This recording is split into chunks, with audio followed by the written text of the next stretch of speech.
We are going to see another round of military action by the United States and Israel, or whether there would be permanent truce. An interesting post came from President Donald Trump on his Truth Social platform, in which he said that the negotiations with the Islamic Republic of Iran are proceeding nicely. It will only be a great deal for all or no deal at all. Now, that's typical Trump.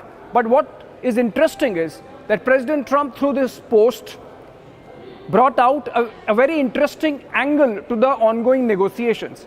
He said that the deal would be incumbent upon some of these nations which are part of the talks joining the Abraham Accords. Now, he names those countries. He said he's spoken to the leaders of Saudi Arabia, which means President Mohammed bin Salman Al Saud of Saudi Arabia, then Mohammed bin Zayed Al Nahyan of the United Arab Emirates, then Hamad bin Khalifa Al Thani, the Prime Minister of Qatar, and then he has spoken to Field Marshal Syed Asim Munir of Pakistan. Interesting that he's not talking to the Prime Minister Shehbaz Sharif of Pakistan, but Field Marshal Asim Munir of Pakistan, and then he has spoken to President Recep Tayyip Erdogan of Turkey, and then Fateh al-Sisi of Egypt, King Abdullah II of Jordan, and King Hamad Khalifa of Bahrain. Now, interesting thing is he has spoken to all these leaders and said that there would be permanent truce provided you agree to join Abraham Accords. That's very interesting because Abraham Accords mean, and he also, of course, includes Pakistan. Abraham Accords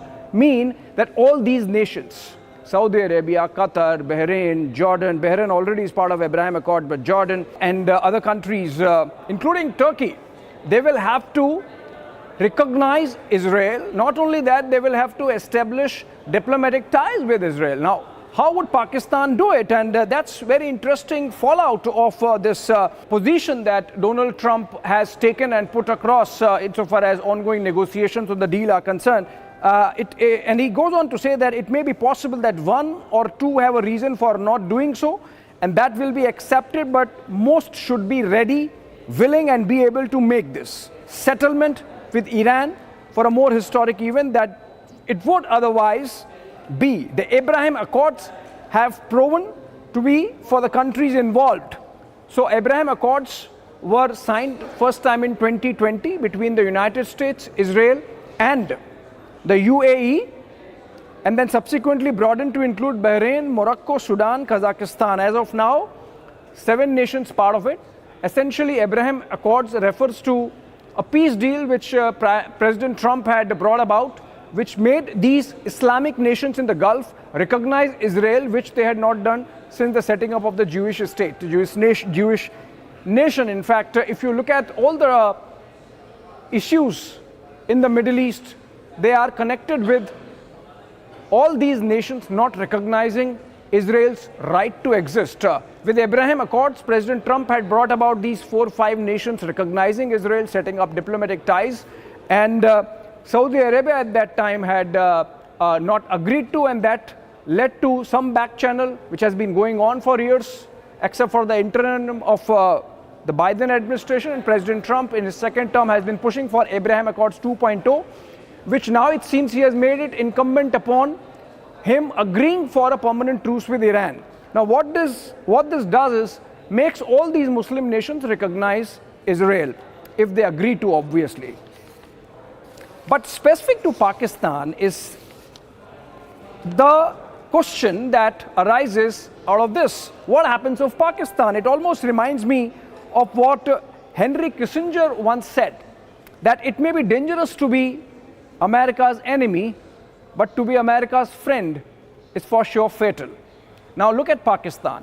In all these countries, Pakistan is one nation which not only not recognize Israel, but also on its passports stamps that this passport is applicable in all the countries of the world except for Israel. I mean, that's the kind of hate ingrained in the Pakistani society and hence reflected in its establishment, that they are not going to accept Israel's visas on their passport as well. And then in the ongoing talks, reports have suggested that Pakistan has promised to Iran that if it gives up its nuclear ambition, that Pakistan is willing to provide a nuclear umbrella to Iran against Israel. In fact, there were reports about 6 months back which suggested that some of the missiles that Pakistan has tested were aimed to bring Israel into its nuclear ambit, which means to target Israel if need be.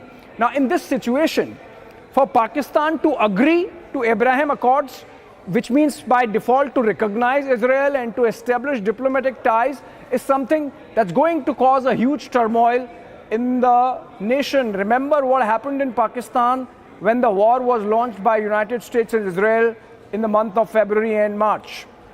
The only country in the world which saw violence panning out and an American embassy or consulate targeted was Pakistan, where the US consulate in Karachi was targeted. The violence led to the killing of 6 Pakistani citizens, and the Pakistani state had to put a big clampdown on protesters. Not only that, we had reports of how Asim Munir had to call meetings of these Pakistani Maulvis and Maulanas and to restrain them, counsel them to stop doing this, because he was trying to have a wheeling-dealing relationship with the Trump administration, in which he has succeeded to some measure, but at what cost? The costs are emerging now, and while Saudis might still be able to do it, it would be very difficult, because remember, Saudis have had a back channel with Israel. They were in fact going to recognize Israel back in 2006 on the sidelines of the OIC meet, but for a bomb that was or a diplomatic bomb that was lobbed by the then Iranian President Mahmoud Ahmadinejad when he, on the eve of the GCC meeting or Gulf Cooperation Council meeting, said that Israel should be wiped out of the face of earth and not recognized. And that really put Saudis in a quandary, because as the main Islamic nation, keeper of the 2 holy mosques, it could not be seen to be acknowledging the existence of Jewish state or set up diplomatic ties with them when the tempers were running high. But then since then, the Saudis have had back channel, not Pakistan. And so this Truth Social post by President Trump on wanting Abraham Accords 2.0 with all Muslim nations who could benefit from a deal with Iran or peace with Iran to join Abraham Accords is going to be difficult. This also means Iran stands completely, permanently isolated, because Iran, of course, is not going to recognize Israel in any manner. So it seems like a non-starter for Iran insofar as a permanent truce is concerned, and it seems like a diplomatic disaster for Pakistan if it happens.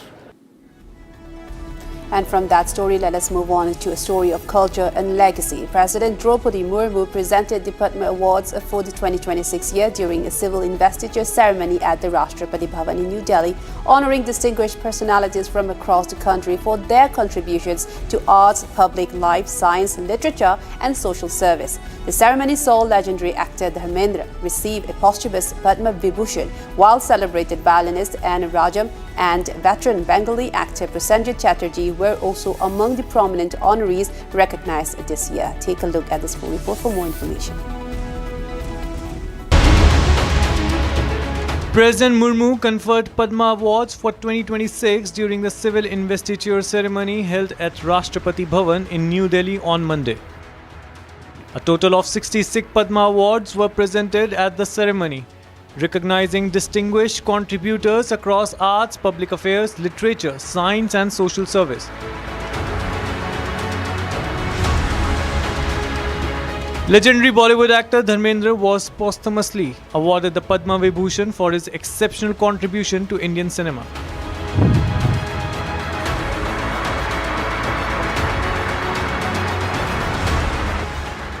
Senior journalist Kailash Chandrapant has been awarded the Padma Shri by President Murmu for his outstanding contribution to journalism and the promotion of Hindi across India.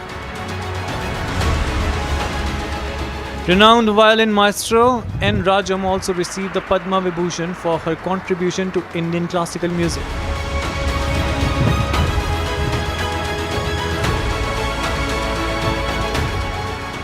Veteran Bengali actor Prasenjit Chatterjee was honored with the Padma Shri, marking a major recognition for his decades-long contribution to Bengali and Indian cinema. Eminent social worker from Arunachal Pradesh, Techi Gubin has been conferred the Padma Shri for his dedicated contribution in the field of social work. This year's Padma honors include 5 Padma Vibhushan, 13 Padma Bhushan and 113 Padma Shri awardees, recognizing achievers across the country.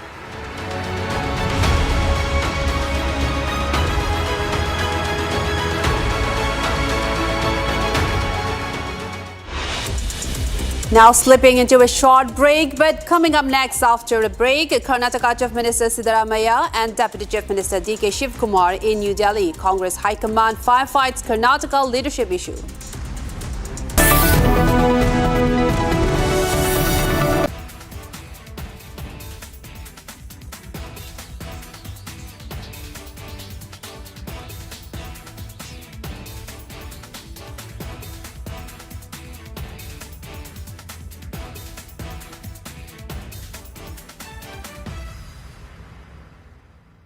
I want to start with some very disturbing pictures that have come in of a so-called right-wing leader.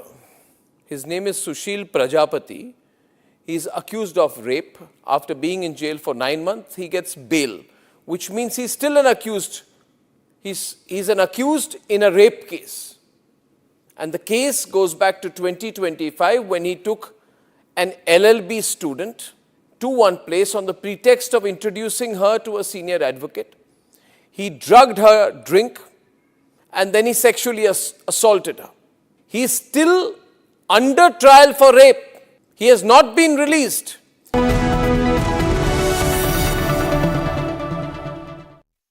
In fact, very often I believe the only way to get justice in India is a media trial. So there's no reason for the media, if it's doing a good job of a media trial, to be on the back foot. In fact, the courts should stop making these overarching remarks about media trial and contemplate about one very basic thing. With the greatest of respect to the courts, when the other institutions fail, when people get let down by the system, when even the judiciary does not seem to be listening or raising a noise about issues, like in the case of Twisha Sharma. Who does the public look to for justice, for raising their voice, for bringing something that's utterly false, illegal or wrong to public attention? It is only and only the media. And today, therefore, we are doing a media trial in this specific case, ladies and gentlemen, of Twisha Sharma, the 30th. From Asia's largest news headquarters, setting the agenda for Bharat.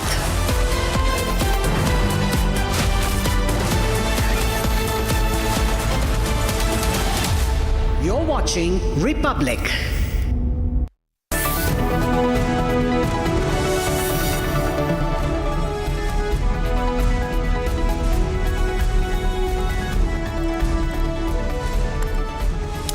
A very warm welcome, viewers. You're watching Republic TV. This is Shivam Dutt Mehta, and I'm here with my colleague, co-anchor Shivangi. And Shivam, there's been so many twists and turns in Twisha's case, but the big update is that finally Twisha is getting justice after Republic's relentless campaign. We see the case has moved. The CBI has now gone ahead and registered a new case in Twisha's death. Yeah, and the complaint states that Twisha was subjected to continuous mental and physical harassment, and also the SIT conducted a real-time crime scene recreation and spot visit in Twisha death case. We'll get you all the latest of this and a lot more. But first up, let's have a look at the top headlines of the hour.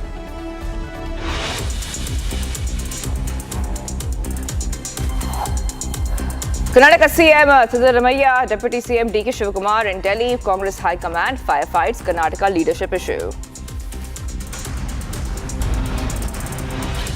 CBI registers new case in Twisha's death. Complaint states Twisha was subjected to continuous mental and physical harassment. SIT conducts a real-time crime scene recreation and spot visit in Twisha death case lasting over 2 hours.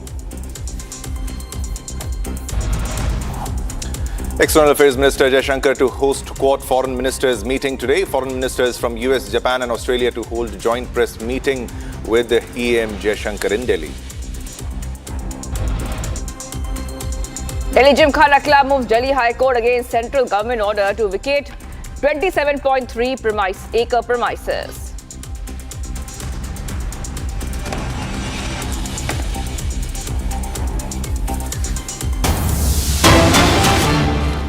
All right, viewers, we begin this bulletin with a big breaking news development that we are getting right now and at this moment. And this is about the US military has said that it has carried out self-defense strikes in southern Iran, including on missile launch sites and boats placing mines on Monday evening. That's right. We're getting these updates coming in on Republic. US saying defensive strikes. Iranian military strikes, mine-laying boats have been targeted. So once again, the escalation between US and Iran continues. And this comes even as the President Donald Trump said on social media that negotiations were proceeding nicely. Now, the strikes were done to protect our troops as per their statement from the threats posed by the Iranian forces.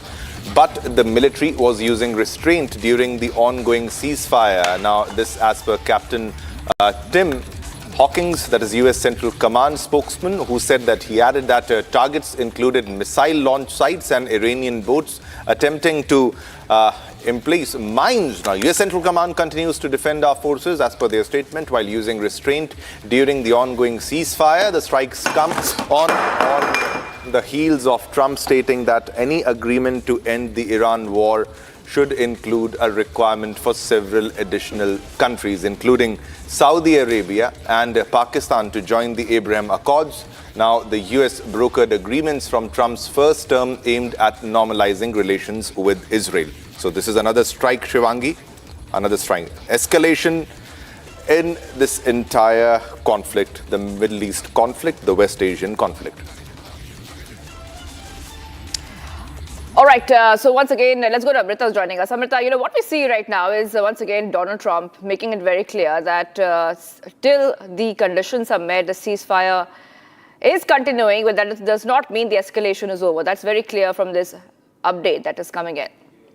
Yes, that's right, Shivangi. In fact, US CENTCOM has stated that this was self-defense strikes and saying that this is coming after an explosion was heard in the area where US troops were stationed, and they were saying that this was in retaliation to that explosion that occurred and done in a self-defense strike and not really indicates that the ceasefire is over. But it remains to be seen how Iran sees it, because there are still negotiations going on. US President Donald Trump has in fact said that the negotiations are going nicely, and they have also included many other agenda regarding the enriched uranium, which Iran has come to terms with to agree with some of the handover of the uranium as well. And it since talks are going nicely, and with this latest escalation remains to be defined what it is exactly. If it is an escalation, as US CENTCOM is saying that this was in fact a self-defense strike in southern Iran, where they were in fact targeting missile launching pads and also two boats that were seeing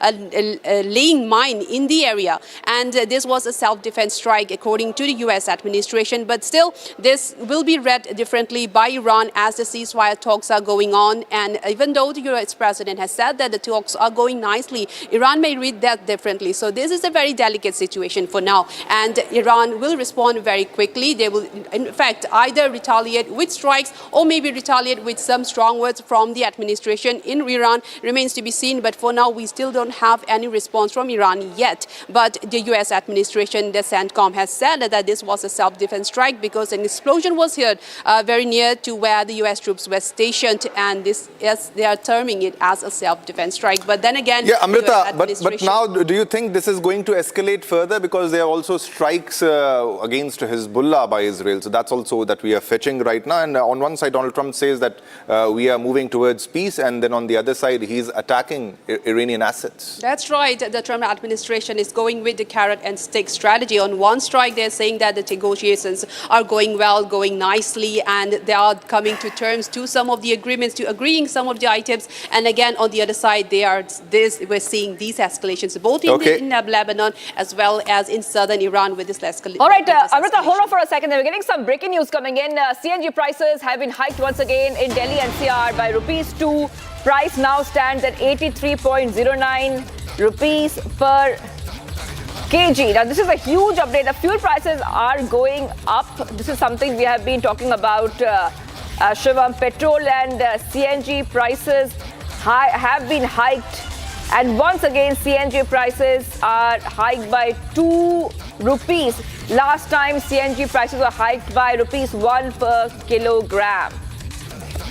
Yeah, so following the price hike that took place in petrol and diesel, and now the CNG prices have already been hiked in this case. Also, the CNG price is a price hike in CNG, especially when it comes to Delhi. We'll have to wait and watch because I believe that the price hike will be across India. But let's wait because this is the CNG prices that have been hiked, and this time again by 2 rupees. So this is additional 2 rupees, and it will now cost 83.09 per kilogram. That is more than 83 rupees. That's the cost of CNG, and that will be an additional burden on the citizens, and it will get costlier for you to refuel your car or your vehicle now, because there's another price hike when it comes to CNG. Fuel prices rising steadily one day after the other, and this is another price hike by the government. Yesterday there was a price hike when it comes to petrol and diesel. That was the 4th price hike in that terms, and now this is another price hike when it comes to the CNG. Let's go straight across to my colleague Amrita is joining us. Amrita, we have seen petrol prices, diesel prices, CNG prices now being hiked multiple times over the past 2 weeks, and latest revisions of the prices are seeing that across the nation in different cities, prices have been hiked of fuel, whether it be petrol, diesel or CNG. Now, a lot of this is happening because of the situation which is playing out due to the US-Iran escalation. Right. This is, in fact, now a direct impact of the crisis in West Asia. And just yesterday, there was another hike of diesel and petrol crossing over the 100 rupees per litre in Delhi alone, and in several other cities have crossed more than that. And now the CNG have again been hiked by 2 rupees per kg. This is, we are seeing that the government is now increasing the prices in a phased manner to make it easy for the end consumers to retain, and also to absorb some shocks from the West Asia crisis to the oil companies, and in trying to maintain a balance between the two for the end consumers, making it not too hard, also now increasing in a phased manner. We may hope to see some more increase or such hikes with such small increments in coming days. But then again, on the other side, we are seeing good reports after Donald Trump has tweeted saying that negotiations are going well, and now the market have also responded well to that. The Brent crude have now reduced sharply by 5%. It's now fallen below the $100 per barrel mark, and that will definitely have a ripple effect as well in India. All right, thanks a lot, Amrita, for all the latest details, because this is happening steadily one day after the other, and steady price rise when it comes to fuel. Shivangi. That's right. And Shivam, let's talk a little bit about the West Asia war. We were talking about right now with Amrita, our colleague, that because of the West Asia situation, the prices have gone up here of fuel in India and all across the globe as well. Now, as the West Asia war has not yet ended after months of conflict, US President Trump is now pushing for a major diplomatic reset in the Middle East. In a lengthy statement, Trump called for expanding the Abraham Accords, the normalization agreements between Israel and several Arab nations, while also hinting at a possible positive deal outcome with Iran. Here's more on the story. The Abraham Accords are back at the center of global diplomacy. At a time when the West Asia war has intensified tensions across the region, US President Donald Trump is now proposing what he calls a historic regional settlement. In a statement posted on social media, Trump claimed that negotiations with Iran are proceeding nicely. However, he also warned that failure in the negotiations could lead to a much bigger and widespread conflict. At the heart of his proposal is the expansion of the Abraham Accords, the US brokered agreements first signed in 2020 between Israel, the United Arab Emirates, and Bahrain. The accords later expanded to include Morocco and Sudan, establishing diplomatic and economic ties with Israel. Now, Trump wants more countries to join. He named Saudi Arabia, Qatar, Pakistan, and Turkey, while also mentioning Egypt and Jordan, both of which already have peace treaties with Israel. The biggest development, however, was Trump suggesting that even Iran could eventually become part of a wider regional framework if a deal is reached with the United States. This would mark a dramatic geopolitical shift, as for decades, Iran and Israel have remained bitter regional rivals, with tensions escalating further during the West Asia War. With fears of a wider West Asia war growing, Trump is now attempting to position the Abraham Accords as the foundation for a larger political and economic alliance in the region. All right. Well, Shivam, next we have a lot lined up for our viewers. Yeah. What do we have now? We have the top international developments and international wraps. Let's go to that.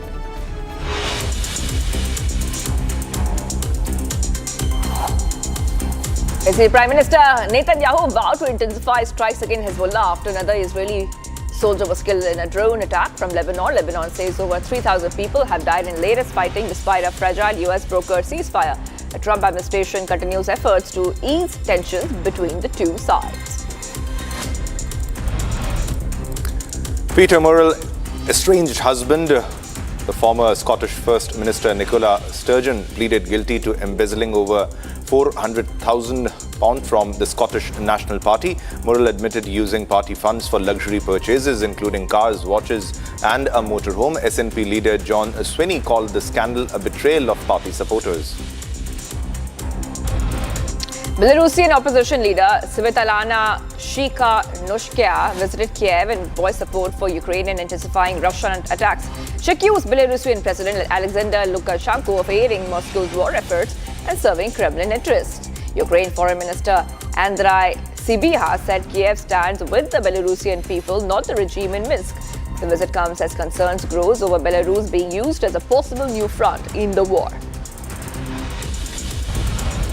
Ukrainian President Volodymyr Zelensky says Kyiv is working with European allies to expand anti-ballistic missile production amid the ongoing war with Russia. Zelensky noted there has been little progress with the US on boosting such capabilities and stressed the need for stronger European defense manufacturing. He also signaled fresh diplomatic outreach with Washington while thanking the United States for its continued support. The remarks come as Ukraine seeks stronger air defense systems to counter intensified Russian attacks.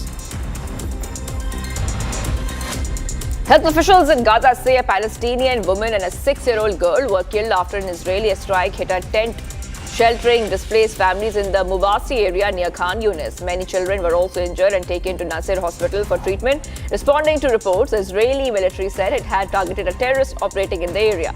The incident comes amid continuing tensions and near daily exchanges despite ceasefire agreements between Israel and Hamas.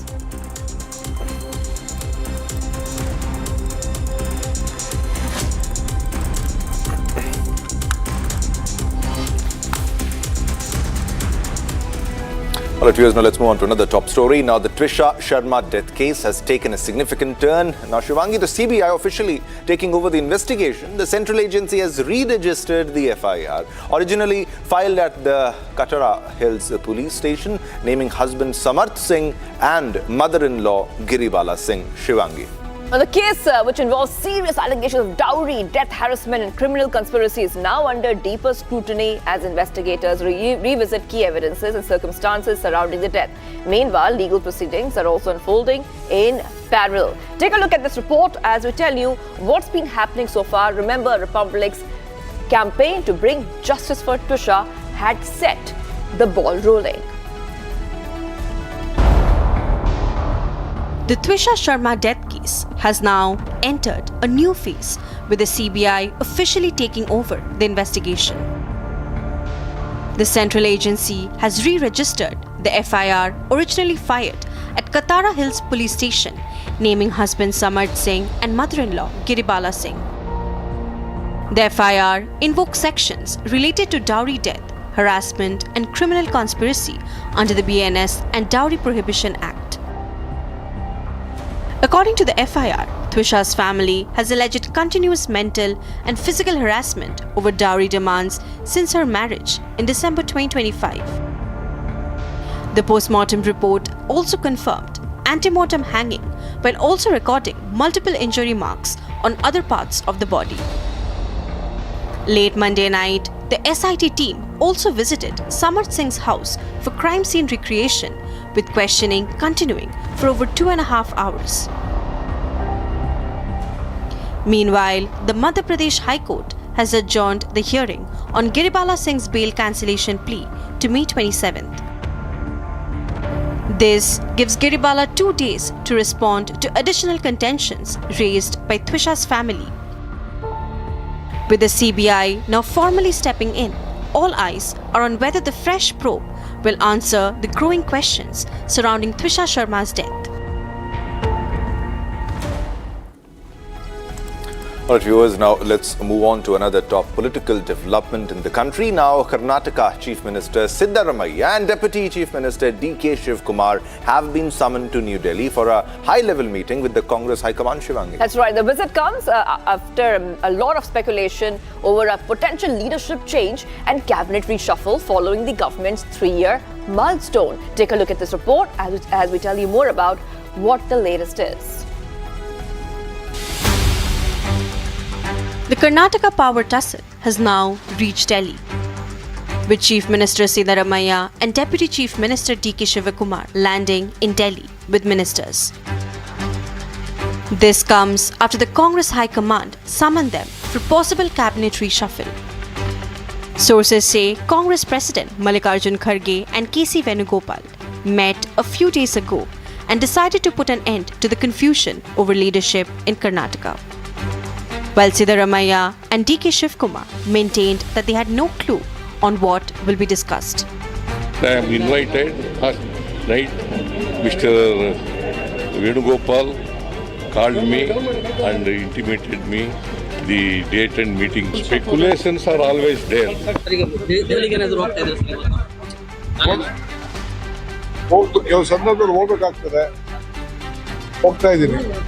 Minister Jarkioli maintained that the confusion over the Chief Minister post will be cleared. Sources say the Chief Minister Siddaramaiah brought MLAs from his camp to Delhi.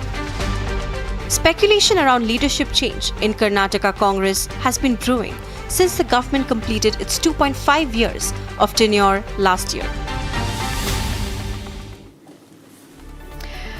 Kola Kayal Devaki Amma, a 92-year-old environmentalist from Alapura, Kerala, was awarded the Padma Shri for her extraordinary lifelong work in afforestation and ecological preservation. Affectionately known as the Forest Grandma, she has spent over 40 years single-handedly transforming barren land into dense, thriving green sanctuary. She has transformed barren land in Alapura into a thriving forest through decades of dedication and care, from a personal awakening after an accident to planting countless saplings near a temple. Her journey shows how one individual can restore entire ecosystems and inspire generations. Let's take a look at this report honoring her environmental legacy. She who grew a forest, Srimati Devaki Amma Ji, Padma Shri 2026. Today a sapling, tomorrow a tree, day after forest.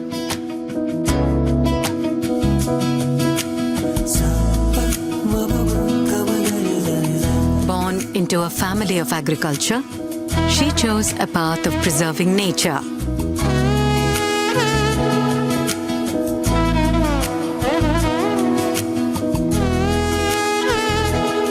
I met with an accident 44 years ago and was bedridden for a year. Then, like an inner call from the temple in our backyard, I got an awakening that I should not continue like this. After that, I started planting sapling near the temple. It is said that a tree is a boon.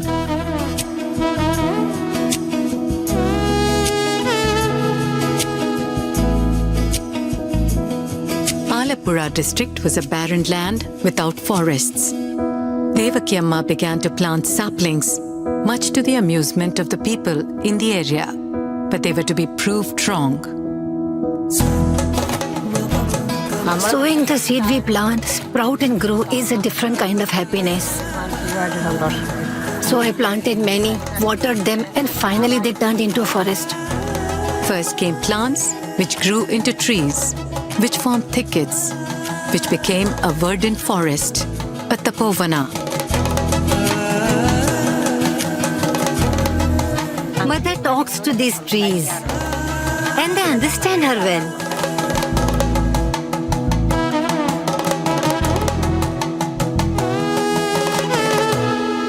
Soon, Devaki Amma's forest brought with it all kinds of flora and fauna, shaping a beautiful new environment. Allapura district was a land without forests. I would really like to thank Kollakail Devaki Amma for creating a forest for us.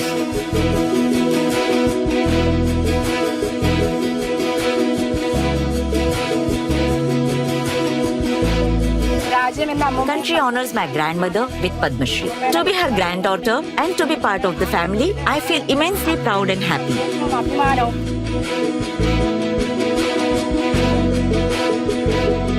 I served my Mother Earth and she paid me back. Srimati Devaki Amma Ji, Padma Shri 2026. Kodi Kodi Namaskaraha.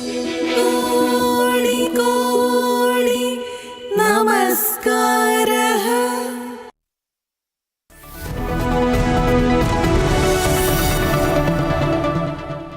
Amity University has one of India's largest merit scholarship programs for brilliant students. Over 9,000 students with 90% plus in their 12th boards are currently at Amity, benefiting from the culture of academic excellence and focus on research and innovation.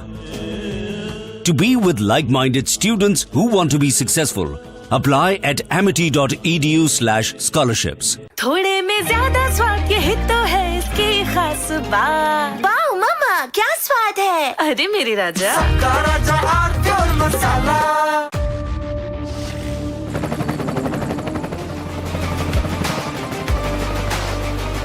Character, the taste of success. चमकी चाट से क्या बना है? Sandwich, लस्सी और छाछ। हर घूंट में चमकी चाट। ड्राई फ्रूट और दही बड़े। चमकी चाट से स्वाद बढ़े। असली स्वाद सिर्फ चंकी चाट।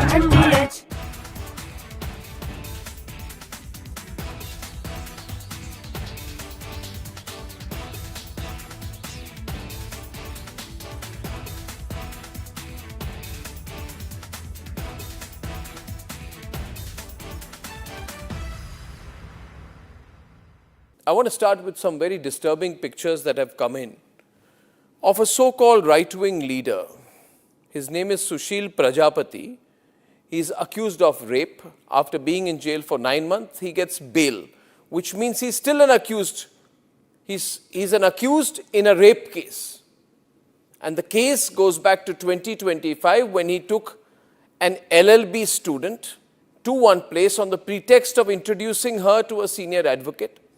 He drugged her drink and then he sexually assaulted her. He is still under trial for rape. He has not been released. But when he comes out, this rape accused, garlands are put on him as if he's some kind of a hero, as if he's achieved something great. Is a rapist to be celebrated, ladies and gentlemen? I ask you that question. And more than anyone else, I ask the right wing of this country. Very often I come on television and I say, yes, on several issues, I'm happy to be called a right-winger. But ladies and gentlemen, let me put it clearly.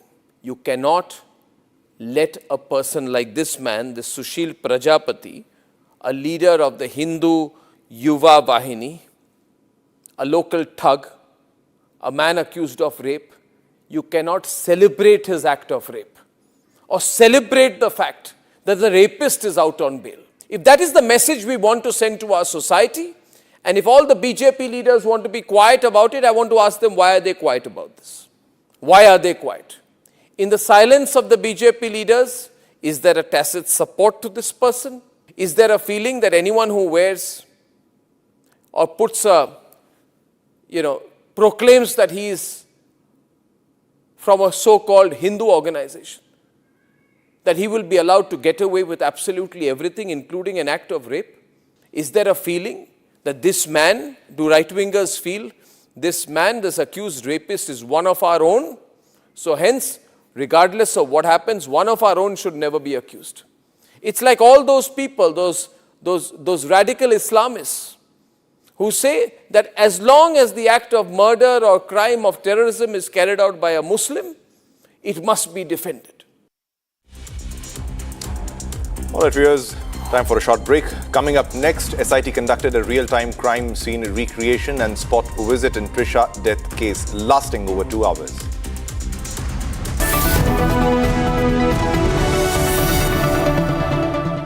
प्यास बुझाए ठंडक लाए सबको भाई जीरा से MTH का जल जीरा जीरा से जीरा से असली रिफ्रेशिंग, असली स्वाद, असली मजा।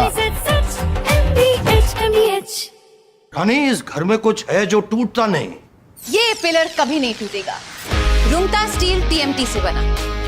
रुंगटा नहीं तो घर स्ट्रॉन्ग नहीं। रुंगटा स्टील TMT बार एकदम solid.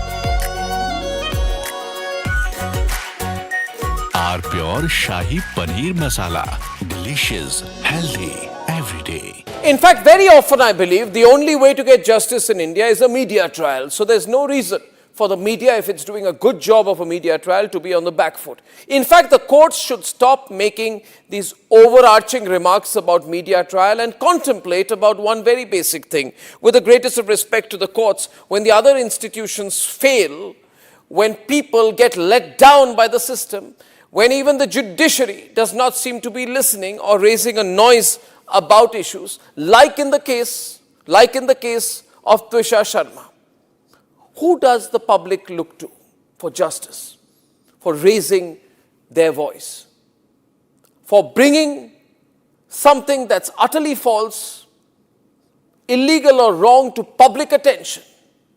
It is only and only the media. And today, therefore, we are doing a media trial in this specific case, ladies and gentlemen, of Trisha Sharma, the 33-year-old daughter-in-law of an ex-judge, in a case where the ex-judge and the ex-judge's advocate's son appear to be more than involved. Ladies and gentlemen.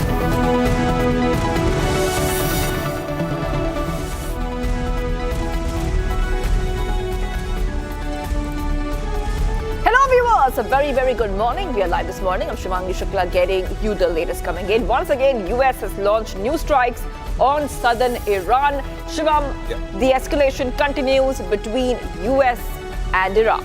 And they call it preventive strikes, which they have conducted in self-defense, and this was against the missile launching sites and also against the Iranian boats. They allege that they are again laying mines in the entire region because the Strait of Hormuz is already under a US blockade. We'll get you all the latest updates and all top national and international breaking news developments. But first up, let's have a look at the top headlines of the hour.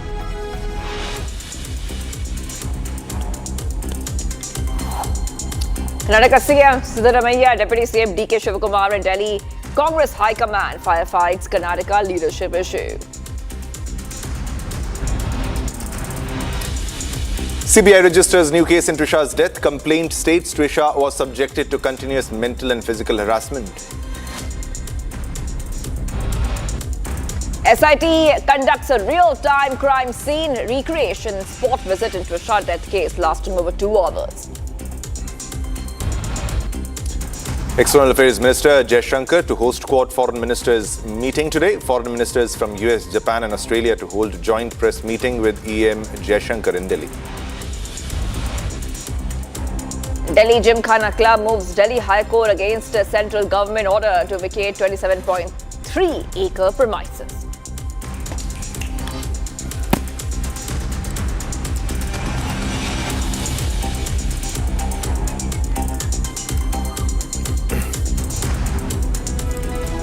All right, viewers, let's begin with the first top story. Now, the Quad Foreign Ministers meeting in New Delhi is being seen as a major attempt, Shivangi, to revive the relevance of the four-nation grouping of India, the United States, Japan and Australia. That's the Quad, now created to promote a free and open Indo-Pacific. The Quad has often been viewed as a strategic counterweight to China's growing influence, Shivangi. That's right, but in recent months, trade tensions, delayed summits and questions over Washington's China policy have raised doubts about the group's unity and long-term direction. And now with India and Japan pushing for stronger security, economic and maritime coordination. The Delhi meeting has been seen as a chance to reset Quad's strategic purpose and rebuild confidence in the Indo-Pacific framework.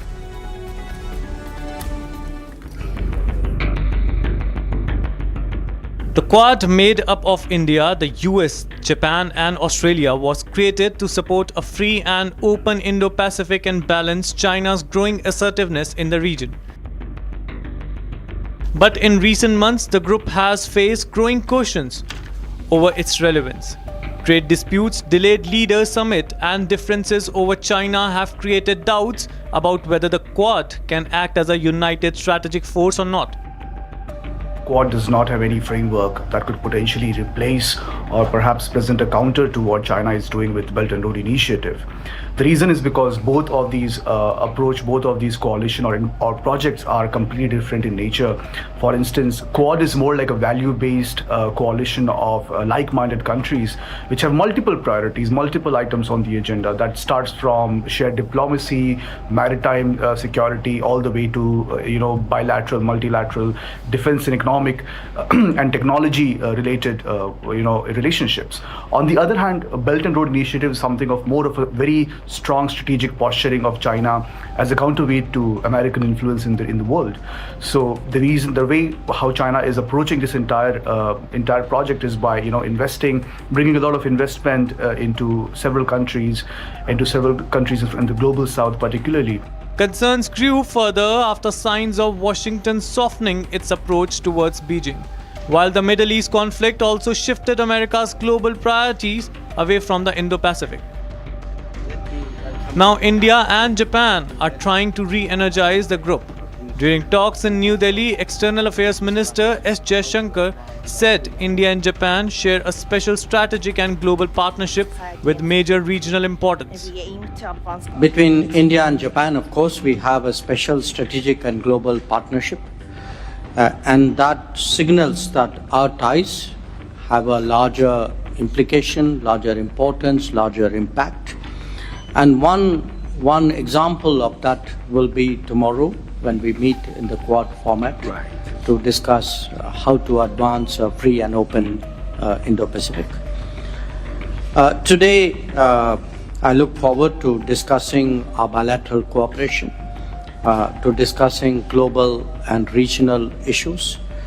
And I think particularly in this current situation, what is happening in West Asia or the Middle East is important because we are both energy importing nations, we are big trading nations, we have maritime interests. India and Japan have significantly expanded cooperation in technology, infrastructure and economic security. Projects like the Mumbai-Ahmedabad bullet train have become symbols of Japan's long-term strategic commitment to India. Defense and maritime ties have also grown stronger, with the Quad countries increasing joint naval exercises and security coordination across the Indo-Pacific. Supporters of the Quad say the group remains essential to counter China's expanding influence, protect sea routes, reduce dependence on Chinese supply chains, and maintain regional stability. For India and Japan, this week's meeting is a chance to give the Quad a clearer purpose and stronger direction. Because without greater economic and security coordination, critics warn that group risks being seen as more symbolic rather than strategic. And viewers, the tensions concerning the West Asia war may be inching towards a diplomatic breakthrough. Iran says major obstacles are coming in talks with the US. Some of them have been resolved though Iran is saying that there is a deadline yet for a final agreement. Shivang, clearly no clear deadline for them because the proposed deal could end months of conflict, reopen the crucial Strait of Hormuz and restart discussions over Iran's nuclear program. Shivangi, now US President Donald Trump says negotiations are proceeding nicely. He always says that everything is going on well as per his statements, overconfident as usual. However, the US continues to maintain pressure on Iran. Here's more on the story. After months of conflict, diplomatic movement between the US and Iran is seemingly gaining momentum. Iran's foreign ministry spokesperson Baghai says a large portion of the issues under discussion with the US have been resolved, but Iran is stopping short of saying that a deal is ready. خب ببینید این تحولاتی که در چند روز اخیر خبری شد محصول چند هفته گفتگو از طریق میانجی پاکستانی بوده. بعضی کشورهای دیگه هم مساعی جمیله به خرج دادن در این مدت. بنابراین این که در زمینه بخش زیادی از موضوعات مورد گفتگو ما به یک جمع‌بندی رسیدیم امر درستی است. اما اینکه بگیم که این به معنای این هست که امضای یک توافق قریب الوقوع است، کسی نمیتواند چنین ادعایی بکند به همون دلایلی که بخشش خودتون گفتید. He also said that there is no timetable or deadline for finalizing the framework agreement, though he added that Iran wants a conclusion as its national interests are secured. ما زمانبندی یا زمان خاصی رو برای نهایی کردن تعیین نکردیم. قطعاً برای ما به عنوان جمهوری اسلامی ایران هرچه سریعتر بتونیم به نتیجه‌ای که تأمین کننده منافع و حقوق ملی ایران مردم ایران باشه دریغ نخواهیم کرد. برای ما ملاک تأمین منافع ملی است و در این روند هر زمان که لازم باشه، هر زمان که به جمع‌بندی نهایی برسیم حتما اعلام خواهیم کرد. The emerging deal could have massive global developments. According to reports, the agreement under discussion would end the war, reopen the Strait of Hormuz, and possibly see Iran give up its stockpile of highly enriched uranium. The Strait of Hormuz, one of the world's most important energy choke points, has been effectively shut since the killing of Ali Khamenei months earlier. The closure that sent oil and gas prices soaring across global markets, which also triggered fears of a prolonged energy crisis. US President Trump also signaled optimism when it comes to dealing with Iran. In a post on social media, Trump has said that negotiations with Iran are proceeding nicely. However, he also put the pressure on Iran by saying that if the talks break down, the war will get bigger than ever. Meanwhile, Baghai also warned that Iran could not rule out further action if fighting resumes, saying that when a fire has started, expectations are there that the fire may spread. ایران در دفاع از خودش هیچ گزینه‌ای رو منتفی نمیدونه.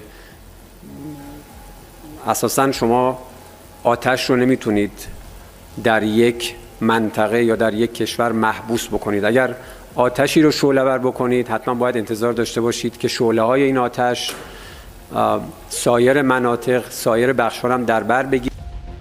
With the United Arab Emirates and other Gulf countries already hit by Iranian missiles and drones during the conflict, any lasting agreement could bring much needed stability to both the region and the global economy.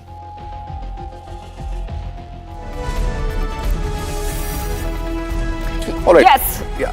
Let's move on to another top story now as negotiations over a possible end to the Iran conflict gathers pace. US President Donald Trump appears to be setting his sights on something much bigger than just peace. Behind closed doors, Trump is now trying to reshape the order of West Asia itself. Now, according to media reports, the US President told leaders from several Arab and other Muslim majority countries during a high-level conference call on Saturday that once the war with Iran ends, he wants more nations to recognize Israel and join the Abraham Accords. Shivangi. That's right. US President Trump told the leaders that once the Iran war ends, he expects countries that still do not recognize Israel to move towards normalizing ties with it. Let's now listen in to Republic's senior executive editor. Amid the ongoing negotiations on a deal on the Iran war, whether we are going to see another round of military action by the United States and Israel, or whether there would be permanent truce. An interesting post came from President Donald Trump on his Truth Social platform, in which he said that the negotiations with the Islamic Republic of Iran are proceeding nicely. It will only be a great deal for all or no deal at all. Now, that's typical Trump. But what is interesting is that President Trump, through this post, brought out a very interesting angle to the ongoing negotiations. He said that the deal would be incumbent upon some of these nations which are part of the talks joining the Abraham Accords. Now, he names those countries. He said he's spoken to the leaders of Saudi Arabia, which means President Mohammed bin Salman Al Saud of Saudi Arabia, then Mohammed bin Zayed Al Nahyan of the United Arab Emirates, then Mohammed Hamad bin Khalifa Al Thani, the Prime Minister of Qatar, and then he has spoken to Field Marshal Syed Asim Munir of Pakistan. Interesting that he's not talking to the Prime Minister Shehbaz Sharif of Pakistan, but Field Marshal Asim Munir of Pakistan, and then he has spoken to President Recep Tayyip Erdogan of Turkey, and then Fateh al-Sisi of Egypt, King Abdullah II of Jordan, and King Hamad Khalifa of Bahrain. Now, interesting thing is he has spoken to all these leaders and said that there would be permanent truce provided you agree to join Abraham Accords. That's very interesting because Abraham Accords mean, and he also, of course, includes Pakistan. Abraham Accords mean that all these nations, Saudi Arabia, Qatar, Bahrain, Jordan, Bahrain already is part of Abraham Accord, but Jordan and other countries, including Turkey, they will have to recognize Israel. Not only that, they will have to establish diplomatic ties with Israel. Now, how would Pakistan do it? And that's very interesting fallout of this position that Donald Trump has taken and put across insofar as ongoing negotiations on the deal are concerned. And he goes on to say that it may be possible that one or two have a reason for not doing so, and that will be accepted, but most should be ready, willing, and be able to make this settlement with Iran for a more historic event that it would otherwise be. The Abraham Accords have proven to be for the countries involved. So Abraham Accords were signed first time in 2020 between the United States, Israel, and the UAE, and then subsequently broadened to include Bahrain, Morocco, Sudan, Kazakhstan. As of now, 7 nations part of it. Essentially, Abraham Accords refers to a peace deal which President Trump had brought about, which made these Islamic nations in the Gulf recognize Israel, which they had not done since the setting up of the Jewish state, the Jewish nation. In fact, if you look at all the issues in the Middle East, they are connected with all these nations not recognizing Israel's right to exist. With Abraham Accords, President Trump had brought about these 4 or 5 nations recognizing Israel, setting up diplomatic ties, and Saudi Arabia at that time had not agreed to, and that led to some back channel which has been going on for years, except for the interim of the Biden administration, and President Trump in his second term has been pushing for Abraham Accords 2.0, which now it seems he has made it incumbent upon him agreeing for a permanent truce with Iran. Now, what this does is makes all these Muslim nations recognize Israel, if they agree to, obviously. But specific to Pakistan is the question that arises out of this. What happens of Pakistan? It almost reminds me of what Henry Kissinger once said, that it may be dangerous to be America's enemy, but to be America's friend is for sure fatal. Now look at Pakistan. In all these countries, Pakistan is one nation which not only not recognize Israel, but also on its passports stamps that this passport is applicable in all the countries of the world except for Israel. I mean, that's the kind of hate ingrained in the Pakistani society and hence reflected in its establishment, that they are not going to accept Israel's visas on their passport as well. And then in the ongoing talks, reports have suggested that Pakistan has promised to Iran that if it gives up its nuclear ambition, that Pakistan is willing to provide a nuclear umbrella to Iran against Israel. In fact, there were reports about 6 months back which suggested that some of the missiles that Pakistan has tested were aimed to bring Israel into its nuclear ambit, which means to target Israel if need be. Now, in this situation, for Pakistan to agree to Abraham Accords which means by default to recognize Israel and to establish diplomatic ties, is something that's going to cause a huge turmoil in the nation. Remember what happened in Pakistan when the war was launched by United States and Israel in the month of February and March. The only country in the world which saw violence panning out and an American embassy or consulate targeted was Pakistan, where the US consulate in Karachi was targeted. The violence led to the killing of 6 Pakistani citizens, and the Pakistani state had to put a big clampdown on protesters. Not only that, we had reports of how Asim Munir had to call meetings of these Pakistani Maulvis and Maulanas and to restrain them, counsel them to stop doing this, because he was trying to have a wheeling-dealing relationship with the Trump administration, in which he has succeeded to some measure, but at what cost? The costs are emerging now, and while Saudis might still be able to do it, it would be very difficult, because remember, Saudis have had a back channel with Israel. They were in fact going to recognize Israel back in 2006 on the sidelines of the OIC meet, but for a bomb that was or a diplomatic bomb that was lobbed by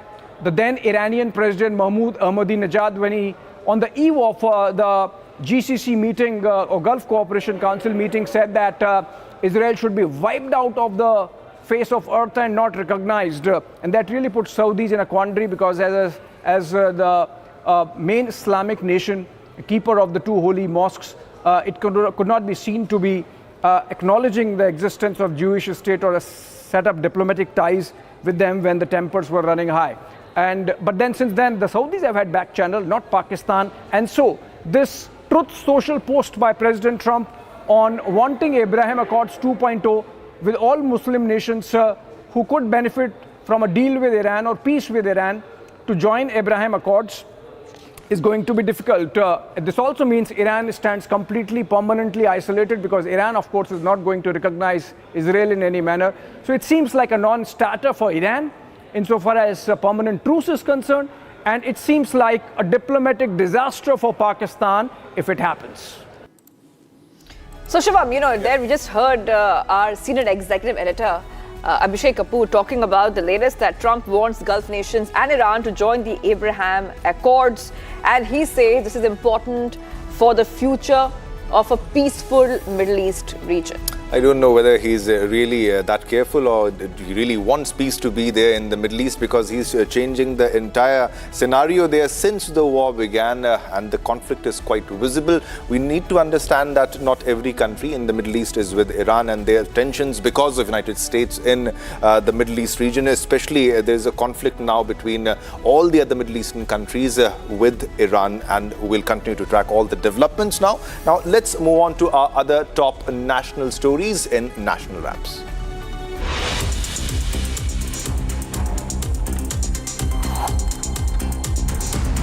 A shocking hit and run incident was caught on CCTV as a Fortuner owner has gone ahead and driven over a seated youth before fleeing the spot.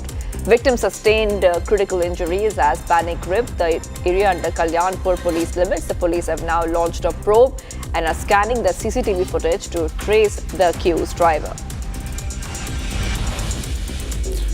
Union Minister for Ports, Shipping and Waterways, Sarbananda Sonowal, chaired a high-level review meeting with senior officials of the Ministry of Ports, Shipping and Waterways, outlining a comprehensive reform-driven roadmap aimed at accelerating India's maritime transformation in line with Prime Minister Narendra Modi's vision of Viksit Bharat 2047. The meeting focused on strengthening governance, improving ease of doing business, enhancing digital integration, effective grievance redressal, and ensuring time-bound implementation of key maritime initiatives through a structured and accountable institutional mechanism. Chaos erupted outside the St. Andrews College in Gorakhpur after several SSC JD aspirants were denied entry into the examination centre over an alleged seat mismatch. Agitated candidates staged a protest demanding the exam be conducted the same day. Officials blamed the disruption on a technical issue and excess seat allotment beyond the centre's capacity. Authorities now say that the affected candidates will be allowed to reappear in upcoming shifts after coordination with the exam board. Jharkhand Chief Minister Hemant Soren chaired a high-level review meeting with officials of the Finance and Commercial Taxes Department at the Jharkhand Secretariat. Discussions focused on improving revenue collection, financial management and tax administration across the state. Now, the Chief Minister also reviewed transparency measures and directed officials to ensure effective implementation of departmental policies.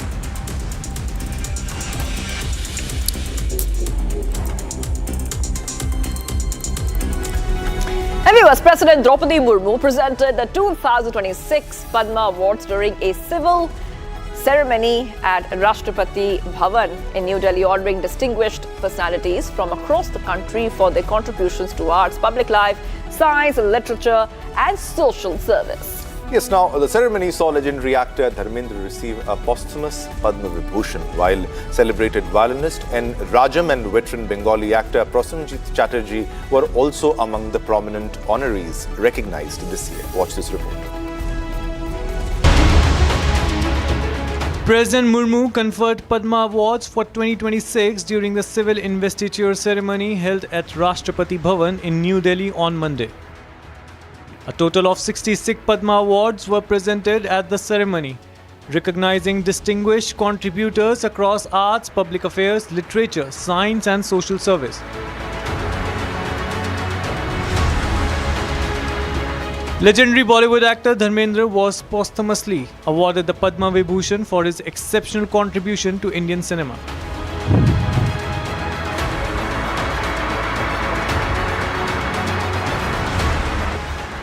Senior journalist Kailash Chandrapant has been awarded the Padma Shri by President Murmu for his outstanding contribution to journalism and the promotion of Hindi across India.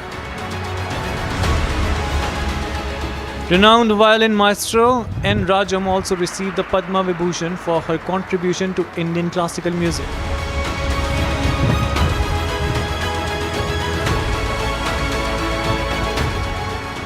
Veteran Bengali actor Prasenjit Chatterjee was honored with the Padma Shri, marking a major recognition for his decades-long contribution to Bengali and Indian cinema. Eminent social worker from Arunachal Pradesh, Techi Gubin has been conferred the Padma Shri for his dedicated contribution in the field of social work. This year's Padma honors include 5 Padma Vibhushan, 13 Padma Bhushan and 113 Padma Shri awardees, recognizing achievers across the country.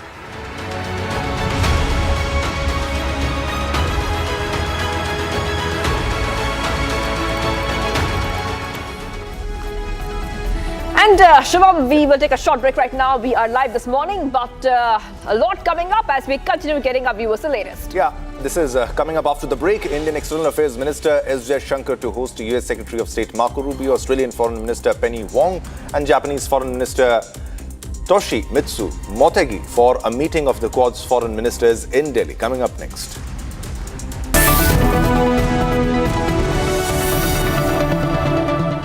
Amity University has one of India's largest merit scholarship programs for brilliant students.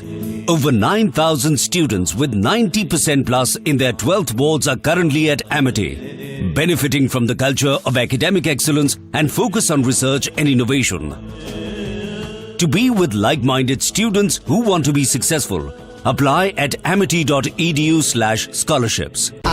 Pure suji pasta उबालो मिलाओ और खाओ 8 minute में तैयार क्या taste है सबका राजा R pure masala AU current account के साथ मिलता है free UPI QR overdraft facility और एक ही ऐप से बैंक के सारे काम AU सोच बदलो और बैंक भी थोड़े में ज्यादा स्वाद यही तो है इसकी खास बात वाओ मामा क्या स्वाद है अरे मेरे राजा सबका राजा आर प्योर मसाला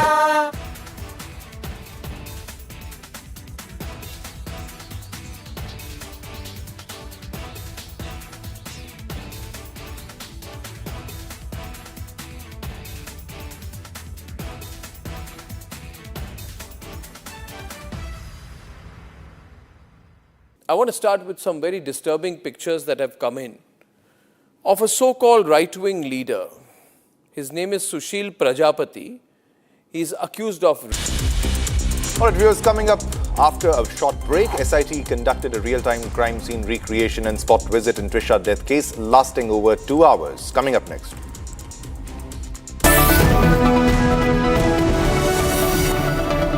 चमकी चाट से क्या बना है? आलू चाट या फ्रूट चाट, स्वाद बनाए चमकी चाट। क्या बात है? स्वादिष्ट पकोड़े और फरसान, अरे चमकी चाट है इसकी जान। असली स्वाद सिर्फ चमकी चाट।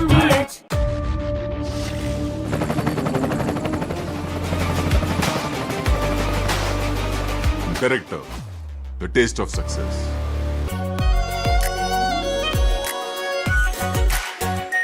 Are pure shahi paneer masala, delicious, healthy, every day. In fact, very often I believe the only way to get justice in India is a media trial. So there's no reason for the media, if it's doing a good job of a media trial, to be on the back foot. In fact, the courts should stop making these overarching remarks about media trial and contemplate about one very basic thing. With the greatest of respect to the courts, when the other institutions fail, when people get let down by the system, when even the judiciary does not seem to be listening or raising a noise about issues, like in the case of Trisha Sharma, who does the public look to for justice, for raising their voice, for bringing something that's utterly false, illegal or wrong to public attention? It is only and only the media. And today, therefore, we are doing a media trial in this specific case, ladies and gentlemen, of Trisha Sharma, the 33-year-old daughter-in-law of an ex-judge. From Asia's largest news headquarters, setting the agenda for Bharat.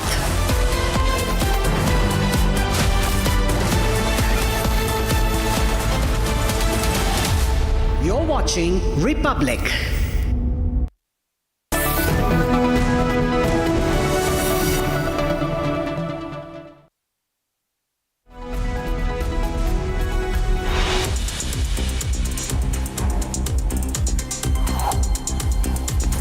The top headlines today: Karnataka Chief Minister Siddaramaiah, Deputy Chief Minister D.K. Shivakumar in New Delhi. Congress High Command firefights Karnataka leadership issue.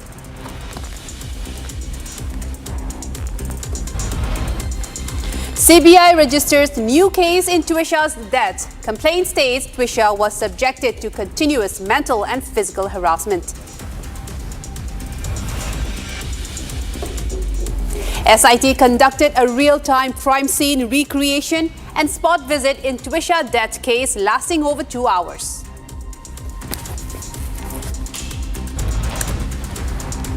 External Affairs Minister Jaishankar to host Quad Foreign Ministers meeting today. Foreign ministers from US, Japan and Australia to hold joint press meeting with External Affairs Minister Jaishankar in New Delhi. Delhi Gymkhana Club moves Delhi High Court against central government order to vacate 27.3-acre premises. CNG gets costlier in Delhi NCR. CNG hiked by ₹2 per kg. CNG to now cost ₹83.03 per kg.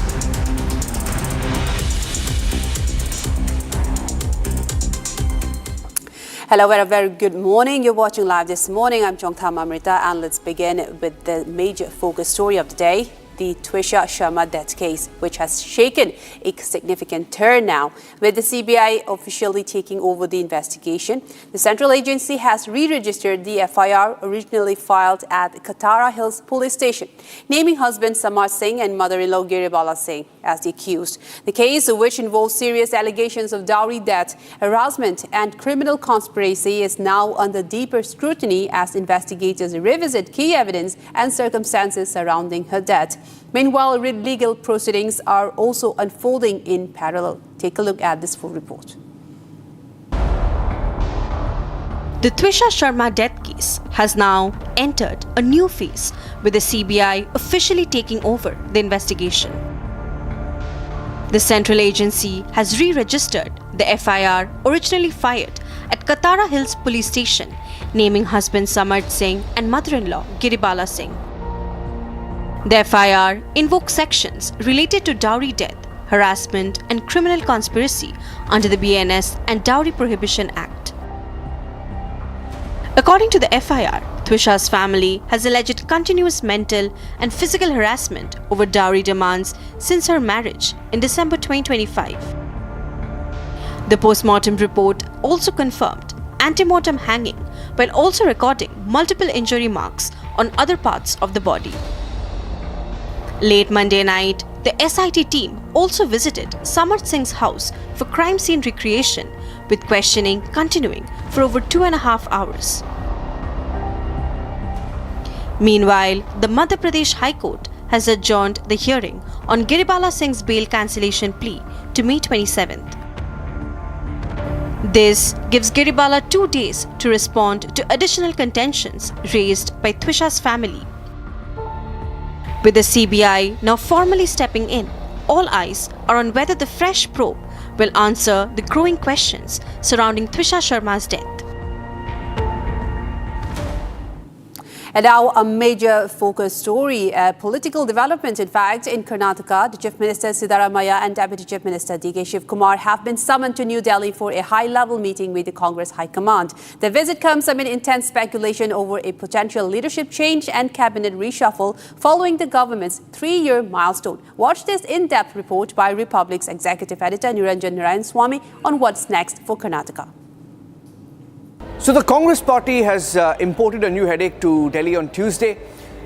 All senior leaders of the Congress party, that include D.K. Shivakumar, the Deputy Chief Minister, Siddaramaiah, the Chief Minister, Parameshwara, Kharge, senior leaders from Karnataka, ministers, are in Delhi tomorrow. Tomorrow, the High Command in the national capital will be meeting all of these leaders. And on top of the agenda, will be perhaps trying to find a solution to what has been the longest battle within the Congress party in Karnataka, to find the next Chief Minister of Karnataka. Now, why do they need a new Chief Minister? They already have a Chief Minister in Siddaramaiah. But there is a Deputy Chief Minister called D.K. Shivakumar who, since the Congress came to power in Karnataka, has felt that he rightfully deserves the chair of the Chief Minister. Now, initially, he was given to believe, now that's what his camp claims, that he was given to believe that after half the term or 2.5 years, he would be given the role of the Chief Minister and that the Chief Minister would change in Karnataka. But that has not happened. And that is why he is upset. His camp, though small in number compared to the support that the Chief Minister holds, the Chief Minister Siddaramaiah has a large chunk of MLAs and ministers backing him. And that is why for D.K. Shivakumar, that's been his weakest point, that he does not have enough MLAs backing him. And that is why he doesn't carry that clout to Delhi each time. Now, what is interesting in this particular meeting is not the fact that both the Chief Minister and Deputy Chief Minister are here for another meeting. It is also because the so-called compromise candidates, namely Mallikarjun Kharge, who's also the Congress president, there have been rumors about him and speculation, more than rumor, that he could be a compromise candidate in a situation where the Congress party feels they can neither keep Siddaramaiah or D.K. Shivakumar in the chair. In that scenario, Mallikarjun Kharge or Parameshwara can be seen as compromise candidates, Dalit chief ministers, which is what the Congress party has also wanted to do in the state of Karnataka, to send a social, symbolic messaging. And that is why the fact that they too have been called to Delhi and will be there in the meeting tomorrow becomes extremely critical. Now, the timing though of all of this happening is interesting. It's happening at a time when Karnataka is facing the SIR, the Special Intensive Revision Exercise. Like we've seen in the other states, the impact of SIR on Karnataka will be interesting. Karnataka is one state which has seen a large influx of outsiders. When you say outsiders, the illegal immigrants, including from Bangladesh, who are working in different parts in the agri sector, in the unorganized sector in Bengaluru. So this is where SIR exercise becomes extremely critical, and the Congress party is facing this exercise along with this tussle of leadership, and they will want to address both issues going into the election season. Of course, in 2028, less than 2 years from now, elections will be held in Karnataka, and that is why the meeting on Tuesday becomes extremely critical. Republic will be live all of Tuesday. And with that, let us quickly shift our attention to some of the top headlines doing rounds in our national wraps.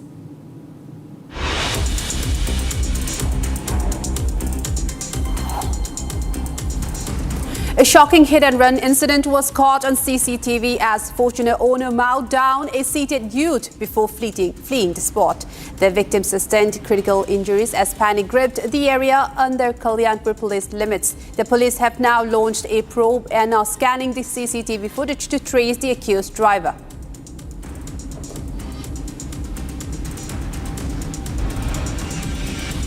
Union Minister for Ports, Shipping and Waterways Sarbananda Sonowal chaired a high-level security review meeting with senior officials of the Ministry of Ports, Shipping and Waterways outlining a comprehensive reform-driven roadmap aimed at accelerating India's maritime transformation in line with Prime Minister Narendra Modi's vision of Viksit Bharat 2047. The meeting focused on strengthening governance, improving ease of doing business, and enhancing digital integration, effective grievance redressal, and also ensuring time-bound implementation of key maritime initiatives through a structured and accountable institutional mechanism.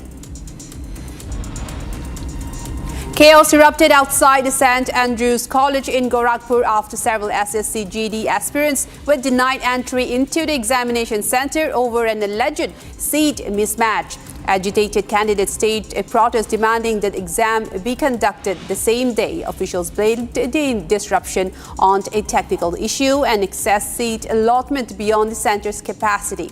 Authorities now say that the affected candidates will be allowed to reappear in the upcoming shifts after coordination with the exam board.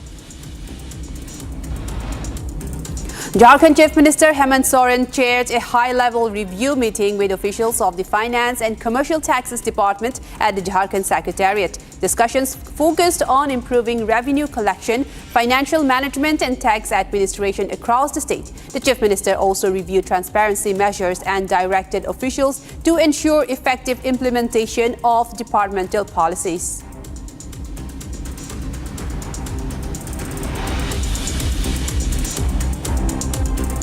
Now, viewers, actor Ranveer Singh is facing major backlash after the Federation of Western India Cine Employees Film Body issued a non-cooperation directive against him after his reported exit from the movie Dawn 3. The action follows a complaint by filmmaker and actor Farhan Akhtar, with Faiz now alleging the actor's last-minute withdrawal caused massive financial and production losses. Here's more on the story. Take a look.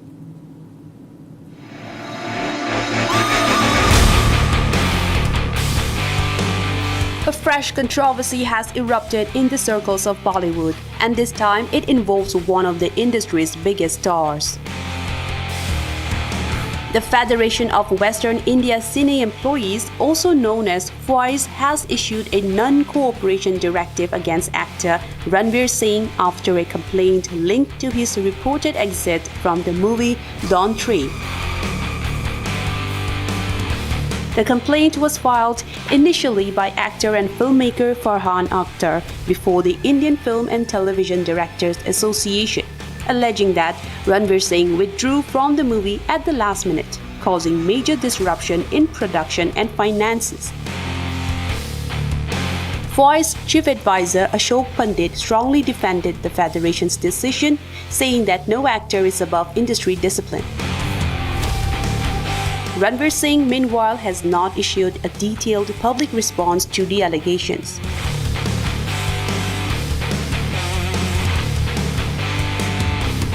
For now, the industry is closely watching whether the standoff leads to a settlement or whether it escalates into a prolonged legal and professional battle over one of Bollywood's biggest franchise films.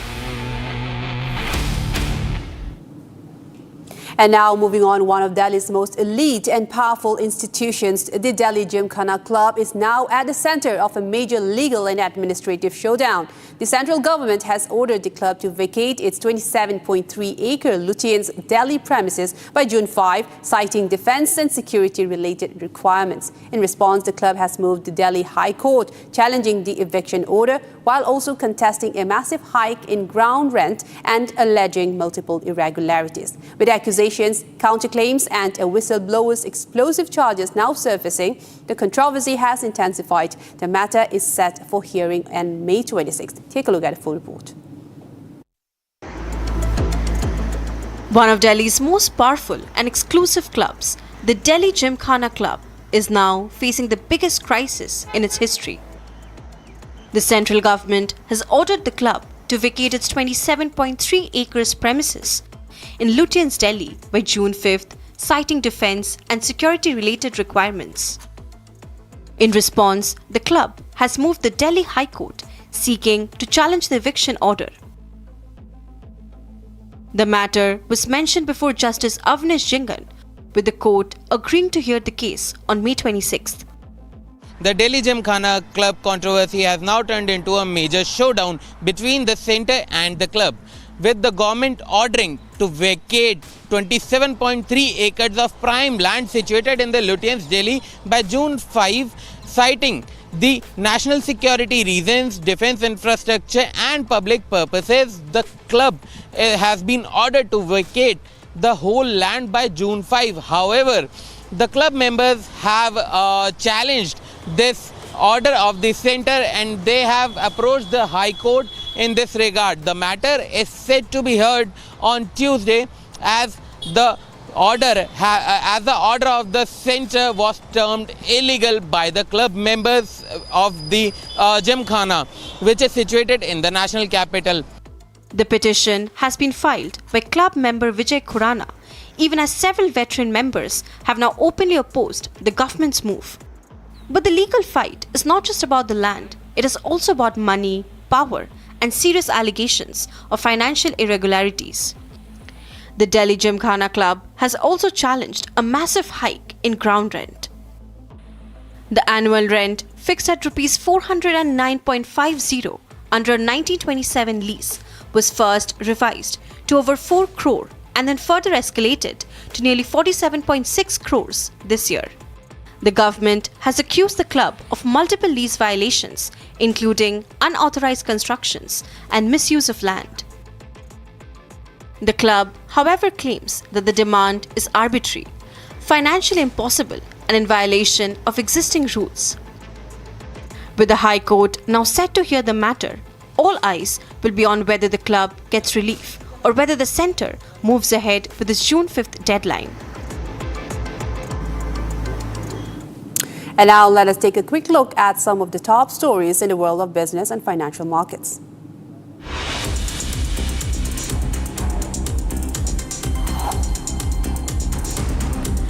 Finance Minister Nirmala Sitharaman on Monday pushed back against what she called fear-mongering about the economy, arguing that India remains resilient despite mounting pressures from the West Asia crisis. Speaking at SIDBI's 37th Foundation Day celebrations in Mumbai, Sitharaman said the conflict in West Asia has created significant challenges for businesses, particularly micro, small and medium enterprises, by driving up fuel and fertilizer costs, disrupting supply chains and creating uncertainty around exports.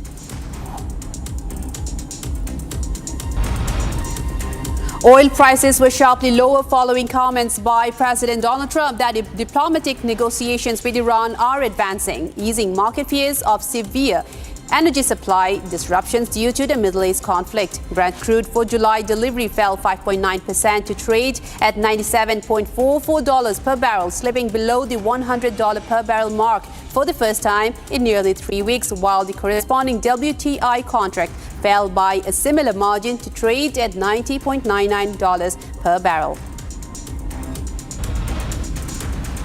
Securities and Exchange Board of India, SEBI, has proposed to allow exchanges a flexible and standardized framework for the introduction and management of strike prices in options contracts across exchanges during trading hours. SEBI consultation paper issued on Monday seeks public feedback on measures that would require stock exchanges to maintain adequate availability of option strike prices around prevailing market levels. The regulator noted that during significant intraday market swings, traders may face difficulties if price movements extend beyond the farthest available strike prices.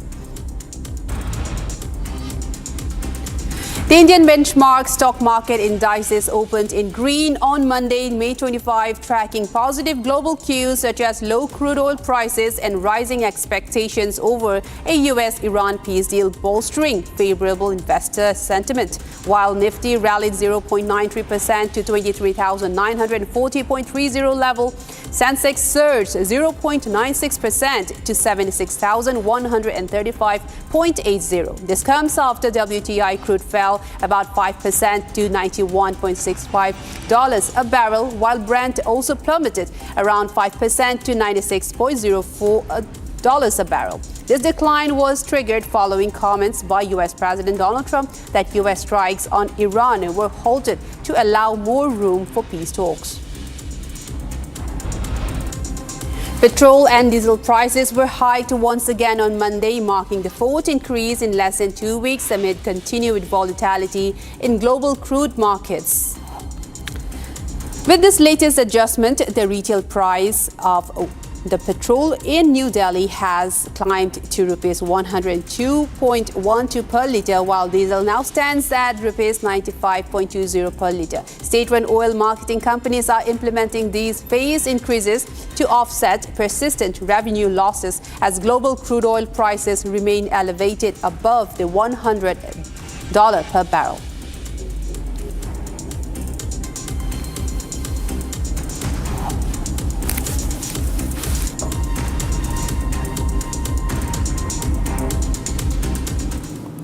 And now, addressing how the Indian economy is dealing with the effects of the West Asia war, Finance Minister Nirmala Sitharaman said that Indian economy can't afford fear-mongering and a cynical narrative. Watch this in-depth report by Republic Senior Executive Editor Abhishek Kapoor for more information. Finance Minister Nirmala Sitharaman has called out naysayers and pessimists on Indian economy and flagged the fear-mongering going on. To provide the context, a raging debate is on in the country whether our economy is doing well or good enough, whether Indian economy, which was said to be in its Goldilocks moment just about 6 months back, has hit turbulence and is passing through a phase where it can go into a tailspin. The debate was started by noted economist Surjit Bhalla, one time India's representative at the International Monetary Fund, and he had, through an article in a newspaper, said that while the BJP seems to be doing well politically, on the economy front, the government, which means the Modi government, is not doing well or well enough, and he had raised certain or flagged certain flashpoints which according to him indicate towards the economy not in the best of shape. Now the Finance Minister Nirmala Sitharaman coming out and while speaking at an event in Mumbai called this fear-mongering and has said that these naysayers and pessimists, of course she did not name Surjit Bhalla, but of course she's joining the debate, and she said that these people are doing a disservice to the people of the country, and they are running down the hard work of the people of the country. And to buttress her claims that Indian economy is doing great insofar as its domestic sector is concerned, whatever headwinds we are facing, and she did acknowledge that there are headwinds. She said those headwinds are essentially because of the external sector. And she said these are the challenges are all external and they can be called the 3F problem of Indian economy, which is fuel, fertilizers, and foreign exchange. Now, fuels, obviously, because of the Iran war and the disruption that the war has caused for our petroleum supplies, petrol and gas supplies, and that has led to a spike in our import bill. Similarly, fertilizers, because natural gas is a key component for manufacture of fertilizers around the world, and the prices of fertilizers have spiked a lot. And then, of course, foreign exchange, because the gold that Indians are so fond of purchasing comes from outside, and that leads to foreign exchange outgo. As also the fact that the FIIs have been, or the foreign institutional investors have been pulling out money. So the finance minister flagged these headwinds, of course, that fuel, fertilizer and forex is an issue which Indian economy is facing, and we are dealing with these headwinds in multiple ways, the Prime Minister's appeal being one of them. But so far as the domestic economy is concerned, on the domestic front, the Indian economy seems to be doing great, and she gave some macro numbers to buttress her claims. She said that the GST collections year on year have seen an uptick of 8.3% at 22 lakh crores for the last financial year. She also then gave numbers which suggest a broad-based domestic demand in green. And these numbers she gave were for April 2026, according to which, and remember, April 2026 is during the war period because the war started in February. Tractor sales are up 26%, and that's significant because tractor sales correspond to the rural economy doing well, because farmers buy tractors only when they have money and that they foresee the possibility of agricultural production being good. Then passenger vehicles are up 25%, or sales of passenger vehicles like cars are up 25%, sales of three-wheelers are up 32%, sales of two-wheelers are up 28% year on year for the month of April, which means that at the beginning of the financial year, all these markers of domestic demand and hence domestic economy seem to be really having great growth. Finance Minister also gave some other numbers, again from macros. New business insurance premia are up 39%. Gross NPAs of public sector banks are down to 2%, or 1.93%, actually less than 2%. And if the gross NPAs of public sector banks are going down, it essentially means that those people who have taken loans are paying them back. And then the banks are recovering their debt and they're getting it back. So obviously, it's a marker of economy doing well, according to the finance minister. Credit growth, another marker of how the economy is doing, whether people are ready to take risk, finance their enterprise, that's growing or not. Credit growth in three segments. Retail is up 18.1%, agriculture up 15.5%, and MSMEs up 18.2%. And that taken together gives you an idea of the kind of credit growth that's happening. So banks are recovering money, putting it back, and lending, which means there is hunger and appetite for enterprise, which is also, according to the finance minister, buttressed by two more parameters, which is corporate India's profit growth, and the margins are highest in the last 5 years, and investment activity in the private sector. One red flag which was raised by Surjit Bhalla in his Indian Express column. There the finance minister said, as per CII data, investment activity in the private sector for the month of September 2025 was up 67% year on year. Now that's a little dated figure in the sense that it's September 2025, we are in May of 2026, and in between we have had the war, the Iran war of the United States and Israel. But finance minister essentially, red flagging the fear mongers, the pessimists and the naysayers of the Indian economy, obviously without naming Surjit Bhalla, and joining the debate there. The jury is still out because remember, the turbulence or the headwinds which the finance minister herself acknowledges in that address in Mumbai still remain. So far as fuel, fertilizers and forex issue is concerned, Indian economy is going to face these headwinds, and the government would need to really tackle them head on. In some ways it is already doing, but obviously it's going to be long summer ahead before these three headwinds are taken care of. Meghalaya environmentalist and indigenous knowledge keeper Heli War was conferred the Padma Shri by the President of India, a pioneer of the ancient Khasi practice of bio-weaving. The 69-year-old environmentalist from Meghalaya's East Khasi Hills has spent more than 5 decades nurturing this ancient culture. Take a look at this.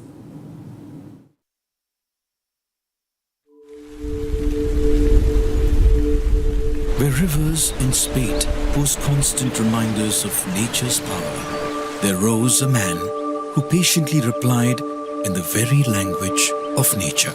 The man who grows bridges. Hali War. Padma Shri 2026. In the far eastern hills of India, where the monsoon writes its story in torrents and storms, nature is not something people fight, it is something they listen to. Here, in 1957, in the remote village of CH near Sohra in Meghalaya, was born Hali War amongst the gentle people of the Khasi Hills. At 10 years old, he stepped into a tradition that demanded something rare in the modern world: patience, measured not in minutes or even years, but in generations. The tradition of building living root bridges across rivers, a precious jewel in the rich heritage of the Khasi people. Formed from the aerial roots of the rubber fig tree, Ficus elastica, these structures take decades to mature. They twist, strengthen and grow, becoming a part of the forest itself, a collaboration between human ingenuity and nature's strength. My grandfather would take me into the forest. Where there were no root bridges, people had to walk many more miles to cross the river. This was the only way to our farms. My grandfather showed me how living root bridges were made. He showed me how to select and care for the roots, how to support them cross the river till they become strong. He told me these bridges won't just help in crossing the river, but they are a part of who we are. Despite his responsibilities and the work at his pepper and areca nut plantations, Hali War makes sure to care for the bridges, cleaning and strengthening them, guiding their growth. Because a living bridge is never finished, it must be nurtured, just like any life form.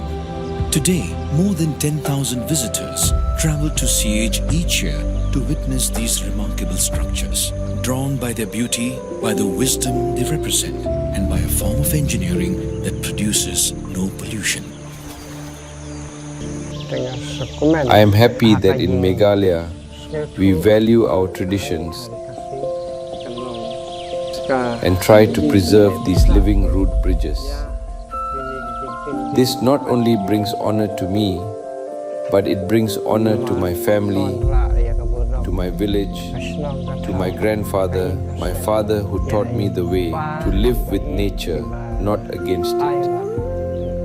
Shri Hali War, Padma Shri 2026. Koti Koti Naman.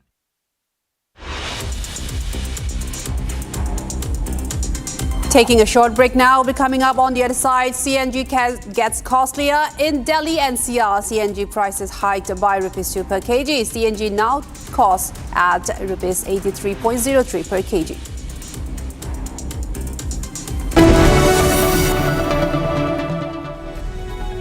Amity University has one of India's largest merit scholarship programs for brilliant students.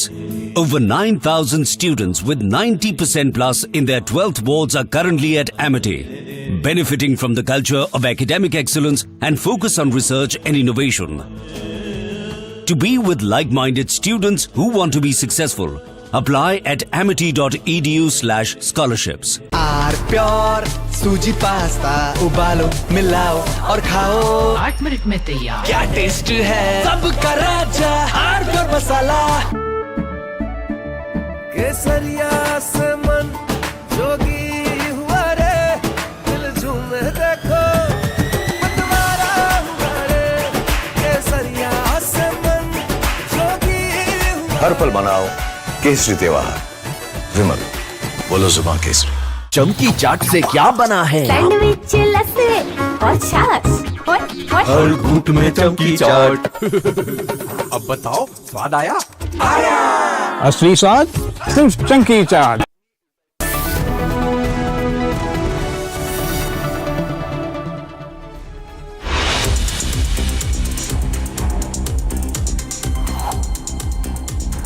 The top headlines for today: Karnataka Chief Minister Siddaramaiah, Deputy Chief Minister D.K. Shivakumar in Delhi. Congress High Command firefights Karnataka leadership issue.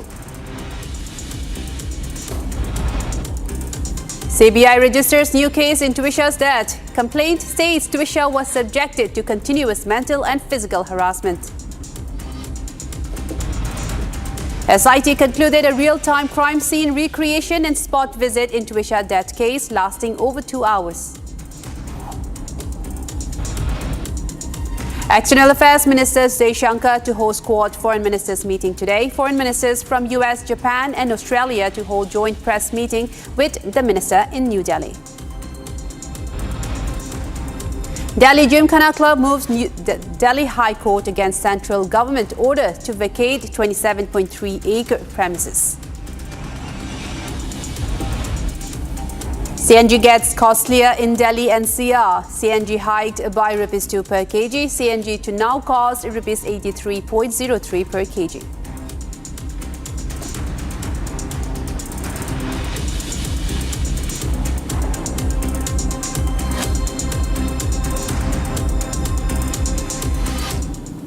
A very good morning. You're watching live this morning on Republic. I'm Jongtham Amrita, and beginning with a focus story of the day. The Quad Foreign Ministers meeting in New Delhi is being seen as a major attempt to revive the relevance of the four-nation grouping of India, the United States, Japan and Australia.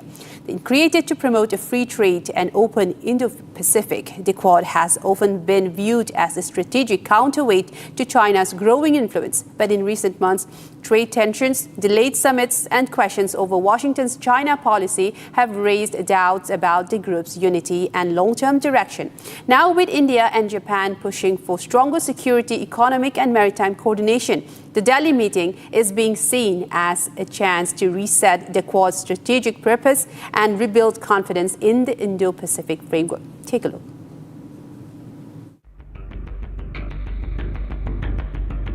The Quad, made up of India, the US, Japan and Australia, was created to support a free and open Indo-Pacific and balance China's growing assertiveness in the region. But in recent months, the group has faced growing questions over its relevance. Trade disputes, delayed leaders summit and differences over China have created doubts about whether the Quad can act as a united strategic force or not. Quad does not have any framework that could potentially replace or perhaps present a counter to what China is doing with Belt and Road Initiative.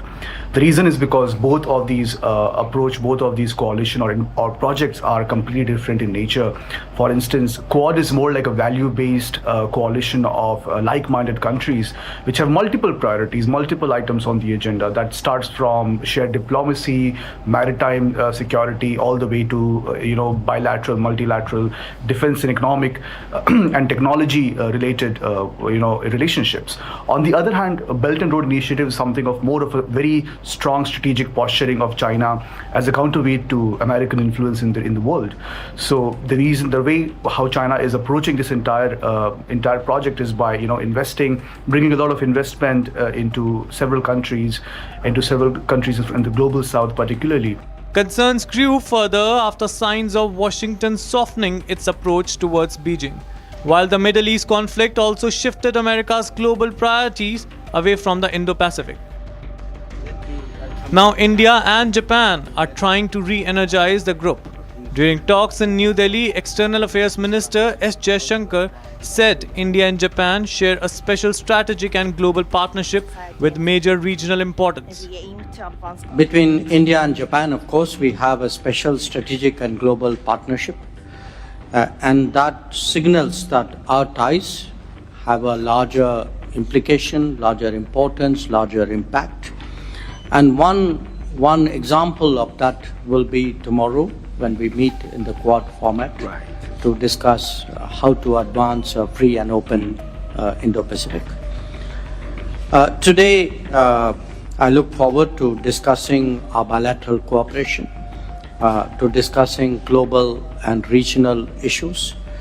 And I think particularly in this current situation, what is happening in West Asia or the Middle East is important because we are both energy importing nations. We are big trading nations. We have maritime interests. India and Japan have significantly expanded cooperation in technology, infrastructure, and economic security.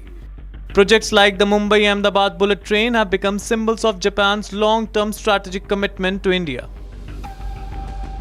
Defense and maritime ties have also grown stronger, with the Quad countries increasing joint naval exercises and security coordination across the Indo-Pacific. Supporters of the Quad say the group remains essential to counter China's expanding influence, protect sea routes, reduce dependence on Chinese supply chains, and maintain regional stability. For India and Japan, this week's meeting is a chance to give the Quad a clearer purpose and stronger direction. Because without greater economic and security coordination, critics warn that group risks being seen as more symbolic rather than strategic. And now tensions concerning the West Asia war may be inching towards a diplomatic breakthrough. Iran says major obstacles in talks with the United States have been resolved, though Iran insists that there is no deadline yet for a final agreement. The proposed deal could end months of conflict, reopen the crucial Strait of Hormuz, and restart discussions over Iran's nuclear program. United States President Donald Trump says that negotiations are proceeding nicely. That's what he said. And however, the U.S. continues to maintain pressure on Iran. Take a look at this detailed report and what's next in the talks between U.S. and Iran. After months of conflict, diplomatic movement between the US and Iran is seemingly gaining momentum. Iran's foreign ministry spokesperson Baghai says a large portion of the issues under discussion with the US have been resolved, but Iran is stopping short of saying that a deal is ready. خب ببینید این تحولاتی که در چند روز اخیر خبری شد محصول چند هفته گفتگو از طریق میانجی پاکستانی بوده. بعضی کشورهای دیگه هم مساعی جمیله به خرج دادن در این مدت. بنابراین این که در زمینه بخش زیادی از موضوعات مورد گفتگو ما به یک جمع‌بندی رسیدیم امر درستی است. اما اینکه بگیم که این به معنای این هست که امضای یک توافق قریب الوقوع است، کسی نمیتواند چنین ادعایی بکند به همون دلایلی که بخشش خودتون گفتید. He also said that there is no timetable or deadline for finalizing the framework agreement, though he added that Iran wants a conclusion as its national interests are secured. ما زمانبندی یا زمان خاصی رو برای نهایی کردن تعیین نکردیم. قطعاً برای ما به عنوان جمهوری اسلامی ایران هرچه سریعتر بتونیم به نتیجه‌ای که تأمین کننده منافع و حقوق ملی ایران مردم ایران باشه دریغ نخواهیم کرد. برای ما ملاک تأمین منافع ملی است و در این روند هر زمان که لازم باشه، هر زمان که به جمع‌بندی نهایی برسیم حتما اعلام خواهیم کرد. The emerging deal could have massive global developments. According to reports, the agreement under discussion would end the war, reopen the Strait of Hormuz, and possibly see Iran give up its stockpile of highly enriched uranium. The Strait of Hormuz, one of the world's most important energy choke points, has been effectively shut since the killing of Ali Khamenei months earlier. The closure that sent oil and gas prices soaring across global markets, which also triggered fears of a prolonged energy crisis. US President Trump also signaled optimism when it comes to dealing with Iran. In a post on social media, Trump has said that negotiations with Iran are proceeding nicely. However, he also put the pressure on Iran by saying that if the talks break down, the war will get bigger than ever. Meanwhile, Baghai also warned that Iran could not rule out further action if fighting resumes, saying that when a fire has started, expectations are there that the fire may spread. ایران در دفاع از خودش هیچ گزینه‌ای رو منتفی نمیدونه. اساساً شما آتش رو نمیتونید در یک منطقه یا در یک کشور محبوس بکنید. اگر آتشی رو شعله‌ور بکنید حتما باید انتظار داشته باشید که شعله‌های این آتش سایر مناطق، سایر بخش‌ها هم در بر بگیرد. With the United Arab Emirates and other Gulf countries already hit by Iranian missiles and drones during the conflict, any lasting agreement could bring much needed stability to both the region and the global economy.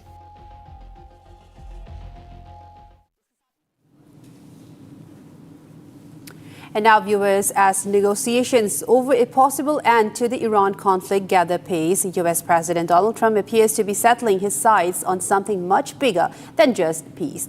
Behind closed doors, Trump is now trying to reshape the order of West Asia itself. According to media reports, the US president told leaders from several Arab and Muslim majority countries during a high-level conference call on Saturday that once the war with Iran ends, he wants more nations to recognize Israel and join the Abraham Accords. US President Donald Trump has also said these leaders that once the Iran war ends, he expects countries that still do not recognize Israel to move towards normalizing ties with the country.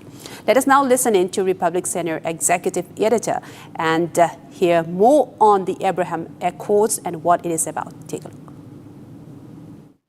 Amid the ongoing negotiations on a deal on the Iran war, whether we are going to see another round of military action by the United States and Israel, or whether there would be permanent truce, an interesting post came from President Donald Trump on his Truth Social platform, in which he said that the negotiations with the Islamic Republic of Iran are proceeding nicely. It will only be a great deal for all or no deal at all. Now, that's typical Trump. But what is interesting is that President Trump, through this post, brought out a very interesting angle to the ongoing negotiations.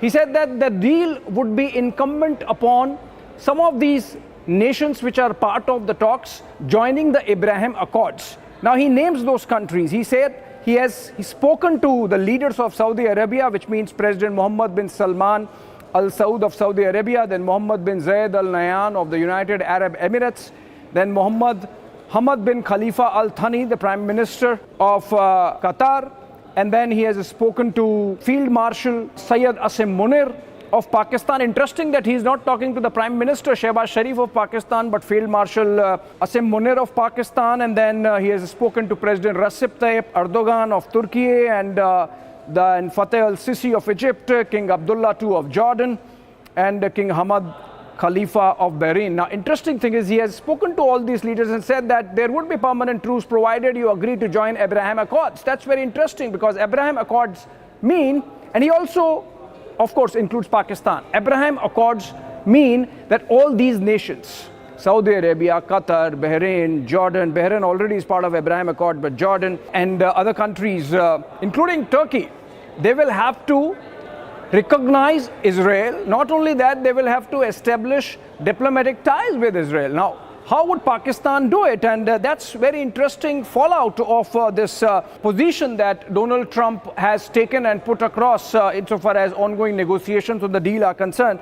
And he goes on to say that it may be possible that one or two have a reason for not doing so, and that will be accepted, but most should be ready, willing, and be able to make this settlement with Iran for a more historic event that it would otherwise be. The Abraham Accords have proven to be for the countries involved.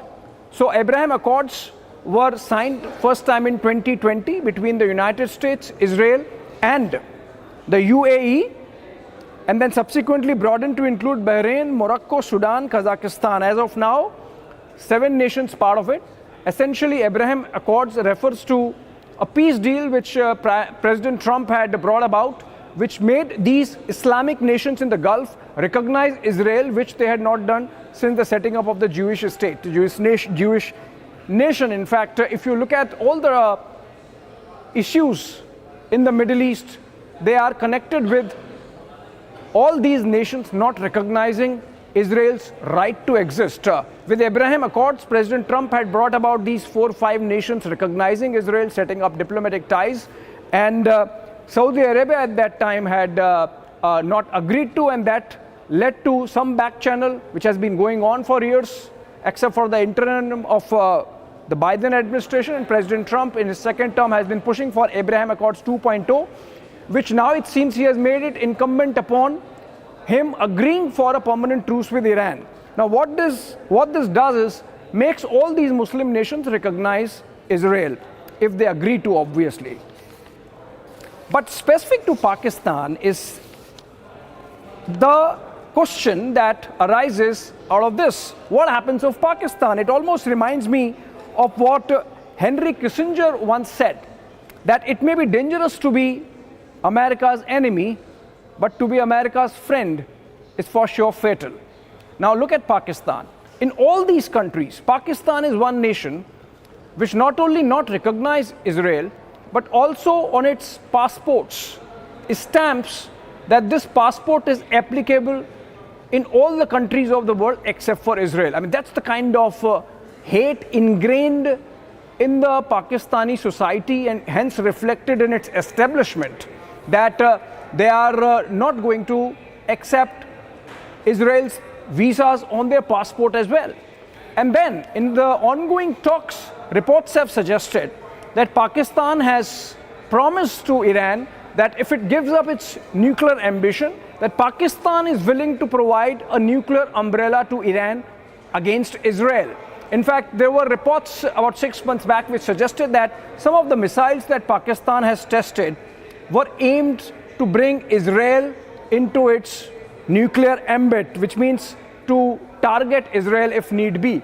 Now, in this situation, for Pakistan to agree to Abraham Accords, which means by default to recognize Israel and to establish diplomatic ties, is something that's going to cause a huge turmoil in the nation. Remember what happened in Pakistan when the war was launched by United States and Israel in the month of February and March. The only country in the world which saw violence panning out and an American embassy or consulate targeted was Pakistan, where the US consulate in Karachi was targeted. The violence led to the killing of 6 Pakistani citizens, and the Pakistani state had to put a big clampdown on protesters. Not only that, we had reports of how Asim Munir had to call meetings of these Pakistani Maulvis and Maulanas and to restrain them, counsel them to stop doing this, because he was trying to have a wheeling-dealing relationship with the Trump administration, in which he has succeeded to some measure, but at what cost? The costs are emerging now, and while Saudis might still be able to do it, it would be very difficult, because remember, Saudis have had a back channel with Israel. They were in fact going to recognize Israel back in 2006 on the sidelines of the OIC meet, but for a bomb that was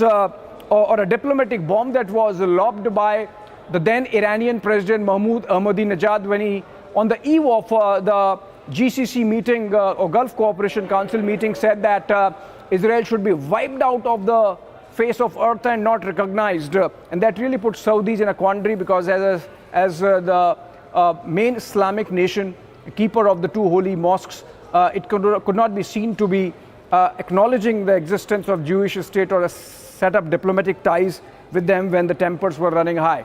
But then since then, the Saudis have had back channel, not Pakistan. And so this Truth Social post by President Trump on wanting Abraham Accords 2.0 with all Muslim nations who could benefit from a deal with Iran or peace with Iran to join Abraham Accords is going to be difficult.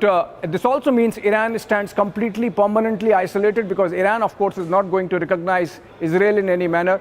So it seems like a non-starter for Iran insofar as a permanent truce is concerned, and it seems like a diplomatic disaster for Pakistan if it happens. And now let us take a look at some of the top national headlines today.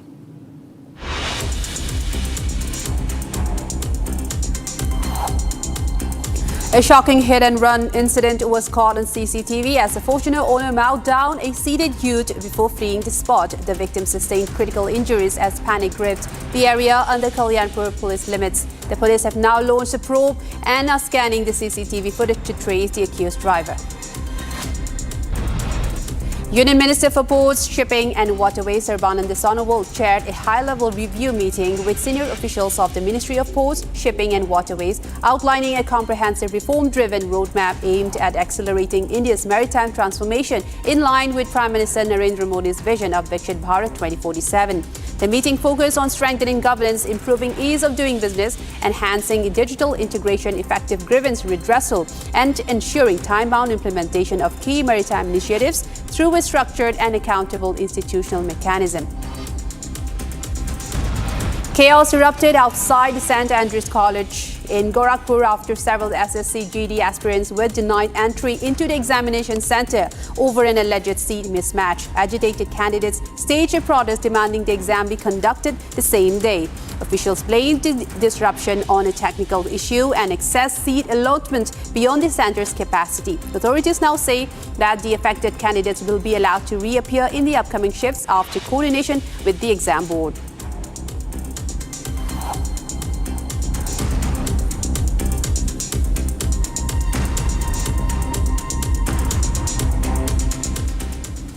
President Draupadi Murmu presented the Padma Awards for 2026 during a civil investiture ceremony at Rashtrapati Bhavan in New Delhi, honoring distinguished personalities from across the country for their contributions to arts, public life, science, literature and social service.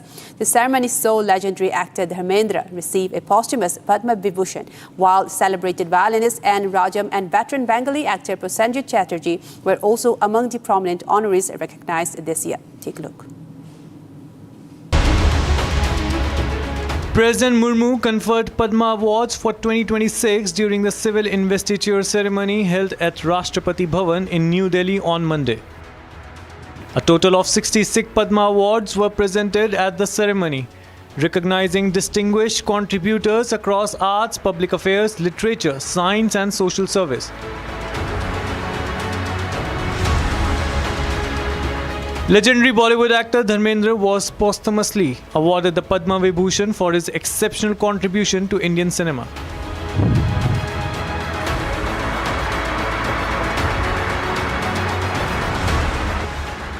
Senior journalist Kailash Chandrapant has been awarded the Padma Shri by President Murmu for his outstanding contribution to journalism and the promotion of Hindi across India. Renowned violin maestro N. Rajam also received the Padma Vibhushan for her contribution to Indian classical music.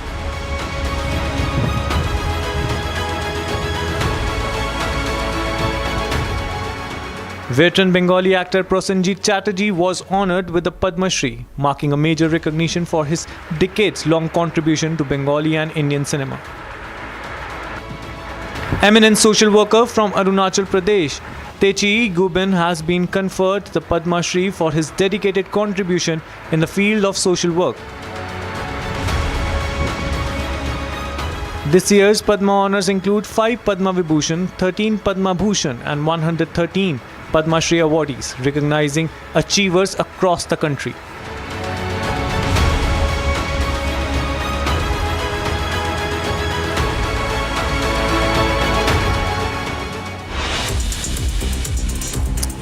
Taking a short break and now coming up on the other side, Indian External Affairs Minister Jay Shankar to host US Secretary of State Marco Rubio, Australian Foreign Minister Penny Wong and Japanese Foreign Minister Toshimitsu Motegi for a meeting of the Quad's foreign ministers in New Delhi today.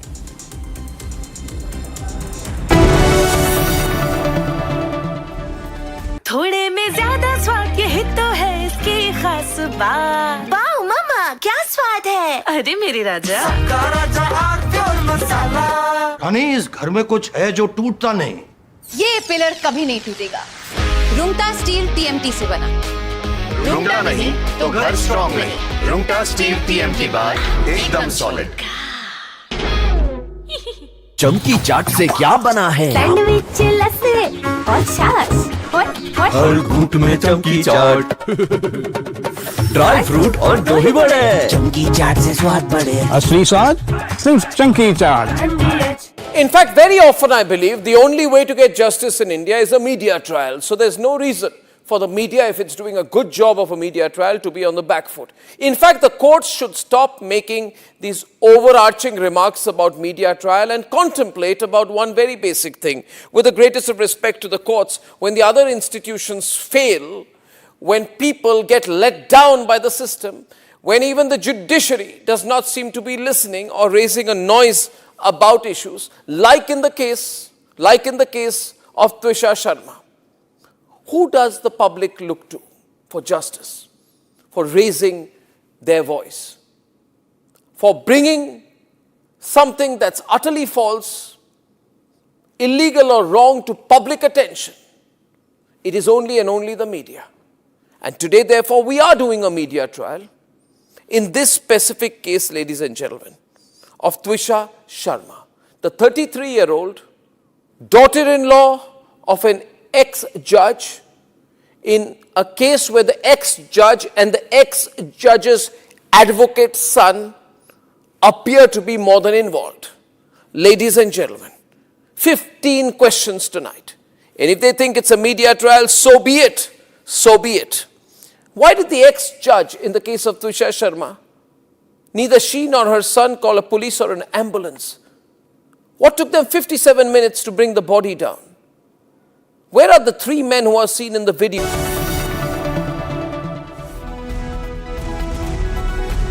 Amity University has one of India's largest merit scholarship programs for brilliant students. Over 9,000 students with 90% plus in their 12th boards are currently at Amity, benefiting from the culture of academic excellence and focus on research and innovation. To be with like-minded students who want to be successful, apply at amity.edu/scholarships. Our pure Shahi Paneer Masala. Delicious, healthy, every day.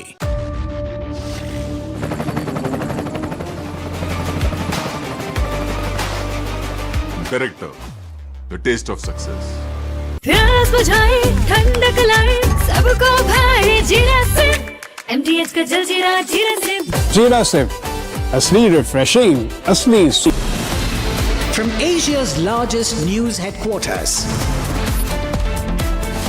setting the agenda for Bharat.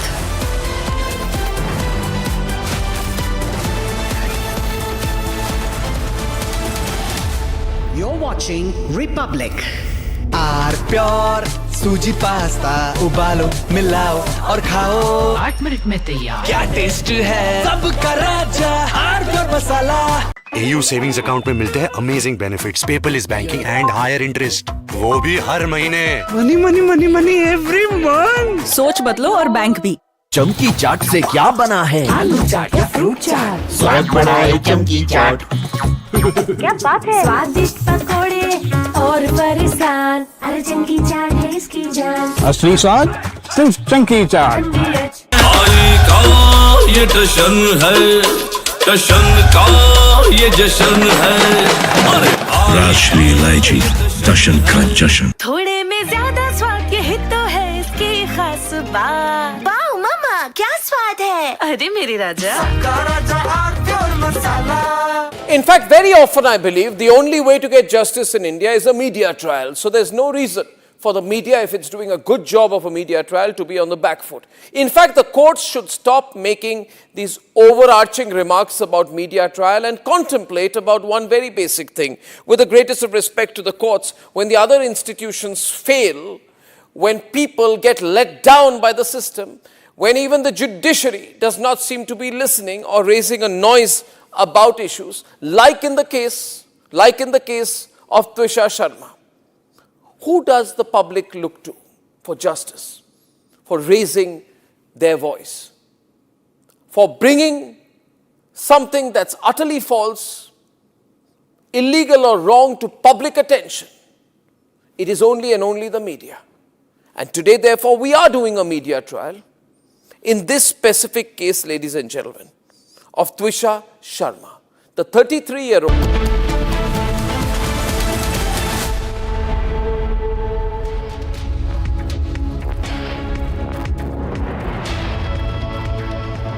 Hello viewers, we are live and breaking. I'm Shivangi Shukla getting you the latest coming in. We will put our focus on the Trisha Sharma case.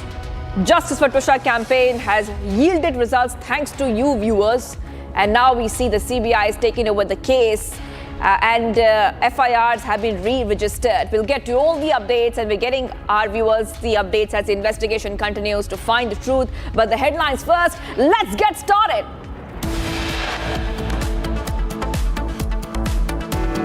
Karnataka CM Siddaramaiah, Deputy CM DK Shivakumar in Delhi Congress High Command firefights Karnataka leadership issue. CBI registers new case in Trisha's death case. Complaint states Trisha was subjected to continuous mental and physical harassment. SIT conducted a real-time crime scene recreation and spot visit in Trisha death case lasting over 2 hours. External Affairs Minister Jaishankar to host Quad Foreign Ministers meeting. Today, foreign ministers from US, Japan and Australia to hold joint press meeting with External Affairs Minister Jaishankar in Delhi. Delhi Gymkhana Club moves Delhi High Court against central government order to vacate 27.3-acre premises.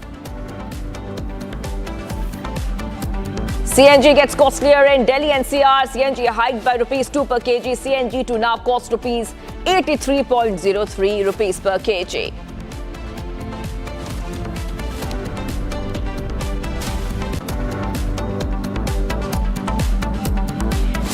All right, viewers, getting you some breaking news coming in right now. In fact, we will tell you about the SIT recreating the crime scene at Giribala's house. We'll tell you a little bit more about what's happening because the crime scene is being recreated and spot visit in Trisha death case is something that we would be tracking closely because the crime scene recreation and spot visit in Trisha death case is lasting over 2 hours, and Samarth has been taken to the crime spot. Remember, in such cases, whenever the crime scene is being recreated in any kind of criminal case, we see that the accused are taken to the crime spot. So the investigating team can recreate, I repeat, can recreate what actually happened. So the probe is deepening in the case, viewers. Also telling you that yesterday we saw a big development coming in where the CBI has officially taken over the investigation into the death of Trisha and re-registered FIRs after receiving the case files from the Madhya Pradesh police. Okay, we have our colleague Satya Vijay who is on the ground and getting us this report. Let's take a listen in.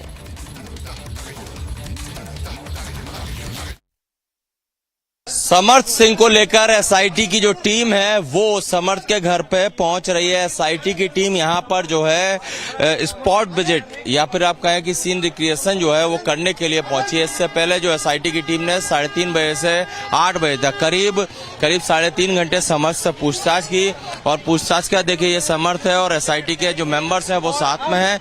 अब यहाँ घर पे spot visit या जो कहते हैं scene recreate जो है वो पुलिस द्वारा किया जाएगा। ये तस्वीरें हम आपको दिखा रहे हैं समर्थ के घर की, जहां पर की एसआईटी की टीम जो है उन्हें लेकर पहुंची हो चुकी है। इसी घर में समर्थ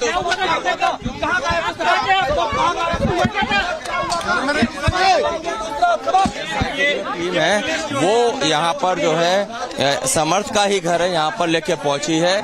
गिरिबाला सिंह भी यहीं रहती है जो को एक्यूज हैं और इसी घर की छत पर जो शेड है जहां पर कि एक टेम्परेरी जिम बना हुआ है उसी जगह पर जो है तुइसा ने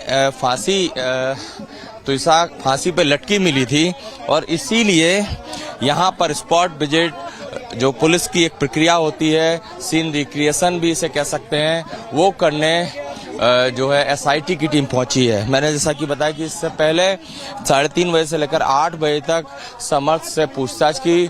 पूछताछ में कई चीजें सामने आई, जैसे कि समर्थ ने बताया कि उसने फरारी सीहोर में काटी थी। दूसरी तरफ और भी कुछ चीजें हैं, जैसे कि समर्थ ने जो इन्वेस्टिगेशन में बताई, लेकिन ये सबसे महत्वपूर्ण सीन होता है क्योंकि सीबीआई किसी भी वक्त केस को टेक ओवर कर सकती है और उससे पहले जो एसआईटी है जो इस मामले में जांच के लिए बनाई गई थी वो यहाँ पर स्पॉट विजिट या सीन रिक्रिएशन करने पहुंची है। गिरवाला सिंह का घर है, इसी घर में छत पर जो शेड है वहां पर जो तुइसा है उसकी फांसी पर लटकी हुई डेड बॉडी मिली थी, जिसे बाद में एम्स ले जाया गया और उसके बाद से पूरा मामला संदेह के घेरे में आया। परिवार के जो तुइसा के परिवार के जो आरोप थे उसके बाद सेकंड पीएम कराया गया और मामले में सुप्रीम कोर्ट तक को संज्ञान लेना पड़ा और अब इस मामले की इन्वेस्टिगेशन आगे सीबीआई को करना है। समर्थ सिंह को लेकर एसआईटी की जो टीम है वो समर्थ के घर पे पहुंच रही है। एसआईटी की टीम यहां पर जो है स्पॉट विजिट या फिर आप कहें कि सीन रिक्रिएशन जो है वो करने के लिए पहुंची है। इससे पहले जो एसआईटी की टीम ने 3:30 बजे से 8 बजे तक करीब 3.5 घंटे समर्थ से पूछताछ की और पूछताछ का देखिए ये समर्थ है और एसआईटी के जो मेंबर्स हैं वो साथ में हैं। अब यहाँ घर पे स्पॉट विजिट या जो कहते हैं सीन रिक्रिएट जो है वो पुलिस द्वारा किया जाएगा। ये तस्वीरें हम आपको दिखा रहे हैं समर्थ के घर की, जहां पर की एसआईटी की टीम जो है उन्हें लेकर पहुंची हो चुकी है। इसी घर में समर्थ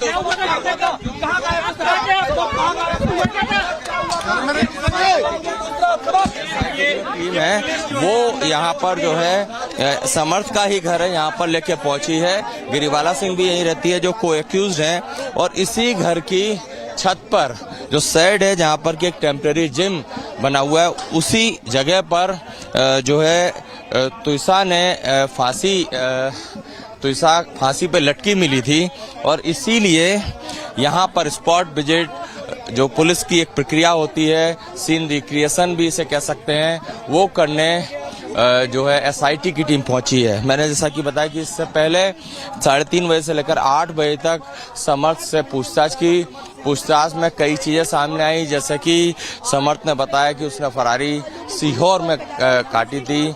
दूसरी तरफ और भी कुछ चीजें हैं जैसे कि समर्थ ने जो इन्वेस्टिगेशन में बताई, लेकिन ये सबसे महत्वपूर्ण सीन होता है क्योंकि सीबीआई किसी भी वक्त केस को टेक ओवर कर सकती है और उससे पहले जो एसआईटी है जो इस मामले में जांच के लिए बनाई गई थी वो यहाँ पर स्पॉट विजिट या सीन रिक्रिएशन करने पहुंची है। गिरवाला सिंह का घर है, इसी घर में छत पर जो शेड है वहां पर जो तुइसा है उसकी फांसी पर लटकी हुई डेड बॉडी मिली थी, जिसे बाद में एम्स ले जाया गया और उसके बाद से पूरा मामला संदेह के घेरे में आया।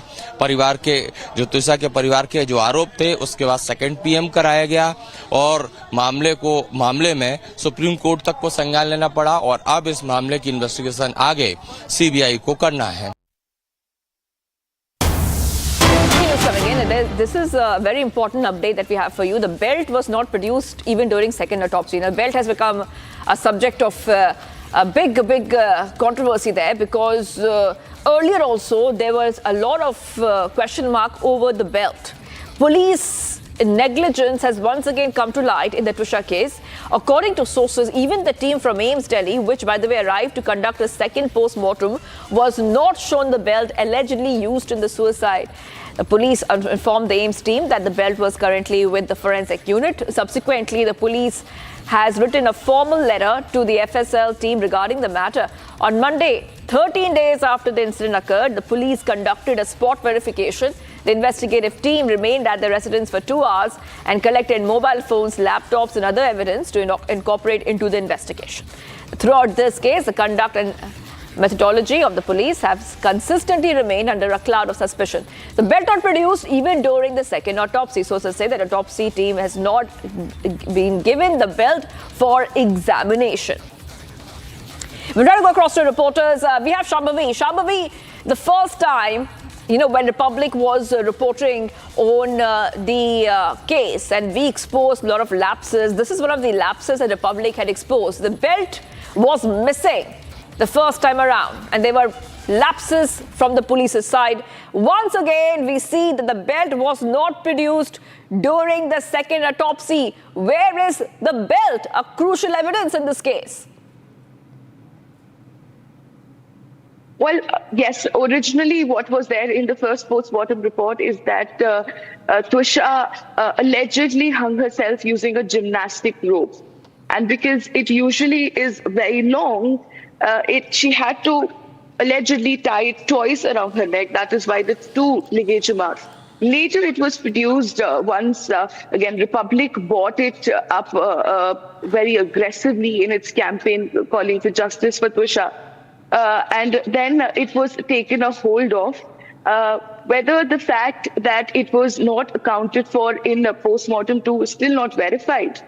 Because although it was taken in account or taken in custody late, it was taken a hold of, but it was post the first post-mortem. So it was not accounted for in the first post-mortem report. Even the police had agreed that they did not take the belt that you're saying, the gymnastic rope, earlier. So, of course, this is just another one of the lapses, another one of the inconsistencies that we have seen in this entire investigation since start.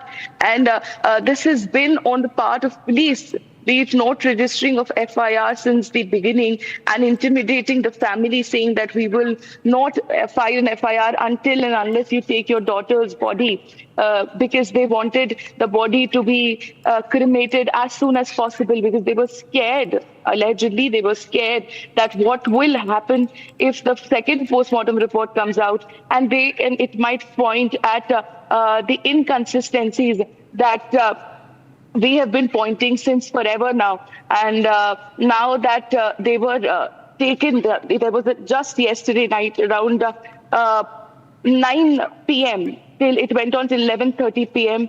A dedicated SIT team bought Samaj Singh at the house, and they recreated what happened that day in real time. Because as per the CCTV footage, we saw that Twisha Sharma went upstairs at 10:10 p.m. And just 2 hours later, Samaj Singh went upstairs, and everything happened within minutes later. When there were others who went upstairs and brought Twisha Sharma down, there were 3 people, Samaj Singh, Swaraj Singh, and the servant who was there, 3 people.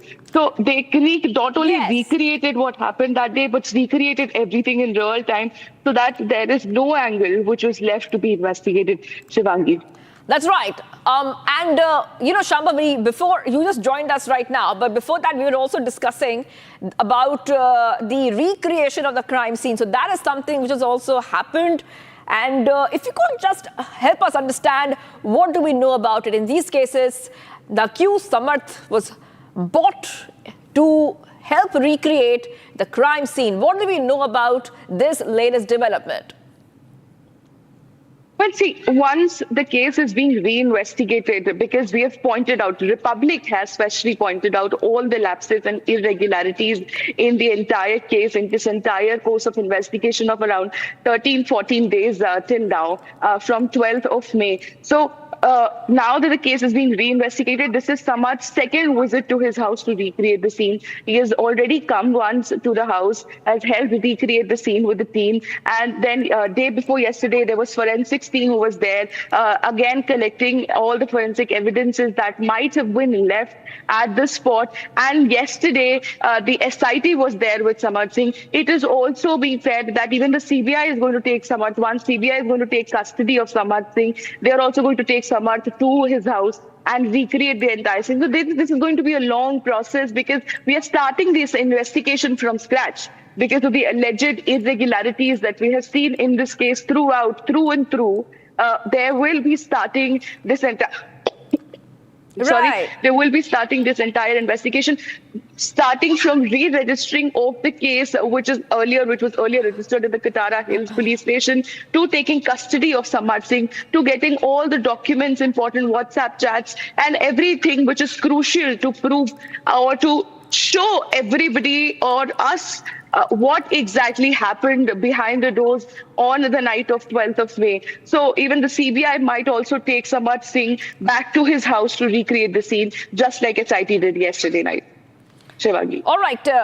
Okay. Well, thank you for getting those details, Shamba. We'll be coming back to you for more, because remember, Republic's campaign has set the ball rolling. Now the investigation is on the right track. Thank you, Shambhavi, and all our reporters who've been tracking the story very closely. Okay, viewers, let's go ahead to Karnataka. Karnataka is having its own set of problems in terms of the CM post tussle has now come to light. And now the entire issue has moved to Delhi. Karnataka Congress tussle has now reached Delhi as CM Siddaramaiah and Deputy CM DK Shivakumar have been rushed to the capital for a crucial meeting with the Congress High Command amid growing speculation over the state's leadership tussle and a possible cabinet reshuffle. Siddaramaiah confirmed he was summoned for an 11 a.m. meeting after receiving a call from the AICC General Secretary KC Venugopal, though he claimed he was unaware of the agenda. Shivakumar, who earlier said he would travel only if called, later confirmed his visit, signaling the seriousness of the discussion. Sources say Congress President Kharge, Rahul Gandhi and Venugopal recently decided to address the prolonged uncertainty over Karnataka's leadership arrangement. Speculation around an alleged power-sharing agreement between Siddaramaiah and Shivakumar has kept political temperatures high ever since the Congress formed the government in 2023.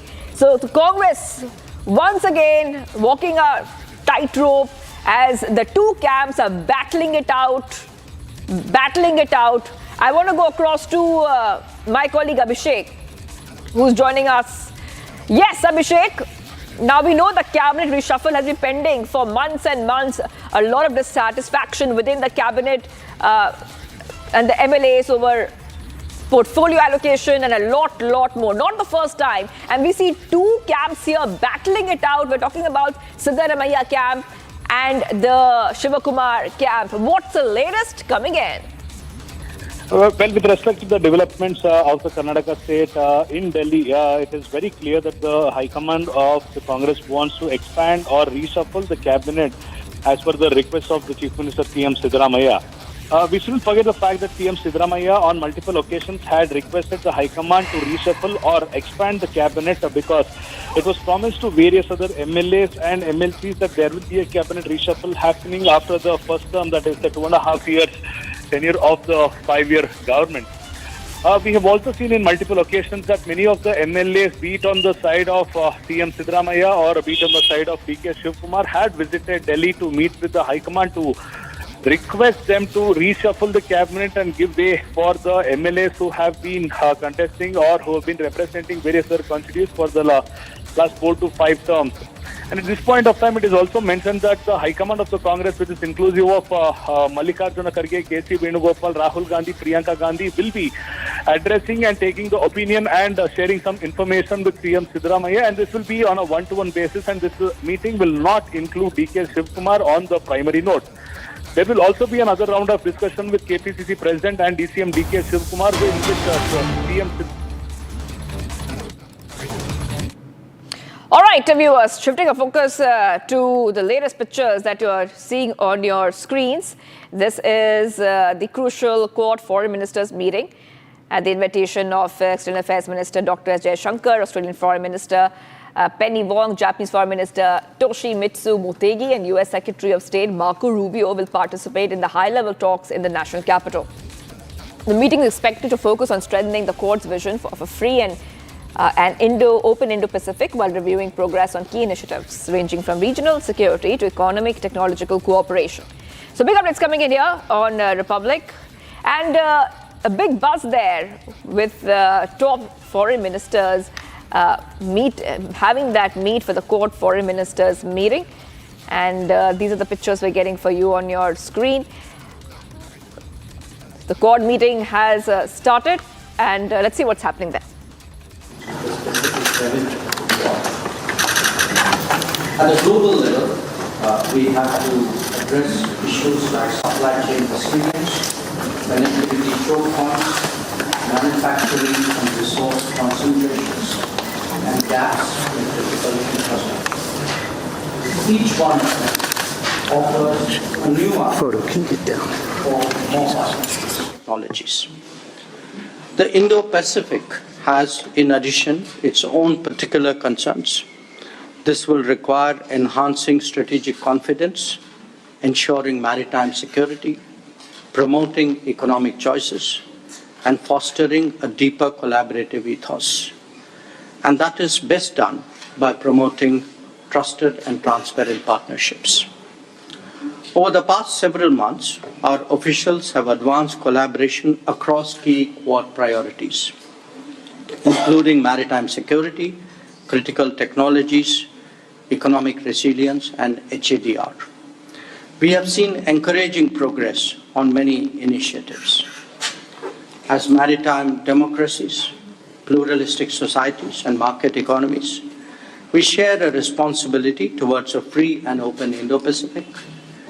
The region must remain a driver of global growth and stability. We will be underlining that today, through our deliberations, which I'm confident will be useful and productive. I thank you all for being here, and I would request you to make your opening remarks, starting with Australia. So over to you, Penny. Thank you very much, Minister Jaishankar, and can I thank you for hosting us here in Delhi, for bringing us together. We meet in the world's largest democracy and a power that is so important in the shaping of the Indo-Pacific and the world. And to Secretary Rubio, can I acknowledge that since you have been in office, the leadership that you have shown on the Quad, I think the very first meeting after you were sworn in, we appreciate it. And Minister Motegi has been there from the very beginning. So he's one of the original Quad ministers, so thank you for your leadership as well. I wanted to start by reflecting on a point that Minister Jaishankar made at one of our earlier Quads in Washington, I think, and you spoke about choices and about doing what we can together to ensure that the Indo-Pacific and the countries within it have the freedom of choice on their security and on asserting their sovereign interests, their freedom of choice on their development and on the future of the region we all share. And that is central to how Australia approaches our engagement in the Quad. It's why this partnership and this meeting matters so much to Australia. It matters to us, it matters to the region, and therefore it matters to the world. I think we all understand we meet today with a region that is under pressure, accelerating contest, a deteriorating strategic environment, and acute economic stress. We are four sovereign nations. We have our own histories, our own interests, but there is great alignment between our interests. And we all share a vision for the Indo-Pacific, a region that is free and open, a region that is peaceful, stable and prosperous. And we each bring our unique perspective, experiences and strengths together as we work to achieve such a region. As the Quad, we've delivered concrete results when we've responded to natural disasters, when we've mobilised to support communities affected by things like the earthquake in Myanmar or the landslide in Papua New Guinea. We've also cooperated on critical infrastructure, undersea cables, we've cooperated on maritime security, and we've cooperated on critical minerals. We all want the Quad to be as strong and as effective as we can make it be, focused on delivering, and we are determined to continue its momentum. This is the future we want for our region, peaceful, stable, prosperous region, and today we continue the work to build that. Thank you, Joe. Thank you. May I now request Japan, Mr. Motegi. Thank you, Jay. I'll speak in Japanese. 本日日米豪印外相会合を開催できることを嬉しく思います。 Quad Foreign Ministers meeting today. I'll wait. 本日日米豪印外相会合を開催できることを嬉しく思います。主催いただいた J に感謝をいたします。前回私が外務大臣になった2019年の9月、初めての日米豪印外相会談が開催をされました。日米豪印には個人的にも思い入れがあります。今回、11回目となる外相会合の開催は、日米豪印が10で開かれたインド太平洋 signifies unshaken, firm message to the world that Quad will strongly promote practical cooperation to realize free and open Indo-Pacific. It has been just 10 years since the point has been advocated, and there has been structural changes happening in the international order in order to respond to those changes of the time. Prime Minister Takaichi has stated that FOIP will be updated. The main point of the update is that the Indo-Pacific nations should strengthen resilience and necessary capacity to determine their own future, including the economic security. The decisions of today, I hope to have frank discussion, including this perspective, to accelerate the Quad collaboration. Thank you, Toshi. Could I request ありがとうございます。では、リリーさんお願いします。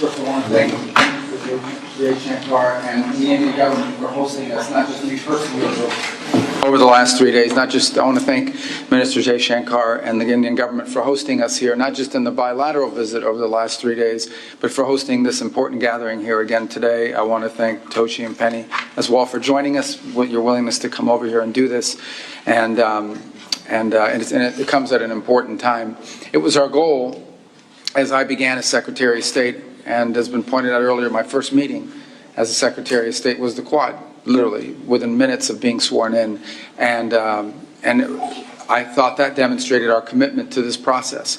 But our goal collectively over the last year has been to turn this from a forum in which we meet and talk about problems to one where we actually do something about it.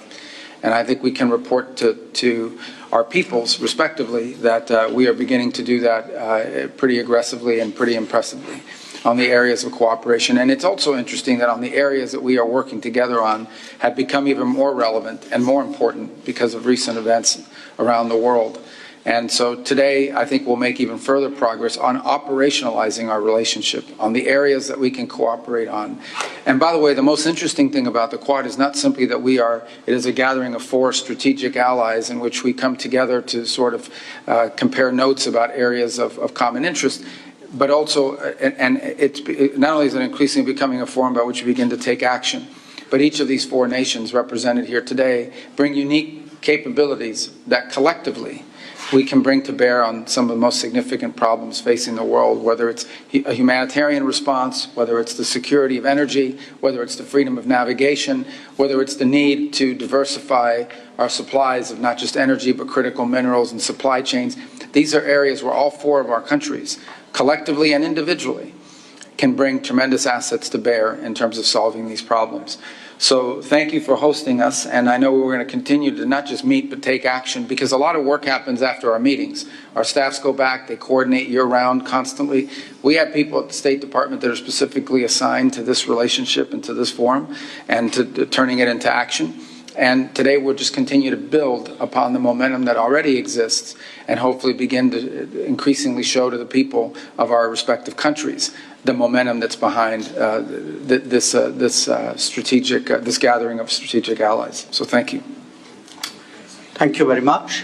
So we will now give the press time to relocate and then resume our discussions.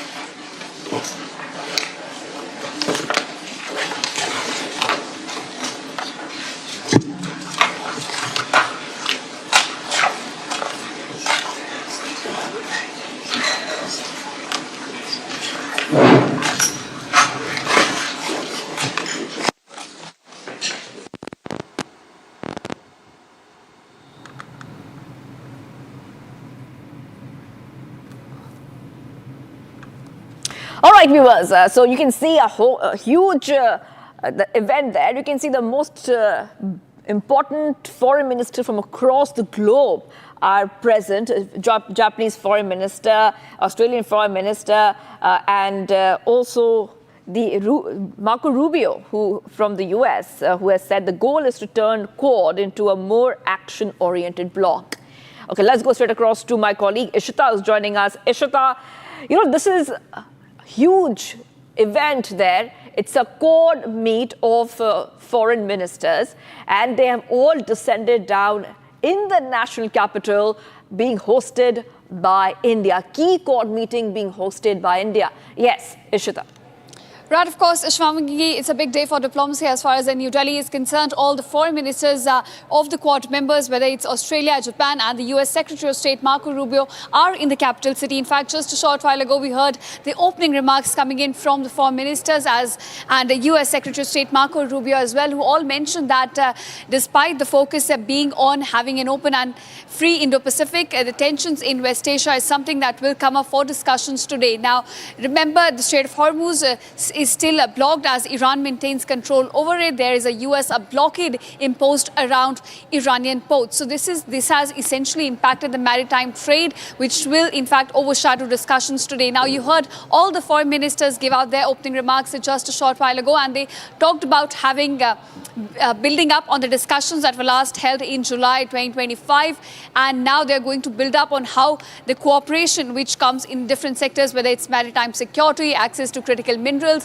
or resilient supply chains, whether that can be operationalized in this meeting. Now, that's going to be the big agenda as far as Quad is concerned, and New Delhi, of course, is leading those discussions. It is heading as it tries to set an agenda on what happens in Indo-Pacific. That's right. Okay, so we have what's on the agenda on our screens. Escalating crisis in West Asia being one of the key points which are being discussed. New Delhi is hosting the foreign ministers of the Quadrilateral Security Dialogue Quad.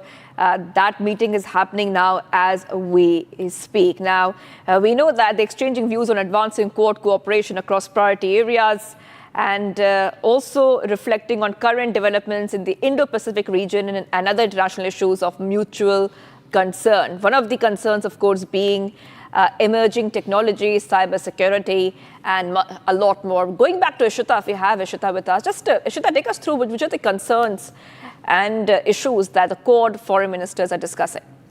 Right, of course. Now, if you look at the intention and the aim with which Quad was established, it was about having a freedom of navigation in Pacific waters. It was about having open and free Indo-Pacific. Now, we have seen countries like China becoming more assertive in these waters, specifically the Pacific waters. So, Quad essentially is trying to emerge as a stabilizing force, as a bloc that can provide stability at a time when there is churn all around the world. Now, we are witnessing economic shocks coming in from the tensions in West Asia. So, Quad here emerges as a stabilizing force in West Asia, and not just in West Asia, in fact, across the Indo-Pacific, where it can help the countries to have resilient supply chains and ensure that there is maritime security and the trade across the world can be, conducted in a smooth and transparent manner. Now, that is on the agenda to ensure that there is maritime security and there are resilient supply chains. So, therefore, in that discussions, West Asia tensions will come up for sure, because we have seen despite 3 months into this war, there is no peace or no breakthrough in sight. Today only we had strikes conducted by the US on Iran's southern coast. So these are the tensions, the challenges that the leaders will be discussing, and also what will be their strategy going forward as far as Quad is concerned, because they have that's right. Ishita, I wanted to hold on for a second there. I'm being joined by our guest, Mr. K.P. Fabian, former diplomat. Thank you for joining us here, sir, on Republic TV. And we see the Quad foreign ministers descending upon their national capital. India is hosting a very important Quad meeting. According to you, if you could help our viewers understand why this meeting is important, given the fact India is hosting it and the current scenario in the world.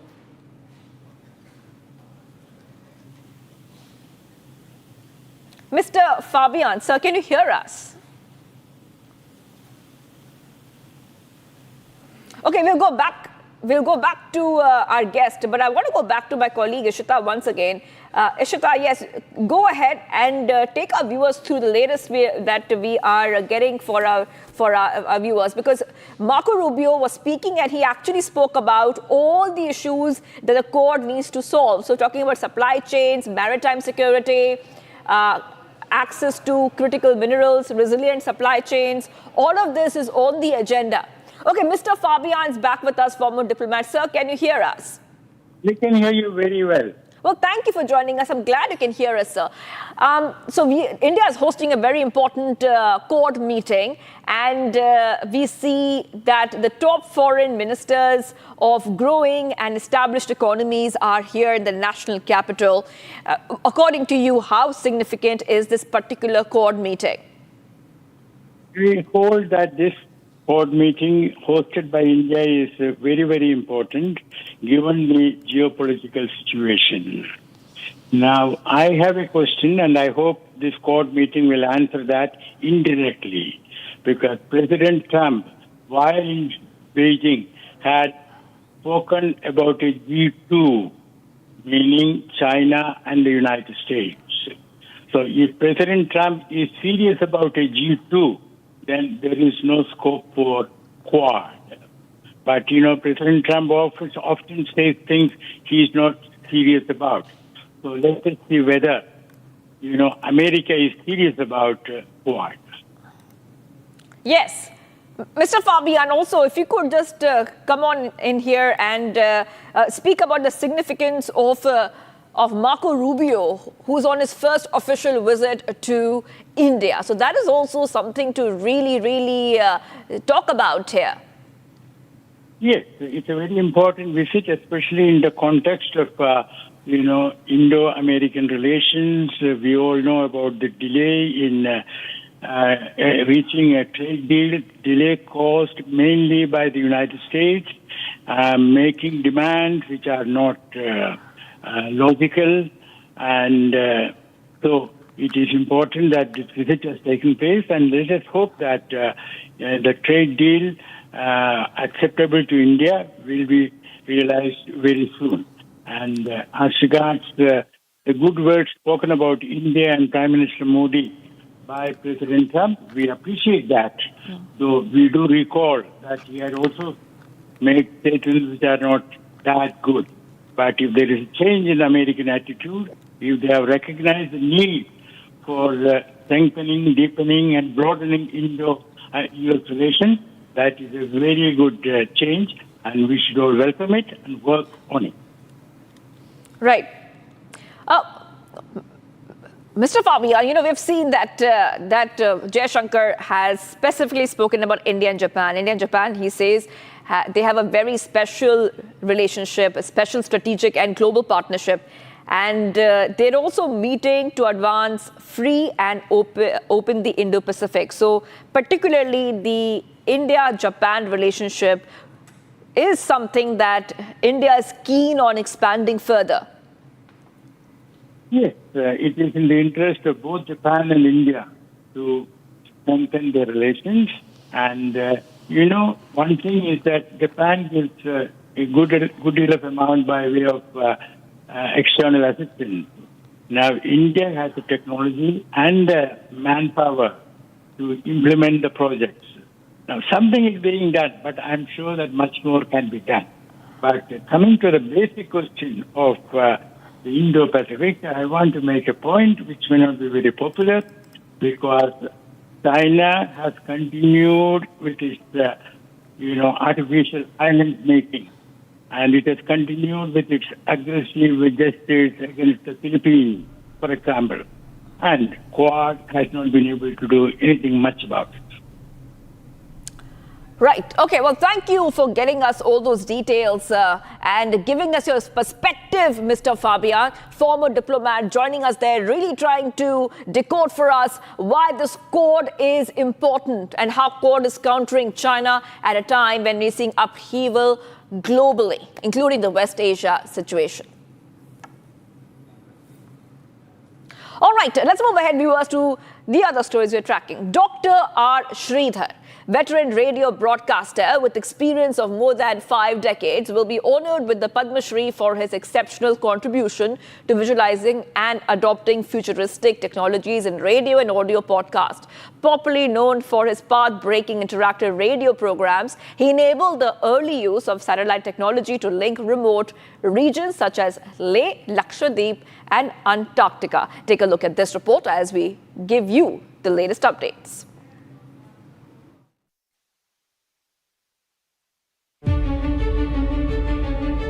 The scientist who tuned into people.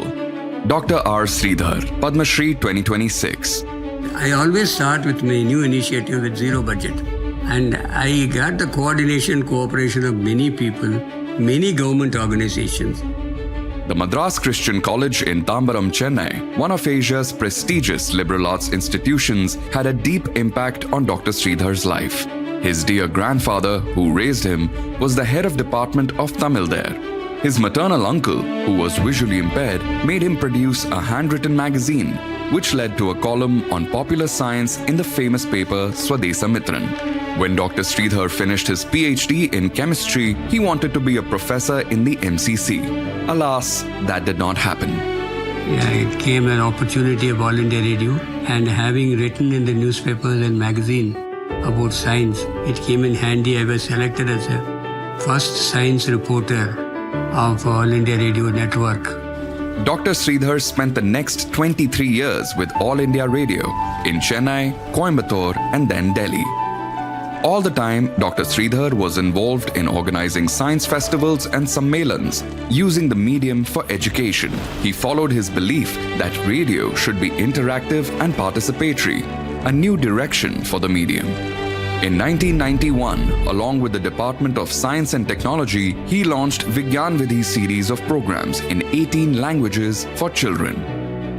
When epics like Ramayana and Mahabharata can run in television for years, why not have a long-running radio serial?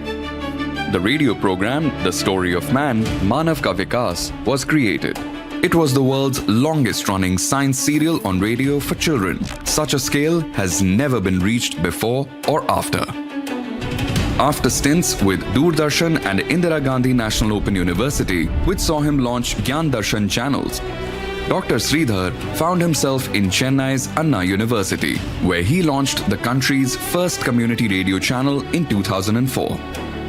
Community radio is a low-cost, low-powered radio station serving a community of within 15 kilometers radius. It can be set up in a 10 by 10 studio like this, and this is not radio jockey based. It's by the people, for the people, and from the people.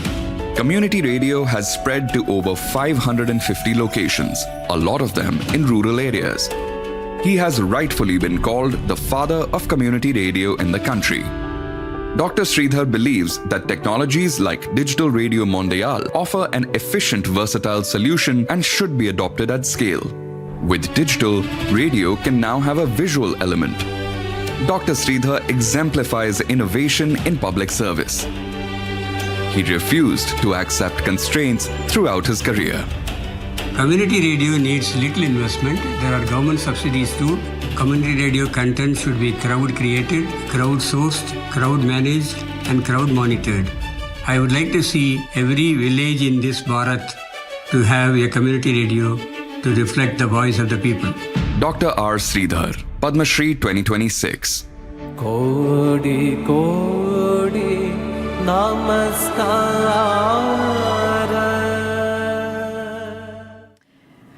And taking a short break, viewers, do not go anywhere. SIT conducts a real-time crime scene recreation and spot visit in the Trisha death case. Now, this crime recreation lasted around 2 hours. We'll get to all those details. Stay tuned. We will continue to be live and breaking here.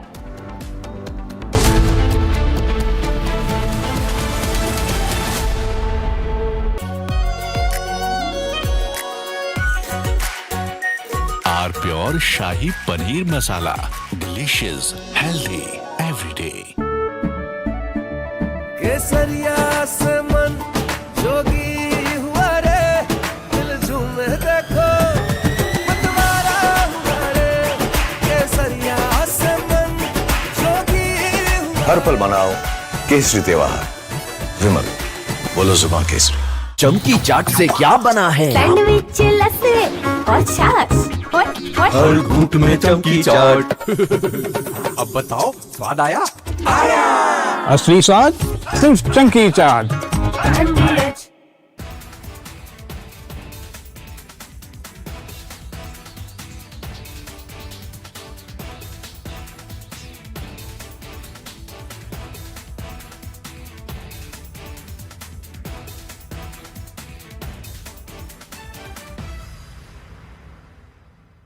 I want to start with some very disturbing pictures that have come in of a so-called right-wing leader. His name is Sushil Prajapati. He's accused of rape. After being in jail for 9 months, he gets bail, which means he's still an accused. He's an accused in a rape case. And the case goes back to 2025 when he took an LLB student to one place on the pretext of introducing her to a senior advocate. He drugged her drink and then he sexually assaulted her. He is still under trial for rape. He has not been released. But when he comes out, this rape accused, garlands are put on him as if he's some kind of a hero, as if he's achieved something great. Is a rapist to be celebrated, ladies and gentlemen? I ask you that question. And more than anyone else, I ask the right wing of this country. Very often I come on television and I say, yes, on several issues, I'm happy to be called a right-winger. But ladies and gentlemen, let me put it clearly. You cannot let a person like this man, this Sushil Prajapati, a leader of the Hindu Yuva Vahini, a local thug, a man accused of rape, you cannot celebrate his act of rape or celebrate the fact that the rapist is out on bail. If that is the message we want to send to our society, and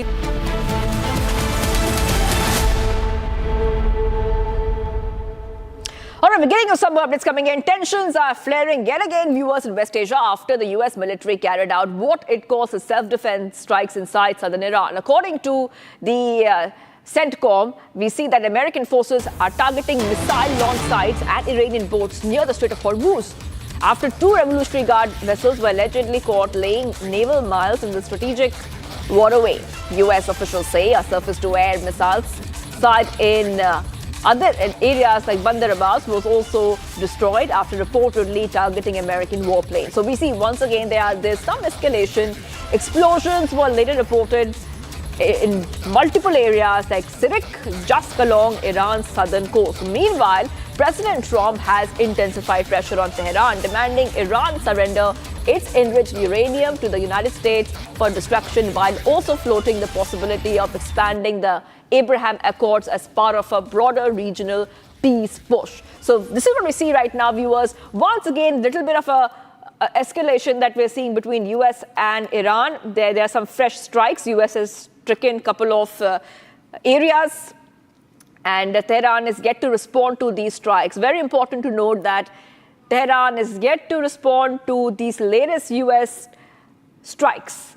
So back-to-back updates coming in. New American aggression, US military launching new strikes on southern Iran, targeting Iranian missile sites and boats, attempting to place mines in what it described as self-defense action. The Trump is saying that it is action of self-defense. Attacks came as Tehran's top negotiators were in Doha for talks with Qatar's prime minister on a potential deal to end the 3-month-old war with US and Israel. US Central Command in a statement said the fresh strikes were taken in self-defense to protect our troops from threats posed by Iranian forces, according to the US agency. The targets include missile launch sites and boats trying to place those mines. Okay, so let's look at the points of friction between these two, US and Iran. You can see that on your screens there.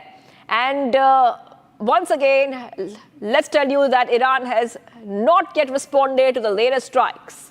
And now the US Central Command is saying that America is defending their forces while using restraint during the ongoing ceasefire. We're getting breaking news coming in. Let's go ahead. The incarcerated Dera Sachar Sauda chief Gurmeet Ram Rahim is once again out on parole. The jail sect leader is now receiving his 16th temporary release since 2020, despite serving a 20-year sentence for raping 2 women disciples. With this latest 30-day parole, Ram Rahim has spent more than 400 days outside prison during his 8-year jail term. He was granted 40 days of parole in January. So big updates coming in here on Republic TV. And what we see is that this is the latest release that Ram Rahim has got. I repeat, the latest release that Ram Rahim has got. because he keeps getting parole, and he's got parole once again. The Haryana government has released Ram Rahim, the Dera Sachasauda chief and convict in rape cases. Gurmeet Ram Rahim, in 30 days parole, he will be returning back on June 24th. So June 24th is the date for him to go back, but for now, he is on parole. It's the second time that the controversial preacher has been released by the state government on parole this year alone, and 16th time overall. Earlier in January this year, he was granted 40 days parole by the state government with the release of 30-day parole. The Dera chief would consume all his parole period, and he's now left with only 21 days furlough. Now, as per the jail manual, convict is entitled to 70 days parole and 21 days furlough in a calendar year.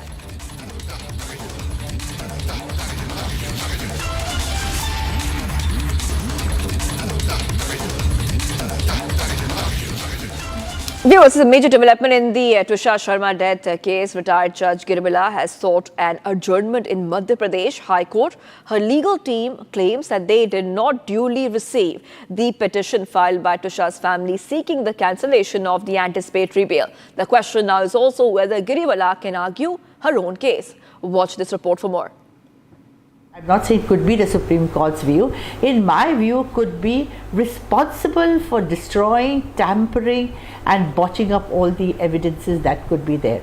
Using her expert legal mind, using her expert experience as a Sessions Court judge, and using also her surely a very crooked mind to safeguard this.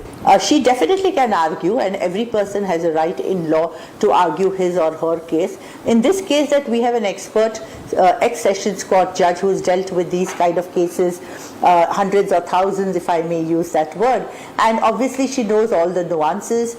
Secondly, she may have categorically from the day one, when, as you said, that whilst the body was taken down and gone to the AIMS, she was sitting and making calls, so she must have got some advice from her friends who are from the legal fraternity. She may have herself made a lot of notes about it, and she thought who better than her as a lady and as an ex-judge appealing to them, to their lordships, would be able to put forward the case that this is a case of abuse of the law. This is the case of false allegations and accusations being made.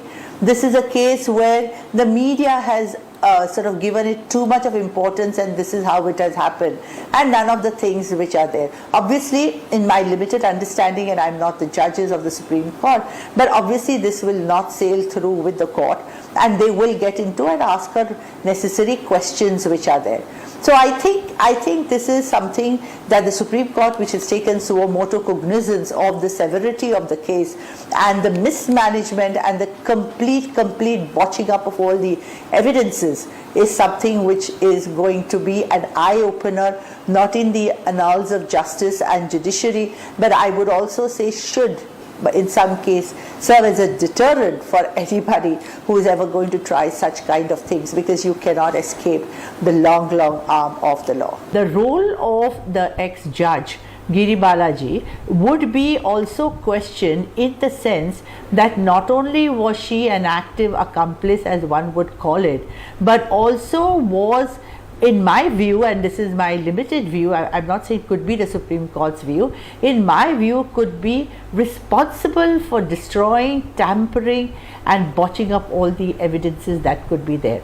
Using her expert legal mind, using her expert experience as a Sessions Court judge, and using also her surely a very crooked mind to safeguard this. Otherwise, you tell me something, how is it that someone like Samarth can be absconding for 10 days? I can understand for a day or two, but for 10 days he was kept in some kind of a safe haven to be away from the police, the investigation and all the other things that follow. So this was very well planned. From, as I understand, from a third person point of view, it was very well planned, very meticulously done, using the legal expertise and the legal brain, and was so sure when she got an anticipatory bail because if both of them would have been arrested, who would have been present there to sort of tamper the evidence, clear the evidence, and not keep any traces of the same. So she was confident that once she gets that anticipatory bail, then she will be at ease and she will have time to do what she thought would be useful to be able to not get both of them trapped in the prosecution net. And we were taking a short break. Do not go anywhere. We will tell you more about the investigation. SIT is conducting a real-time crime scene recreation and spot visit in Twisha death case lasting over 2 hours. That's one of the biggest stories we're getting for you right now. Do not go anywhere. The CBI has taken over the probe in this case and we'll get you minute-by-minute updates.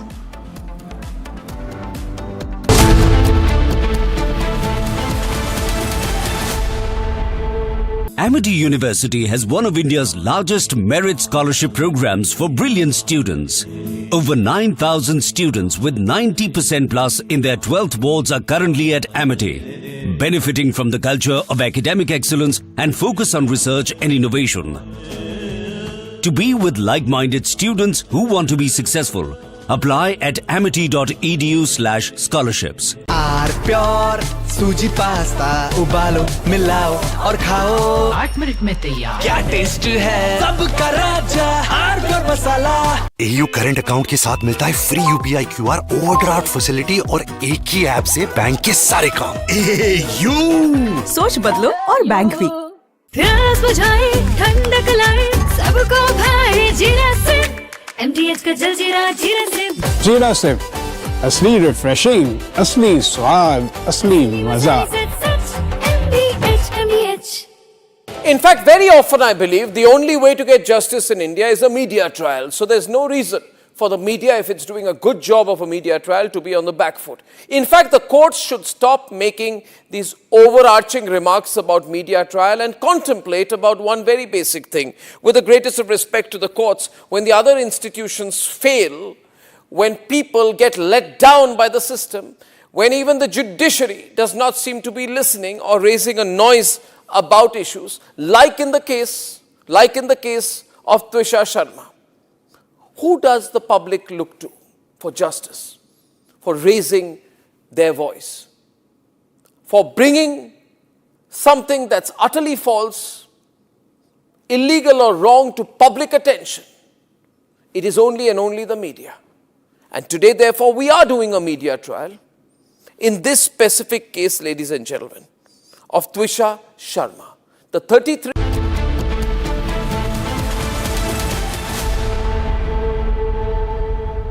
थोड़े में ज्यादा स्वाद यही तो है इसकी खास बात. वाओ मामा, क्या स्वाद है? अरे मेरे राजा, सबका राजा और प्योर मसाला. केसरिया से मन जोगी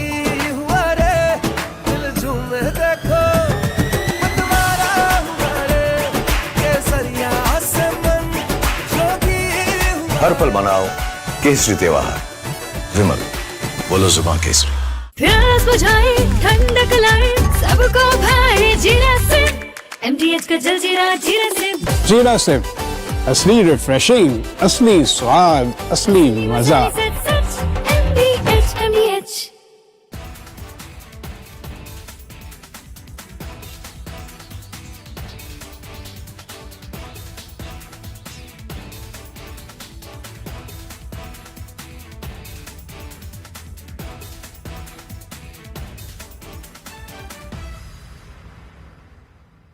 I want to start with some very disturbing pictures that have come in of a so-called right-wing leader. His name is Sushil Prajapati. He's accused of rape. After being in jail for 9 months, he gets bail, which means he's still an accused. He's an accused in a rape case. And the case goes back to 2025 when he took an LLB student to one place on the pretext of introducing her to a senior advocate. He drugged her drink and then he sexually assaulted her.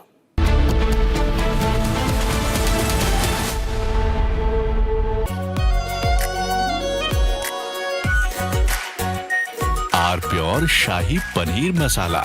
Delicious, healthy, every day.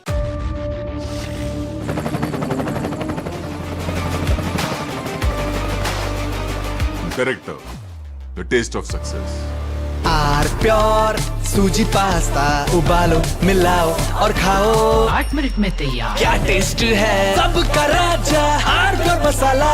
In fact, very often I believe the only way to get justice in India is a media trial. So there's no reason for the media, if it's doing a good job of a media trial, to be on the back foot. In fact, the courts should stop making these overarching remarks about media trial and contemplate about one very basic thing. With the greatest of respect to the courts, when the other institutions fail, when people get let down by the system, when even the judiciary does not seem to be listening or raising a noise about issues, like in the case of Twisha Sharma. Who does the public look to for justice, for raising their voice, for bringing something that's utterly false, illegal or wrong to public attention? It is only and only the media. And today, therefore, we are doing a media trial in this specific case, ladies and gentlemen, of Twisha Sharma, the 33-year-old daughter-in-law of an ex-judge, in a case where the ex-judge and the ex-judge's advocate's son appear to be more than involved. Ladies and gentlemen. From Asia's largest news headquarters, setting the agenda for Bharat.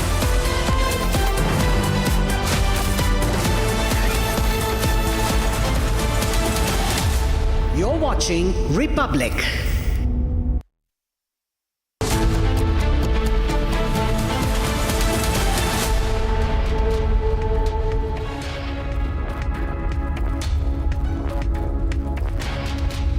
Alright viewers, a very good morning. We are live and we are breaking up. Shivangi Shukla getting you the latest coming in. So the Bhopal SIT has recreated the crime scene in the Justice for Twisha case. A CBI has taken over the case as well. We're getting you all those details. The husband Samarth was brought to the crime scene to recreate what happened the evening when Twisha died. We'll get to all those details, but the headlines first. Let's get started.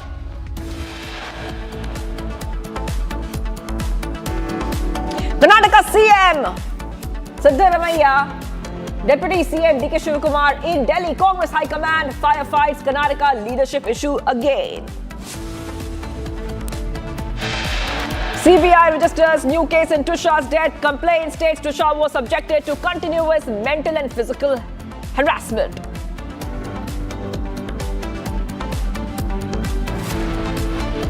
SIT conducted a real-time crime scene recreation and spot visit in Twisha death case lasting over 2 hours.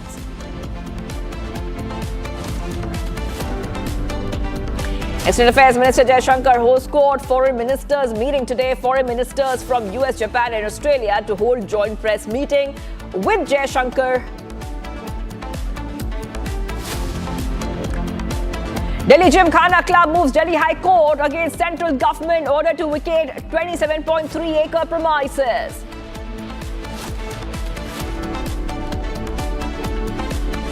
CNG gets costlier in Delhi NCR. CNG highway rupees 2 per kg. CNG to now cost rupees 83.03 rupees per kg.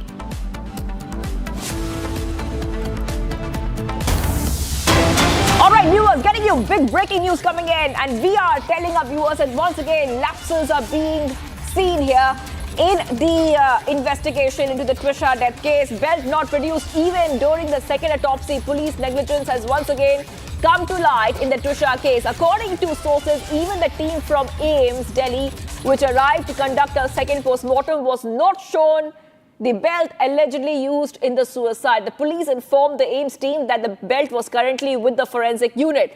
So big updates coming here. Subsequently, the police have written a formal letter to the FSL team regarding this matter on Monday. 13 days after the incident occurred, the police conducted a spot verification. The investigative team remained at the residence for over 2 hours and collected mobile phones, laptops and other evidence to incorporate into the investigation. So big updates coming in here. AIIMS team is saying the belt was not produced even during second autopsy. By the way, this is a source-based information that we're getting for you. So We'll try to get our viewers more updates. Remember, Republic first time had pointed out that the belt was nowhere to be seen during the initial bit of the investigation. When the case first was being investigated, there were a couple of lapses that the public had pointed out. And once again, we're seeing these updates coming in where the belt is not produced even during the second autopsy. Police negligence coming out in the open once again. We had earlier told you about multiple lapses that were clearly in the investigation, in the initial part of the investigation. Now, this is source-based information coming in. Even the team from AIIMS Delhi, which arrived to conduct a second post-mortem, was not shown the belt allegedly used in the suicide. The belt being a very important evidence and a very important part of the investigation. Police informed the AIIMS team that the belt was currently with the forensic unit. Subsequently, the police have written a formal letter to the FSL team regarding this matter. On Monday, 13 days after the incident occurred, the police conducted a spot verification. The investigative team remained at the residence for 2 hours and collected mobile phones, laptops, and other evidence to incorporate into the investigation. Getting you some updates coming in. SIT recreates crime scene at Giribala's house. SIT conducted a real-time crime scene recreation and spot visit in the Trisha death case. And this entire recreation lasted for over 2 hours. That's right. Now, let's tell you that every time when there's a case like this, we see the accused is brought to the crime spot to recreate the scene. Now, pictures coming in on your screens, and there you can see, yes, that is Samarth. And he is circled in red, viewers. And he was brought to the crime scene, brought back to his house, to the matrimonial home of Trisha, to recreate the crime scene at Giribala's house. We'll try to go across to our reporters too in a short while from now to understand what really happened. But the Bhopal SIT recreating the crime scene, and pictures on the screen of Samarth. He's highlighted in red, circled in red, and he's entering his residence to help recreate the crime scene. We have a report by my colleague Satya Vijay, as we also see that accused Samarth's laptop, phone, passport and ID cards have already been seized for analysis. समर्थ सिंह को लेकर SIT की जो team है वो समर्थ के घर पे पहुंच रही है। एसआईटी की टीम यहां पर जो है स्पॉट विजिट या फिर आप कहें कि सीन रिक्रिएशन जो है वो करने के लिए पहुंची है। इससे पहले जो एसआईटी की टीम ने 3:30 बजे से 8 बजे तक करीब 3.5 घंटे समर्थ से पूछताछ की। और पूछताछ का देखिए ये समर्थ है और एसआईटी के जो मेंबर्स हैं वो साथ में हैं। अब यहाँ घर पे स्पॉट विजिट या जो कहते हैं सीन रिक्रिएट जो है वो पुलिस द्वारा किया जाएगा। ये तस्वीरें हम आपको दिखा रहे हैं समर्थ के घर की, जहाँ पर की एसआईटी की टीम जो है उन्हें लेकर पहुंची हो चुकी है। इसी घर में समर्थ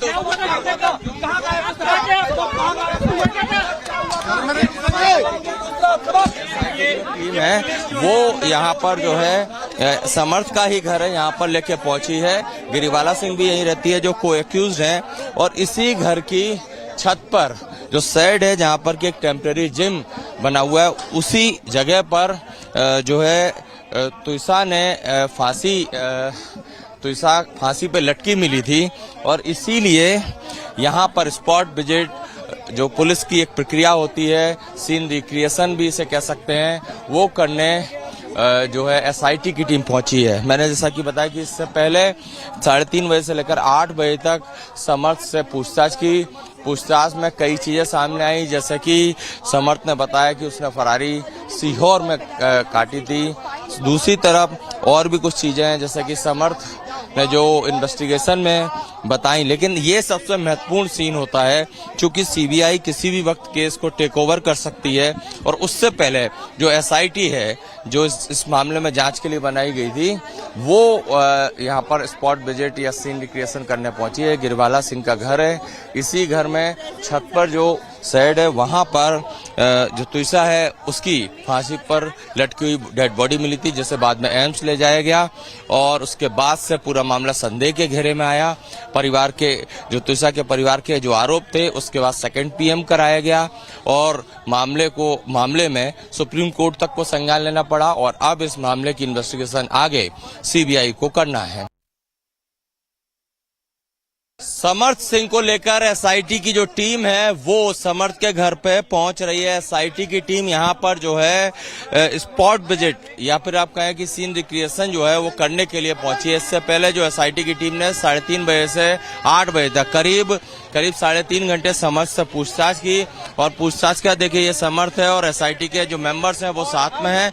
अब यहाँ घर पे स्पॉट विजिट या जो कहते हैं सीन रिक्रिएट जो है वो पुलिस द्वारा किया जाएगा। ये तस्वीरें हम आपको दिखा रहे हैं समर्थ के घर की, जहाँ पर की एसआईटी की टीम जो है उन्हें लेकर पहुंची हो चुकी है। इसी घर में समर्थ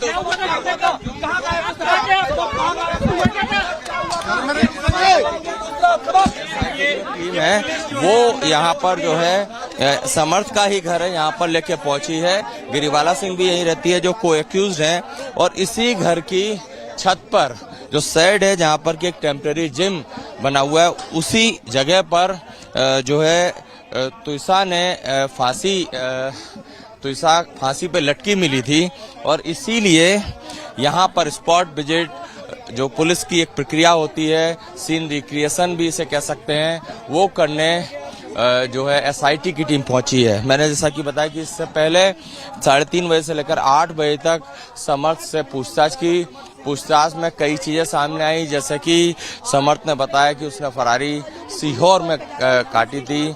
दूसरी तरफ और भी कुछ चीजें हैं जैसे कि समर्थ ने जो इन्वेस्टिगेशन में बताई, लेकिन ये सबसे महत्वपूर्ण सीन होता है क्योंकि सीबीआई किसी भी वक्त केस को टेक ओवर कर सकती है और उससे पहले जो एसआईटी है जो इस मामले में जांच के लिए बनाई गई थी वो यहाँ पर स्पॉट विजिट या सीन रिक्रिएशन करने पहुंची है। गिरवाला सिंह का घर है, इसी घर में छत पर जो शेड है वहां पर जो तुइसा है उसकी फांसी पर लटकी हुई डेड बॉडी मिली थी, जिसे बाद में एम्स ले जाया गया और उसके बाद से पूरा मामला संदेह के घेरे में आया।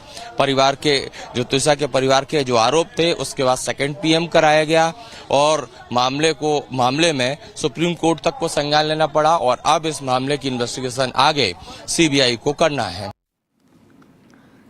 All right, viewers, getting you more updates coming in. Karnataka tussle over Chief Minister's post has now come to New Delhi as CM Siddaramaiah and Deputy CM D.K. Shivakumar have been rushed to the capital for a crucial meeting with the Congress High Command amid growing speculation over the state's leadership tussle and a possible cabinet reshuffle. Siddaramaiah confirmed he was summoned for an 11 a.m. meeting after receiving a call from AICC General Secretary K.C. Venugopal, though he claimed he was unaware of the agenda. Shivakumar, who earlier said he would travel only if called, later confirmed his visit, signaling the seriousness of the discussion. Sources say that Congress President Kharge, Rahul Gandhi and Venugopal recently decided to address the prolonged uncertainty over Karnataka's leadership arrangement. Speculation around an alleged power-sharing agreement between Siddaramaiah and Shivakumar have kept political temperatures high ever since the Congress formed the government in 2023. And we will try to go across to our colleague in a short while from now on Republic. We will try to go across to Abhishek in a short while. But once again, the tussle between these two camps, we talk about DKS camp and we talk about Siddaramaiah camp.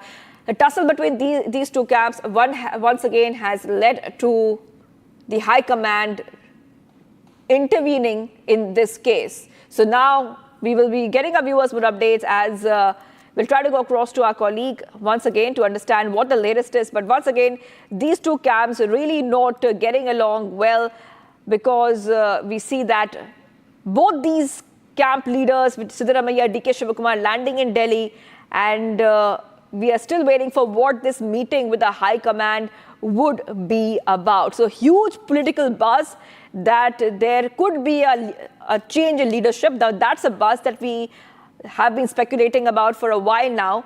But from now, what we see is that D.K. Shivakumar has said that I have been summoned to Delhi. I do not know the subject of discussion. I have a meeting at 11 a.m., speculation will always be there, the CM said, referencing the leadership tussle between him and his deputy D.K. Shivakumar. Deputy CM D.K. Shivakumar has not been invited to the Delhi meeting. However, the Congress leader landed in the national capital late in the evening, and now we see that these Congress leaders will be meeting the High Command. Okay, so we will try to go across to our colleague. Siddaramaiah, remember, has made history by becoming the longest-serving CM of Karnataka, surpassing any previous record. But the power tussle between Siddaramaiah and D.K. Shivakumar continues. And even though earlier they said their issues were resolved, we continuously see there is a lot of buzz and speculation about dissatisfaction when it comes to the MLAs and when it comes to portfolios. So now, once again, the Congress tussle has reached Delhi. There's a key meet in Delhi. We have a reaction coming in. Let's play it out.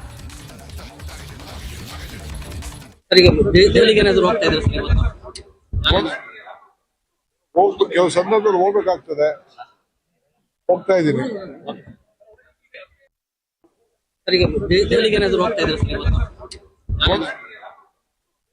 ಕೆಲವು ಸಂದರ್ಭದಲ್ಲಿ ಹೋಗ್ಬೇಕಾಗ್ತದೆ, ಹೋಗ್ತಾ ಇದ್ದೀನಿ.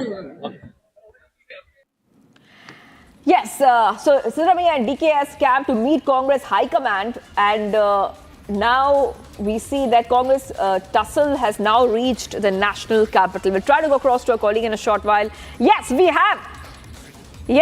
have Abhishek joining us once again. Yes, Abhishek, we remember a few months ago when Siddaramaiah and D.K. Shivakumar, they had a meeting. They said everything is well between us, everything is good between us. But is it, Abhishek? Because once again, we understand there's a buzz about dissatisfaction about portfolios, and once again a leadership tussle coming out in the open. What will happen at that meeting in Delhi? Well, the meeting is set to begin at 11 in the morning in Indira Bhavan. The high voltage meeting will consist of K.C. Venugopal, Mallikarjuna Kharge, Rahul Gandhi, Priyanka Gandhi, whom together will be faced by CM Siddaramaiah. And this meeting is supposed to be, as per sources of Chief Minister and Deputy Chief Minister, it is the primary agenda of the meeting is the extensive reach of the special intensive revision protest. The Congress had alleged the fact that after the special intensive revision was taken into consideration, they had to lose the election in the majority of 5 states, and at this point of time they want to continue the protest in not only Karnataka but throughout the entire country. And with respect to the protest which has to be held in Karnataka, there will be a direction given to Chief Minister Siddaramaiah along with the DCM D.K. Shivakumar. The second point is the upcoming Rajya Sabha elections. Congress will have to nominate the leaders from the Karnataka state, and the names of these leaders will have to be discussed, might be discussed in today's meeting. On the other hand, if we come into the actual picture of the Karnataka scenario with respect to the power tussle which has been happening in the state for the last probably 6 to 8 months, it was K.N. Rajana, the former Minister of Karnataka, who had mentioned that there will be a major reshuffle or a leadership change in the month of November 2025. However, after 6 to 7 months after claiming Rajana's statement, CM Siddaramaiah, D.K. Shivakumar along with various other MLAs and ministers had requested the High Command of the Congress to make sure that this questions which is placed in front of the government, which is placed in front of the citizens of Karnataka, be answered immediately by the High Command, because none of the persons even within the cabinet and in the secretariat also knew if the Chief Minister will continue for the next tenure as well.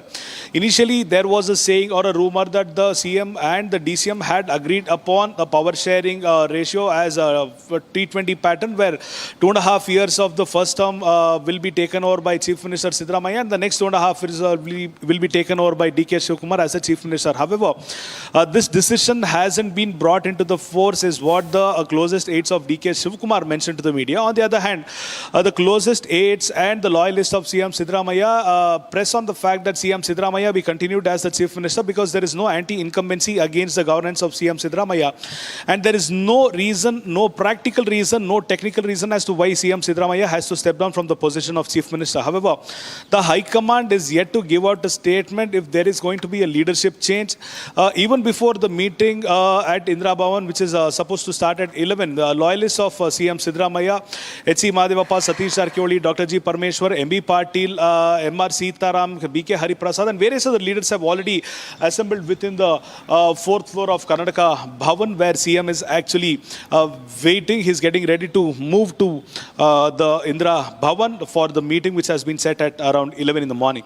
On the other hand, sources also claim that CM Siddaramaiah isn't astonished or isn't surprised by the call that is received from the High Command, because he had very clearly requested the High Command to expand or reshuffle the Karnataka State Government Cabinet, and this is why he has received a call as per the plan, and this is not an unplanned meet is what the sources of Chief Minister Siddaramaiah claims. On the other hand, the capacity of Deputy Chief Minister is the KPCC President, so he will have to be taken into consideration if any reshuffle is about to happen, if any expansion is about to happen. The pros and cons of every single MLA will be taken into consideration, will be discussed and will be measured, after which the cabinet reshuffle or the expansion might happen. So if there is any major changes in the government, we will be getting to know that in the next couple of hours, because the Congress High Command will take the information from the KPCC President as well as the Chief Minister and give out their decision probably in a couple of days' time. Shivangi. Abhishek, before I let you go, let's talk about what happened last year. We saw there was a highly publicized breakfast meeting.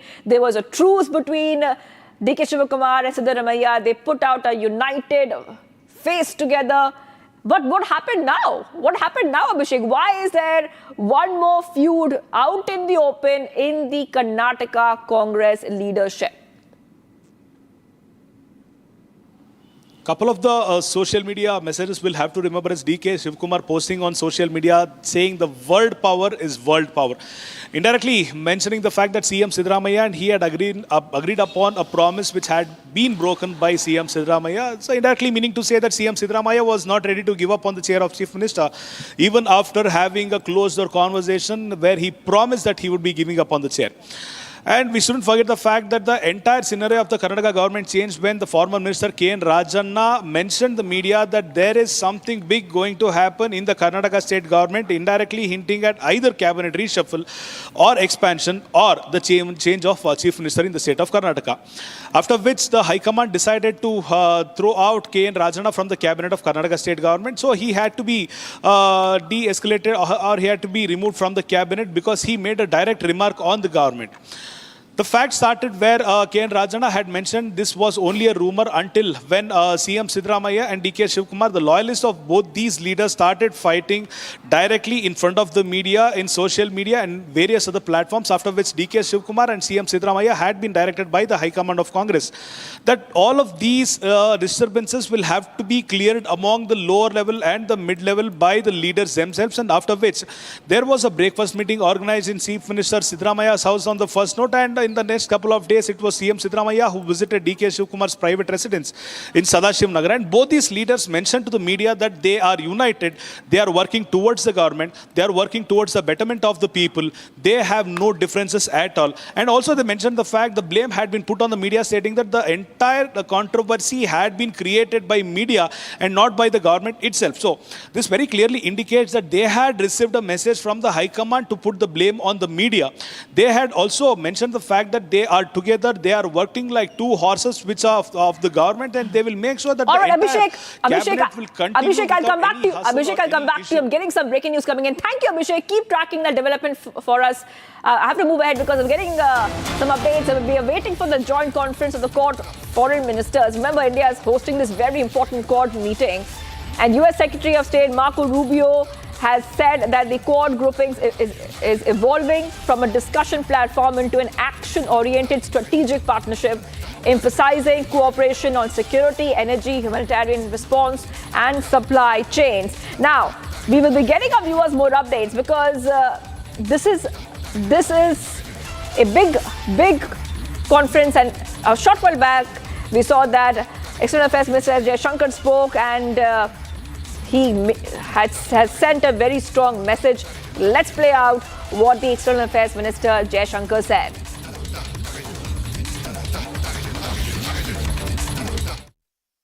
We will be discussing and deciding our shared activities. Obviously, that will take into account the many challenges and opportunities in the world. Our focus will clearly be on the Indo-Pacific, which is the specific remit of the Quad. At the global level, we have to address issues like supply chain resilience, connectivity choke points, manufacturing and resource concentrations, and gaps in critical infrastructure. Each one of them offers a new argument for more partnerships, stronger growth, and realizing the promise of technologies. The Indo-Pacific has Minister of Foreign Affairs of Australia, Her Excellency Ms. Penny Wong, Minister of Foreign Affairs of Japan, His Excellency Mr. Toshimitsu Motegi, Secretary of State of the United States of America, His Excellency Mr. Marco Rubio, Honorable External Affairs Minister of India, Dr. S. Jaishankar, Excellencies, distinguished delegates, distinguished guests, and friends from the media. Namaskar and a very good morning to all of you. I welcome you to this press statement session. First, I invite External Affairs Minister of India for his remarks to the media. Sir. Thank you, Randit. Minister Wong, Minister Motegi, Secretary Rubio, ladies and gentlemen. We've just concluded a very substantive and productive meeting of the Quad foreign ministers, and I thank Penny, Toshi, Marco for being here, making the effort, and for what's, as I said, been a very, very good meeting. Now, this is our first meeting in 2026. We had met twice in 2025. Understandably, much of the discussions and indeed the bilateral exchanges were devoted to the current state of the world. Being Quad, we naturally focused on issues of particular relevance to the Indo-Pacific. Because we are four maritime democracies located at different ends of the Indo-Pacific, the exchange of perspectives was an exercise of considerable value.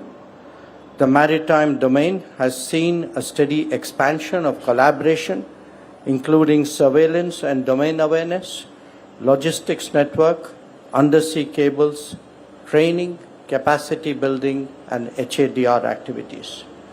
We will be continuing to deepen these areas in the times ahead. We spent some time on the question of safe and unimpeded maritime commerce and reaffirmed the significance of scrupulously observing international law. Our four nations are also market economies. We believe strongly that economic resilience should be promoted, that supply chains should be strengthened, trusted and secure technologies diffused, and production capacities enhanced. Our deliberations touched on the current energy and fertilizer availability, as well as that of critical minerals and resources. The goal is to intensify cooperation among ourselves while also assisting others. We, the Quad nations, are open societies who foster innovation and creativity in our quest for growth and prosperity. These forces are strengthened when we undertake more exchanges, as we intend to do. So, whether it is in business forums, healthcare initiatives, or digital activities, each facet of a joint effort makes the region that much better. As democratic nations, we also devoted attention to countering the common threat of terrorism. There must be zero tolerance for terrorism, and nations subject to terrorist attacks have the right to defend themselves. A free and open Indo-Pacific has many dimensions and facets. Our meeting today took stock of the progress in many of them, while encouraging exploration in others. In the coming days, whether it is economic activity, energy trade, or maritime commerce, the Indo-Pacific will become even more important to the world. The responsibilities of the Quad will grow commensurately, and we must prepare for that. So, as the host, let me thank my colleagues for their valuable contributions in what has been a very productive and forward-looking meeting. Thank you. Thank you, sir. I now invite Minister of Foreign Affairs of Australia for her remarks. Madam, the floor is yours. Thank you very much. And can I start again by thanking my good friend, Minister Jaishankar, and India for hosting today's meeting, and acknowledge my counterparts, Minister Motegi and Secretary Rubio. This is the third Quad meeting we have had since Secretary Rubio took office, and we thank him for his leadership.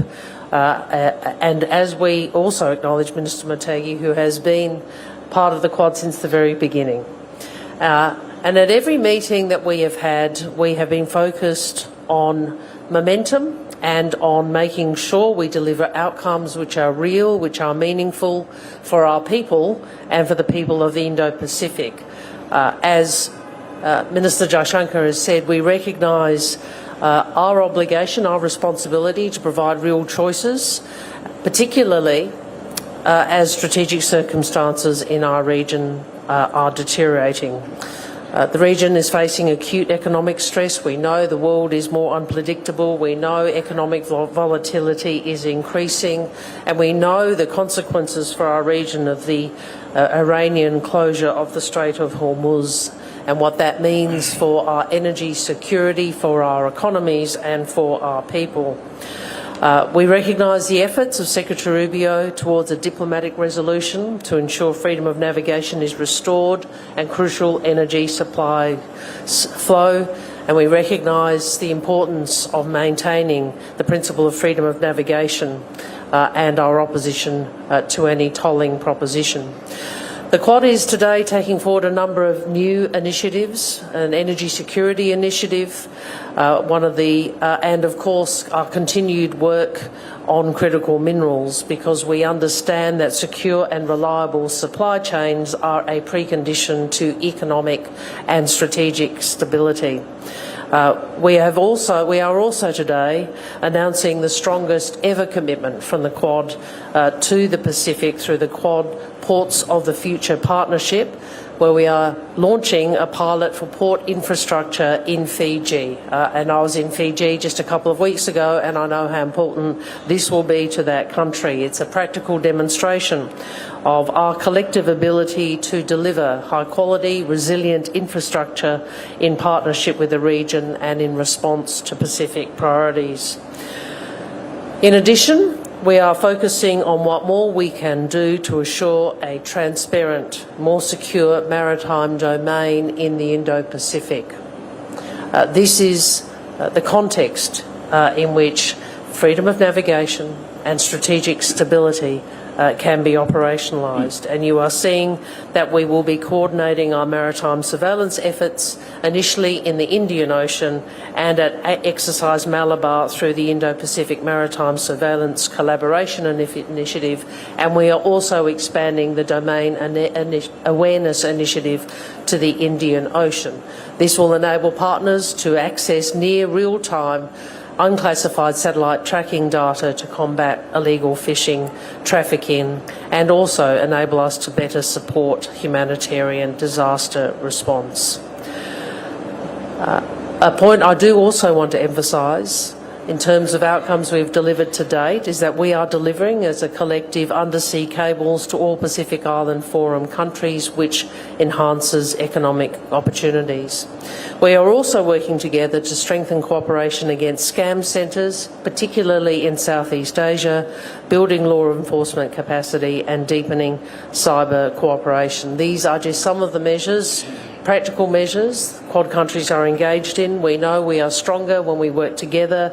We know we work better in partnership across our region, and we work best by listening to the priorities of our region and delivering practical outcomes to make a difference to our people's lives. Thank you very much. Thank you, Madam Minister. I now invite Minister of Foreign Affairs of Japan for his remarks to the media.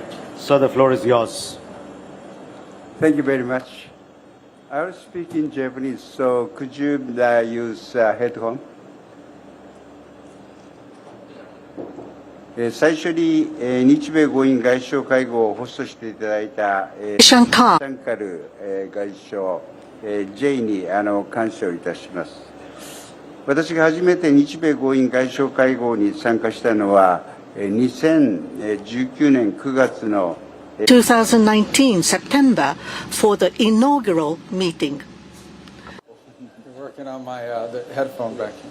You got it? Okay, thank you. I thought you understand Japanese. So you're going to have to start over. I'm sorry.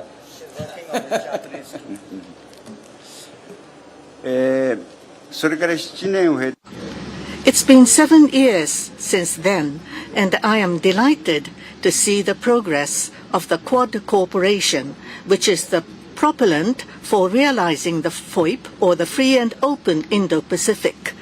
10 years have passed since FOIP has been advocated. There has been significant change in the international circumstance. At the beginning of the meeting today, I emphasized the importance of our 4 nations of the Quad in realizing the FOIP. I also explained the significance of the updated FOIP. The point of the update of FOIP is that the countries of the Indo-Pacific should strengthen the resiliency and the capacity to determine their own future. Today's meeting gave us a good opportunity to send an unswerving and unshaken message that the Quad will advance the necessary concrete cooperation for this. Also today, through frank exchange of views, we were able to align our strategic perceptions on regional developments and agreed to strongly oppose attempts to unilaterally change the status quo by force or coercion. We shared deep concern over the export restrictions of critical minerals and others as well. We discussed the North Korean situation, including nuclear and missile problems and cyber activities, reaffirmed our commitment towards complete denuclearization of North Korea. I received support from the other 3 countries aiming to bring immediate solution to the abduction issue. Moreover, as the Iranian situation imposes enormous impact on Indo-Pacific region, energy supply viewpoint included, we confirmed the importance of diplomatic efforts in ensuring free and safe navigation in the Strait of Hormuz, as well as stability to be brought to the Middle East. The Energy Security Initiative to secure stable supply of energy in the Indo-Pacific region is a timely initiative. We would like to partner it with Power Asia, a cooperation framework for procurement of crude oil and petroleum products that Japan is promoting. Furthermore, the Critical Minerals Initiative framework launched today is a very important initiative from the perspective of strengthening the supply chain of critical minerals, and we will proceed with concrete cooperation. In this way, today we have agreed to promote various cooperation projects. We would like to work together among the Quad to develop resilience and strengthen capacity to determine their own paths in the region and to promote cooperation that truly benefits this region. Thank you very much. Thank you, sir. I now invite Secretary of State of the United States of America for his remarks to the media. Sir, the floor is yours. Thank you. Let me begin by thanking India for hosting this. We appreciate it very much. To Ministers Jaishankar, Wong, and Motegi, thank you for this very productive discussion and the work that our teams have been doing leading up to this as we continue to build out this partnership into something that is a partnership of action. I'll talk about that more in a moment. Let me first point out that on the stage today is represented countries that collectively are about 1/3 of the world's GDP. Over almost 2 billion people. And these aren't just countries that have economic reach, 1/3 of the world's GDP, 2 billion people. They are countries who share strong values, strong, vibrant democracies who also are committed to many of the same concepts with regards to economic development and have many aligned interests in those fields as well.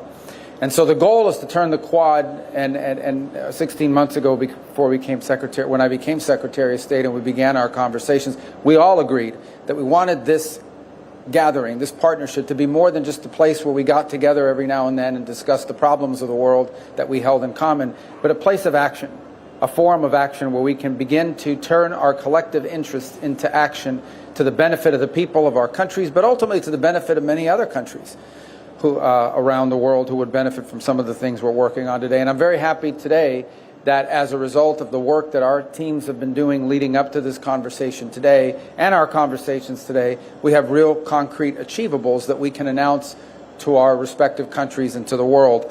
On the issue of maritime security, there are two big announcements. The first is the launch of the Indo-Pacific Maritime Surveillance Corporation Initiative, which is going to leverage each of our countries' maritime surveillance capabilities in the Indo-Pacific to enhance information sharing.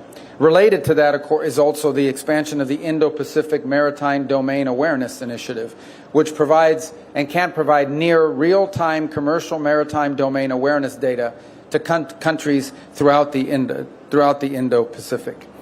And last, I also want to thank India for committing to hosting the next iteration of the Quad at Sea mission, which brings together our respective coast guards together in one place on one ship. And the reason why maritime security is so important, beyond the fact that current events remind us of what can happen when maritime security is impeded, is the fact that 60% of global maritime trade passes through the Indo-Pacific. And it's a vital national interest, not just to the 4 countries represented here today, but to dozens and dozens of countries, countless countries around the world. The second initiative is an exciting one, and that is that we're going to be partnering on issues of port infrastructure, in particular in response to insufficient port capacity in the Pacific Islands. We're announcing plans to work with Fiji to advance that country's port infrastructure. It'll be the first time that the Quad partners work together on a project, on a port infrastructure project. We believe it'll be very successful and that it will serve as a model for other projects in the future. The third topic, which we hear a lot about these days, that we'll have some deliverables on today, is the issue of critical minerals. We'll announce the Quad Critical Minerals Framework, which will guide each of us to leverage economic policy tools and coordinate investment to strengthen critical mineral supply chains, including in mining and processing and in critical minerals recycling.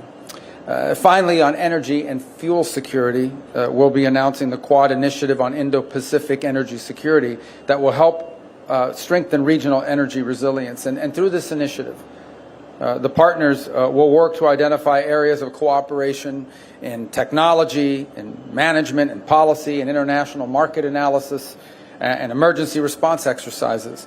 We'll be releasing a standalone statement on this initiative, and the Department of Energy from the United States will be hosting Quad partners later this year for a fuel security forum to further expand on this. So we are beginning to show real achievements and real accomplishments. We are deeply committed to this partnership. It is a linchpin and a cornerstone of our global strategy as a nation in the United States. That's why we're so happy to be here today, and that's why we're excited about the initiatives that we're announcing, and we're even more excited about the initiatives we're going to be working together as these take life and new opportunities present themselves. And I want to thank all of you, all 3 of you, for being here. I want to thank you for hosting us, Minister Jay Shankar, and I want to thank India, by the way, for being a tremendous host. We've been here now for 4 days, and it's been a phenomenal visit. So thank you as well for everything you've done to extend such a welcome and allowing us to meet with so many people, and just as importantly, you're hosting this event. Thank you. Thank you, sir. Thank you. With that, ladies and gentlemen, we come to the close of this session. We thank the ministers for their participation and all of you for your presence. Thank you.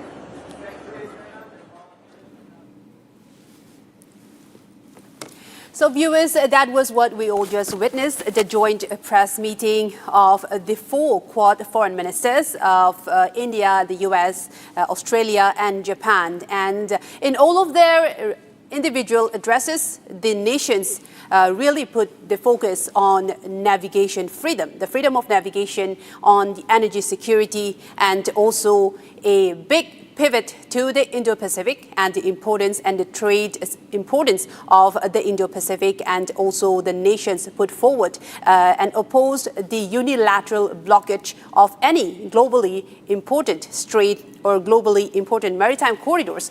And this was the joint press meeting of the four nations.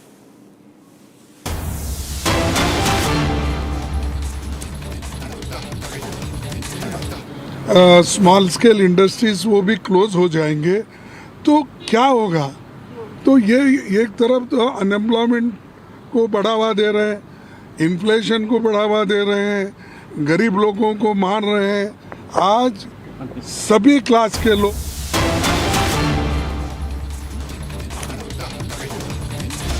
Right, we have a big breaking news now coming in. Viewers, a big scoop from Delhi. The meeting over the Karnataka ministers, the chief minister and the deputy chief minister, now saying that Siddaramaiah, the chief minister, may step down.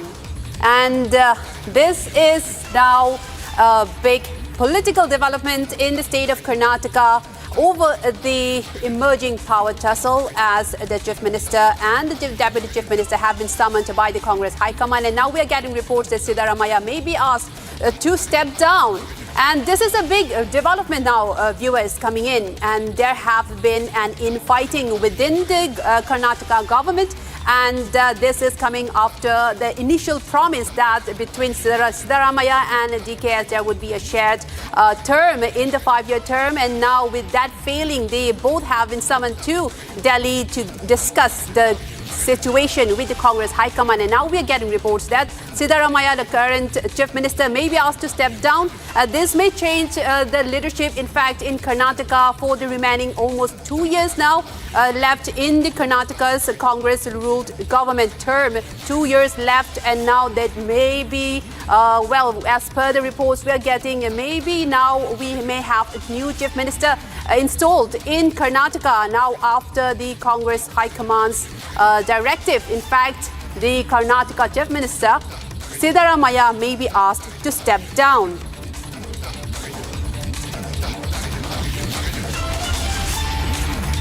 I'm now joined by my colleague Abhishek from Karnataka, who has been tracking this story very closely. From New Delhi, who has been tracking this story very closely. Abhishek, give us all the details. We are now getting reports that Chief Minister Siddaramaiah may be asked to step down. What is next for him then?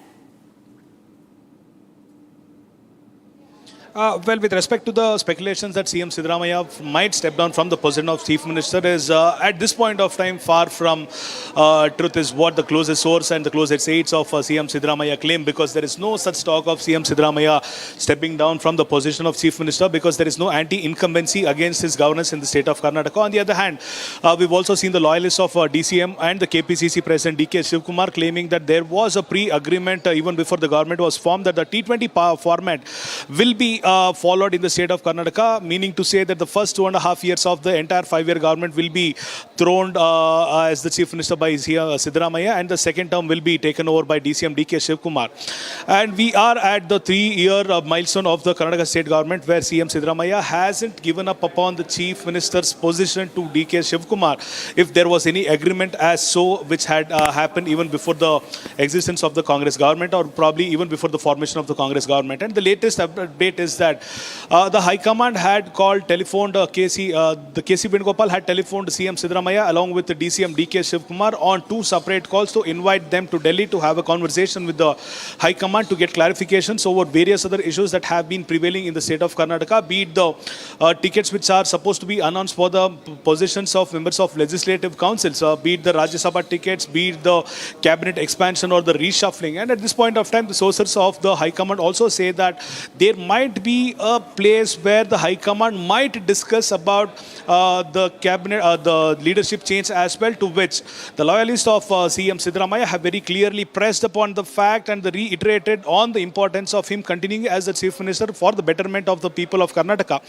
And also we should see the fact that CM Siddaramaiah, even before visiting Indira Bhavana, had a closed door meeting with Dr. G. Parmeshwara, MB Patil, Satish Jarkiholi, H.C. Madevappa, BK Hariprasad and various other loyalists of CM's camp. Right. On the other hand, we've also seen DCM DK Shivkumar, who came into Karnataka Bhavan with his brother DK Suresh, who is also supposed to visit the Congress office in the next couple of hours, and there will be a one-on-one discussion with CM Siddaramaiah and DCM DK Shivkumar, and there will be no outcome as of today, but the decisions will be intimated to the to the Congress of the Karnataka in the next couple of days, is what the sources claim as of now, and we are awaiting to see the start of the meeting at Indira Bhavan at 11 in the morning. Amrita. Right. Right, Abhishek, and we're also getting reports that there may be a third name that's emerging into the Chief Minister to replace Siddaramaiah, according from the Siddaramaiah's camp, that they are now pitching somebody else, like, for example, Parameshwara as the next Chief Minister and trying to sideline DKS. Is that an attempt to sideline DKS completely from the camp of Siddaramaiah? Is there a big infighting brewing now? Well, this has been prevailing for the last couple of months, because whenever there was a talk about chief ministership or the leadership change in the state of Karnataka, the loyalists of CM Siddaramaiah had mentioned CM Siddaramaiah, also the media, that CM Siddaramaiah will be replaced by another leader from the Dalit community, indirectly naming Dr. G. Parameshwar, who is the sitting Home Minister of the state in the Karnataka. Clearly meaning to say that the camp of CM doesn't want anyone else other from the closest aides of CM Siddaramaiah to be thrown as the chief minister for the state of Karnataka. So they are by all means avoiding an opportunity for DCM DK Shivkumar to be elevated as the chief minister of Karnataka. So this has been clearly noted not only by the loyalists and the camp of CM Siddaramaiah, but also the camp of DCM DK Shivkumar as well. And also we shouldn't forget the fact that the Congress also always follows the principle that they are always with the minority, the Ahinda, as we say, the backward community, the Ahinda community, the minorities. So indirectly clear meaning to say that the state of Karnataka had various other chief ministers who belong to the community of Vakkaliga, which DK Shivkumar is also part of. But the community of the backward community, which hadn't been represented until now, can be a chance can be given to Dr. G. Parameshwara, is what the closest aides of CM Siddaramaiah have mentioned. Even in the closed door meeting, this information has been reiterated, because if at all the High Command comes up or DCM DK Shivkumar brings up this information of the power sharing, CM Siddaramaiah is bound to say that he... Right, format, or in fact as a larger gathering of like-minded nations.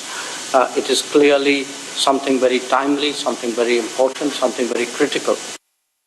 Now, this particular framework aims to deepen our cooperation across the entire critical minerals and rare earth supply chain, including mining, processing, recycling, and related investments. It will certainly strengthen resilient and diversified supply chains. It will help us to collaborate in financing and in the effective management of critical minerals and rare earth cycling and related investments. It will certainly strengthen resilient and diversified supply chains. It will help us to collaborate in financing and in the effective management of critical minerals and rare earth scrap. So I think it's a very important initiative. I'm very glad, Secretary, that during your visit we could finalize it and sign it. It's one more sign of how close our cooperation is and how important it is today in a world where there are so many challenges but also so many opportunities. Thank you. Well, thank you. I've spoken often during my time here over the last few days about the strategic alliance between the United States and India and how important that is for our national interest in the United States. And today's a tangible example of it. We're two countries who have a strategic interest in ensuring reliable long-term access to critical minerals and supply chains that are important for our innovation economy. And today is a tangible result of that. It's tangible evidence of why it is we are strategic allies. It's a very important step. Actually, I think the groundwork was laid for this on the 4th of February when we launched the forum and that you joined us at the Critical Minerals Forum that we hosted in Washington, D.C. It gained momentum later that month when India signed on to Pact Silica. It was one of the first and early members and signatories. And now today, because we both have a strategic and shared interest in the fact that vibrant innovation economies such as ours cannot afford to leave the foundational materials of these industries vulnerable. to single source monopolies that could deny us these things, not just in a time of conflict, but as a leverage point in contrary to our sovereign national interests. So it's a pleasure to be here today, and I'm glad we were able to sign this because in addition to being an important document and an important agreement, I think it brings a tangible example of the strategic partnership between the United States and India. Thank you. May I now request both the leaders to please sign the document?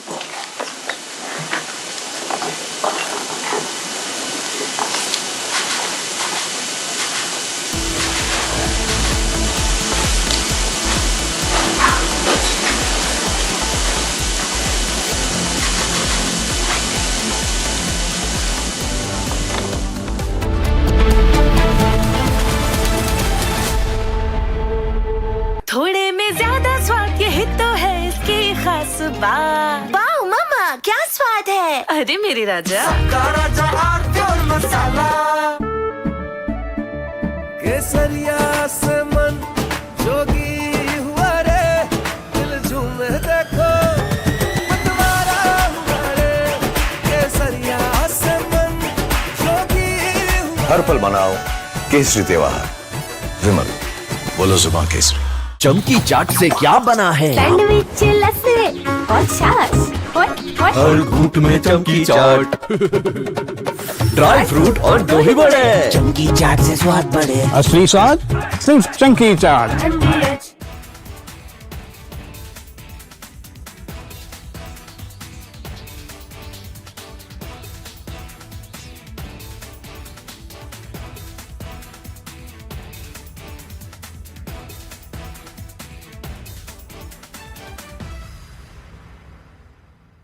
I want to start with some very disturbing pictures that have come in of a so-called right-wing leader. His name is Sushil Prajapati.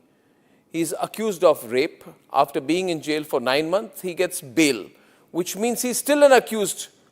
He's an accused in a rape case. And the case goes back to 2025 when he took an LLB student to one place on the pretext of introducing her to a senior advocate. He drugged her drink and then he sexually assaulted her. He is still under trial for rape. He has not been released. But when he comes out, this rape accused, garlands are put on him as if he's some kind of a hero, as if he's achieved something great. Is a rapist to be celebrated, ladies and gentlemen? I ask you that question. And more than anyone else, I ask the right. Coming up next after a very short break, Karnataka Chief Minister Siddaramaiah, Deputy Chief Minister D.K. Shivakumar in Delhi. Congress High Command firefights Karnataka leadership issue.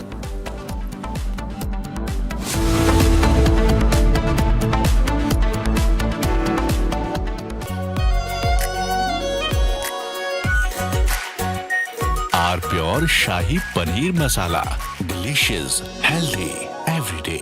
AU savings account में मिलते हैं amazing benefits, paperless banking and higher interest, वो भी हर महीने। Money money money money every month. सोच बदलो और बैंक भी।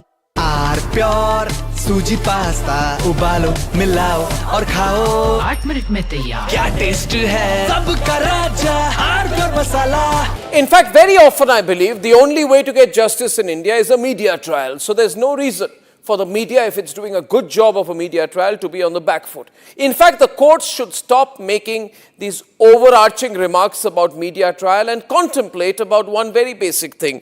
With the greatest of respect to the courts, when the other institutions fail, when people get let down by the system, when even the judiciary does not seem to be listening or raising a noise about issues, like in the case of Twisha Sharma, who does the public look to for justice, for raising their voice, for bringing something that's utterly false, illegal or wrong to public attention? It is only and only the media. And today, therefore, we are doing a media trial in this specific case, ladies and gentlemen, of Twisha Sharma, the 33-year-old daughter-in-law of an ex-judge, in a case where the ex-judge and the ex-judge's advocate son appear to be more than involved. External Affairs Minister Jay Shankar and US Secretary of State Marco Rubio signed Memorandum of Understanding to deepen US-India strategic partnership after joint meeting of the Quad Foreign Ministers meeting.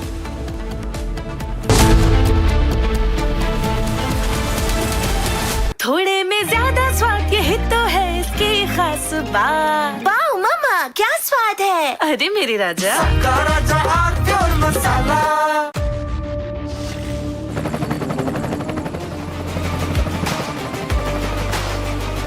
Character, the taste of success. चमकी चाट से क्या बना है? आलू चाट या fruit चाट, स्वाद बनाए चमकी चाट। क्या बात है? स्वादिष्ट पकोड़े और फरसान, अरे चमकी चाट है इसकी जान। असली स्वाद सिर्फ चमकी चाट। यानी इस घर में कुछ है जो टूटता नहीं। ये पिलर कभी नहीं टूटेगा। रुंगटा स्टील TMT से बना। रुंगटा नहीं तो घर स्ट्रॉन्ग नहीं। रुंगटा स्टील TMT बार एकदम solid.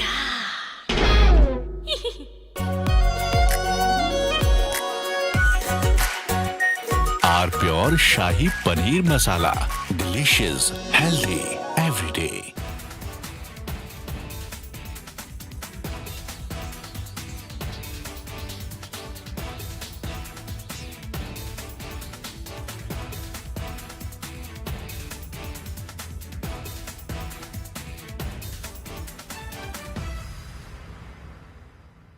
I want to start with some very disturbing pictures that have come in of a so-called right-wing leader.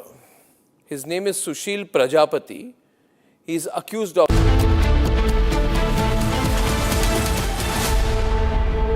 AU savings account में मिलते हैं amazing benefits, paperless banking and higher interest, वो भी हर महीने। Money money money money every month. सोच बदलो और बैंक भी।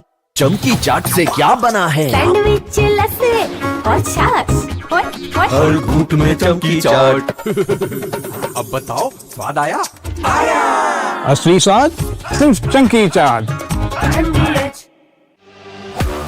जब तक लाजवाब न बन जाए उसे नहीं इत्मीनान है, तभी तो रिचमंड बनना नहीं आसान है। आर प्योर सूजी पास्ता उबालो मिलाओ और खाओ, 8 मिनट में तैयार। क्या टेस्ट है सबका राजा R pure masala. In fact, very often I believe the only way to get justice in India is a media trial. So there's no reason for the media, if it's doing a good job of a media trial, to be on the back foot. In fact, the courts should stop making these overarching remarks about media trial and contemplate about one very basic thing, with the greatest of respect to the... From Asia's largest news headquarters, setting the agenda for Bharat.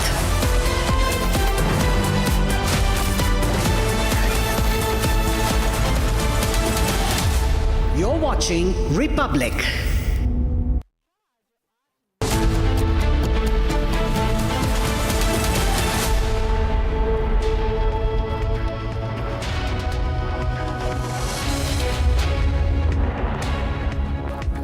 A very warm welcome, viewers. You're watching Republic TV. This is Shivam Dutt Mehta, and our top focus story today is S. Jaishankar and Rubio signed a crucial MOU on critical minerals after addressing the joint briefing. We'll get you all the latest details on what happened in the FM's meeting and all the latest top breaking news developments. Now, first, let's have a look at the top headlines of the hour.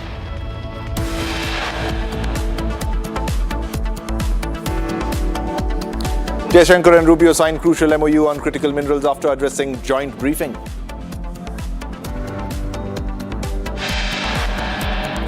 SIT conducted a real-time crime scene recreation and spot visit in Trisha death case lasting over 2 hours.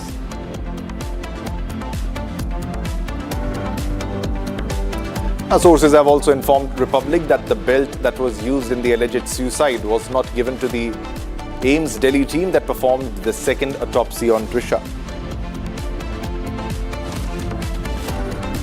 Karnataka CM Siddaramaiah, Deputy CM DK Shivakumar in Delhi, Congress High Command firefights Karnataka leadership issue. Delhi Gymkhana Club moves Delhi High Court against a central government order to vacate 27.3-acre premises. CNG gets costlier in Delhi NCR. CNG hiked by rupees 2 per kilogram. CNG now to cost rupees 83.03 per kilogram.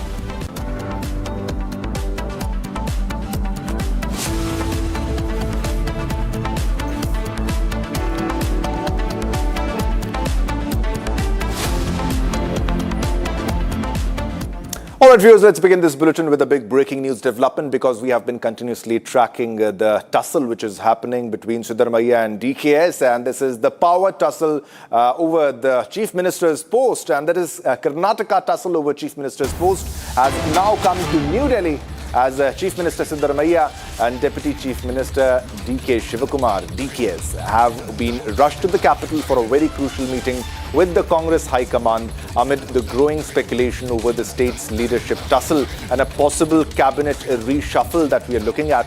Now, Siddaramaiah confirmed that he was summoned for an 11 a.m. meeting after receiving a call from AICC General Secretary KC Venugopal, though he claimed that he was unaware of the agenda. So he was not informed about the agenda, what exactly is the reason of the meeting. However, there are various agendas that have been confirmed by the Congress party and including polls, Rajya Sabha polls also. So those were part of the agenda as per the Congress party, but these are claims. Now, Shivakumar, who earlier said he would travel only if called, later confirmed his visit, signaling the seriousness of the discussions. Now, sources say Congress President Mallikarjun Kharge, Rahul Gandhi and Venugopal recently decided to address the prolonged uncertainty over Karnataka's leadership arrangement. Now, speculation around an alleged power-sharing agreement between Siddaramaiah and Shivakumar has kept political temperatures high ever since the Congress formed the government in 2023. So this is indeed the Karnataka power tussle, and they are here for a very important key meet, and it is the meeting which is happening with the Congress High Command, and it is about who will retain the post, allegedly, because the agenda has not been clarified to the current Chief Minister as per CM Siddaramaiah and also Deputy CM Minister DK Shivakumar. They both have been rushed to the capital for a crucial meet, and this is a meeting with the High Command amid the growing speculation of over the state's leadership tussle and a possible cabinet reshuffle. That this is what we are looking at, and Siddaramaiah has confirmed that he was summoned at around 11 a.m. Now, these are the graphics to explain you the issue, what's happening, and the High Command to meet CM Siddaramaiah separately because they are meeting him separately. So will there be an offer? Because we have multiple scenarios in this case, and several Karnataka Congress leaders have been rushed to Delhi. And these are the exclusive pictures that we are getting first on Republic, on your screens, ladies and gentlemen. This is the breakfast meet of CM Siddaramaiah with his MLA camp at Karnataka Bhavan. This is the latest first on Republic exclusive visuals before the key meet. On your screens, ladies and gentlemen, on your screen, this you can see, this is the breakfast meet which happened of CM Siddaramaiah with his MLA camp at Karnataka Bhavan. Now, just a little while ago, DK Shivakumar addressed media. What he said, let's listen in.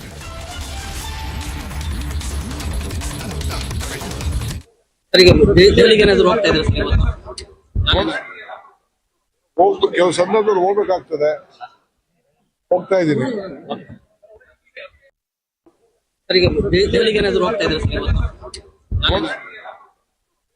ಕೆಲವು ಸಂದರ್ಭದಲ್ಲಿ ಹೋಗ್ಬೇಕಾಗ್ತದೆ, ಹೋಗ್ತಾ ಇದ್ದೀನಿ.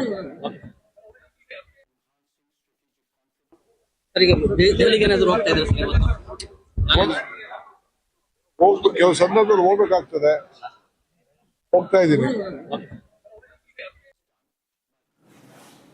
All right, so this was the statement by DK Shivakumar. He says, sometimes, sir, at certain moments I have to go, and so I went this time also. So he's clearly evading the questions because this is on cards. All right, Abhishek is joining me live for all the latest updates on what's unfolding in this Karnataka CM tussle.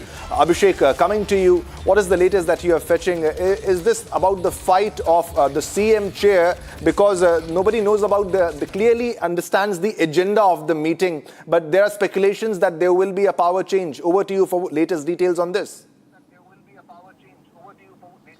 Shivam, the latest update is that Chief Minister Siddaramaiah, while talking to the media in Karnataka, had mentioned the fact that he doesn't know the agenda of the entire meeting. Also, some of the loyalists of even DK Shivkumar and CM Siddaramaiah mentioned the fact that none of them know the agenda as to why the High Command has called Chief Minister and DK Shivkumar to Delhi at this point of time. But if we intervene through their conversation, if we go in between their lines, if we read in between their lines, it is the highest importance of this meeting because the leadership change, the tussle between the Chief Minister post has been prevailing in the state of Karnataka for the last 6 to 7 months after K.N. Rajana, the former minister, had mentioned that there will be a major change in the cabinet or the leadership in the month of November 2025. However, we have come until May 2026, where the tussle between the chief minister has continued even without the heat of that, which is invisible to the local voter or a general civilian.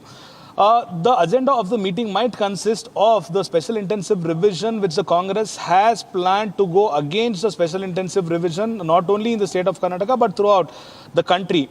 And with respect to the Chief Minister's involvement in the meeting today, there might be directions from the High Command as to how the protest and agitation against the special intensive revision be taken care of the Karnataka state government to maximize the efforts of the protest in the state of Karnataka. On the other hand, the MLCs and the Rajya Sabha tickets are also, the names for the MLCs and the Rajya Sabha is also expected to be announced in the next couple of days, and there might be information which will be shared by Chief Minister along with the DCM DK Shivkumar as to who might be the contestant for the Rajya Sabha as well as the MLC. The third point will be the cabinet expansion and the reshuffling because CM Siddaramaiah had previously mentioned in the month of January that he is ready for the expansion or the reshuffle of the cabinet, and various other MLAs who are the MLAs for the first and second time or more than 4 times have already visited Delhi for a couple of occasions to request the High Command to elevate them to the position of minister or to include them in the cabinet. After all these people requested Chief Minister Siddaramaiah, he had made a note of the eligible candidates for the position of ministers. He had also discussed that with the DCM DK Shivkumar, who is also the KPCC president. This list might be given to the High Command today, and there might also be an exchange of conversation between the High Command and CM Siddaramaiah as to will the previous list of the minister candidates be holding good as of now, or will there be a new list which will be submitted to the High Command today or in the next couple of days? There is also a chance of the High Command intervening with the leadership change in the state of Karnataka because the camp of DK, the closest aides of DK, the supporters of DK Shivkumar had demanded and reiterated and pressed upon the fact the importance of elevating DK Shivkumar to the position of Chief Minister on multiple occasions to the High Command of Congress. However, it is only CM Siddaramaiah who has been invited to the meeting at 11 in the Indira Bhavan, which will be attended by Mallikarjuna Kharge, Rahul Gandhi, Priyanka Gandhi, along with KC Venugopal. And also, Randeep Singh Surjewala might keep himself out of this meeting. But Abhishek, is there any threat? Is there any threat to the chair of Siddaramaiah? Now, that's the big question because there are many speculations there that are happening.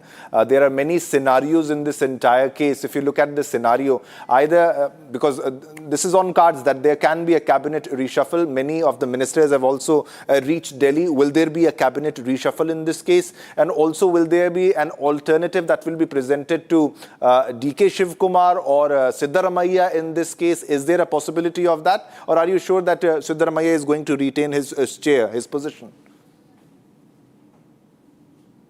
The higher chances of the cabinet reshuffle might be happening in the next couple of days or probably within June 28th. The cabinet might be reshuffled is what the sources claim as of now.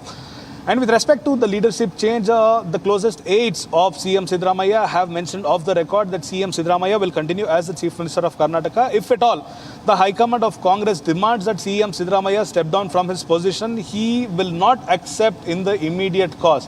He will take a time of 1 or 2 days, and that is after which he will respond to the High Command if he is going to step down from the chair of Chief Minister. And also, CM Siddaramaiah might name the successor to whom the chief ministership has to be given, and the name has been decided as Dr. G. Parameshwara, who's the Home Minister, who's the sitting Home Minister in the state. And also, we shouldn't forget the fact that the camp of CM had previously didn't want DCM DK Shivkumar to be elevated as the position of Chief Minister, and the camp of Chief Minister will also press upon the fact the importance of giving up the chair to a Dalit Chief Minister rather than Chief DK Shivkumar, because he belongs to the Vakaliga community, and a couple of chief ministers in the state of Karnataka previously had belonged to that community. And at this point of time, keeping into consideration the 2028 general elections in the state of Karnataka, elevating a person from the Dalit community as the chief minister might be a fruitful fact for the Congress government in the state of Karnataka, taking into consideration the political scenario in the state, as well as there might also be discussion of what might happen if DCM DK Shivkumar is not elevated to the position of chief minister, because he has huge followers, is one strong fact which the High Command will also have to rethink upon. Shivam. All right, thanks a lot, Abhishek, for all the latest details. Keep tracking the latest developments. We'll come back to you as more details unfold in this story. Thanks a lot.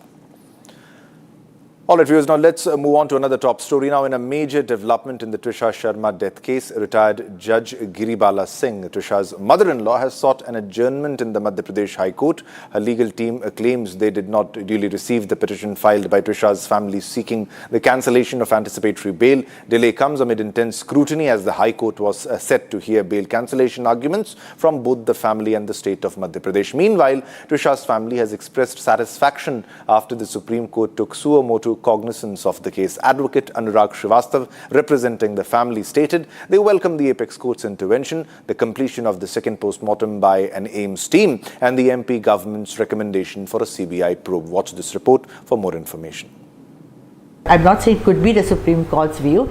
In my view, could be responsible for destroying, tampering, and botching up all the evidences that could be there. Using her expert legal mind, using her expert experience as a Sessions Court judge, and using also her surely a very crooked mind to safeguard this. She definitely can argue, and every person has a right in law to argue his or her case. In this case, that we have an expert ex-Sessions Court judge who's dealt with these kind of cases, hundreds or thousands, if I may use that word, and obviously she knows all the nuances. Secondly, she may have categorically from the day one, when, as you said, that whilst the body was taken down and gone to the AIMS, she was sitting and making calls, so she must have got some advice from her friends who are from the legal fraternity. She may have herself made a lot of notes about it, and she thought who better than her as a lady and as an ex-judge appealing to them, to their lordships, would be able to put forward the case that this is a case of abuse of the law. This is the case of false allegations and accusations being made. This is a case where the media has sort of given it too much of importance, and this is how it has happened, and none of the things which are there. Obviously, in my limited understanding, and I'm not the judges of the Supreme Court, but obviously this will not sail through with the court, and they will get into and ask her necessary questions which are there.